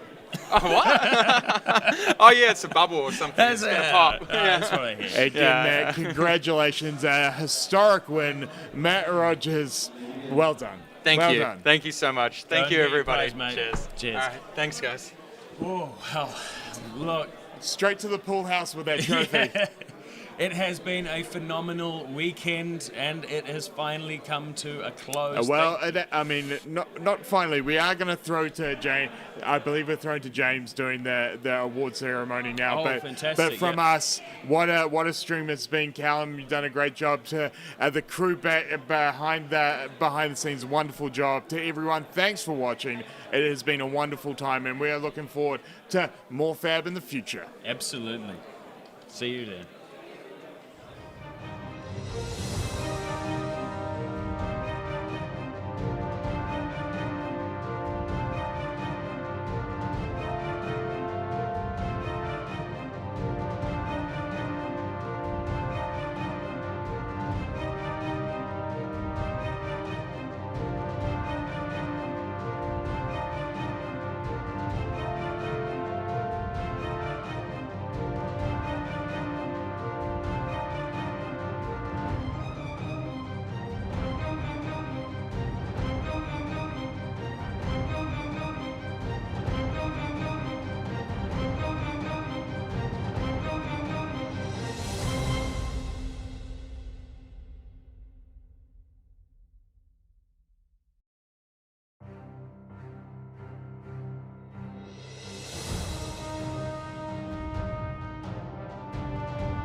Let's start with our fallen finalists, Kiki Labard. Come on down, Kiki.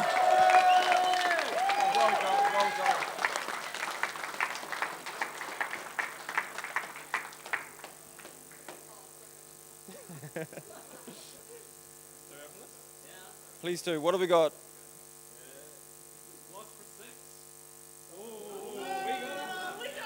Carrion Haas. Well done, Kiki. Thank you very much. And now, really, the man who can't lose. He's proven he did. Thank you, that man. Thank you, that man. Matt Rogers, champion of the Calling Auckland 2021. Get that trophy in there, mate.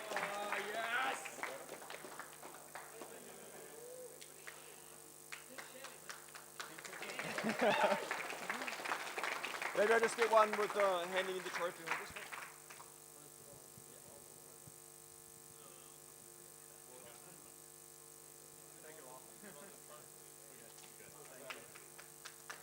Give that man a round. Let's see what his gold foil is. One more. Oh, yeah, go on. Another one. We're actually live on the stream as well. Are we live?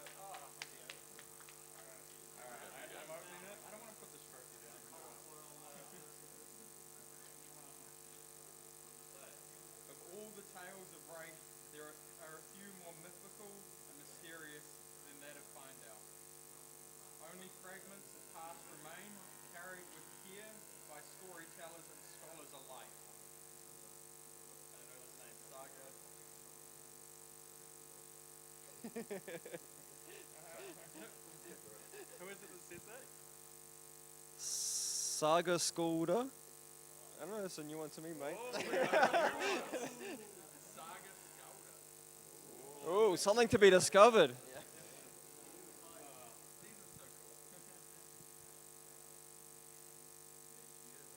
Beauty, beauty.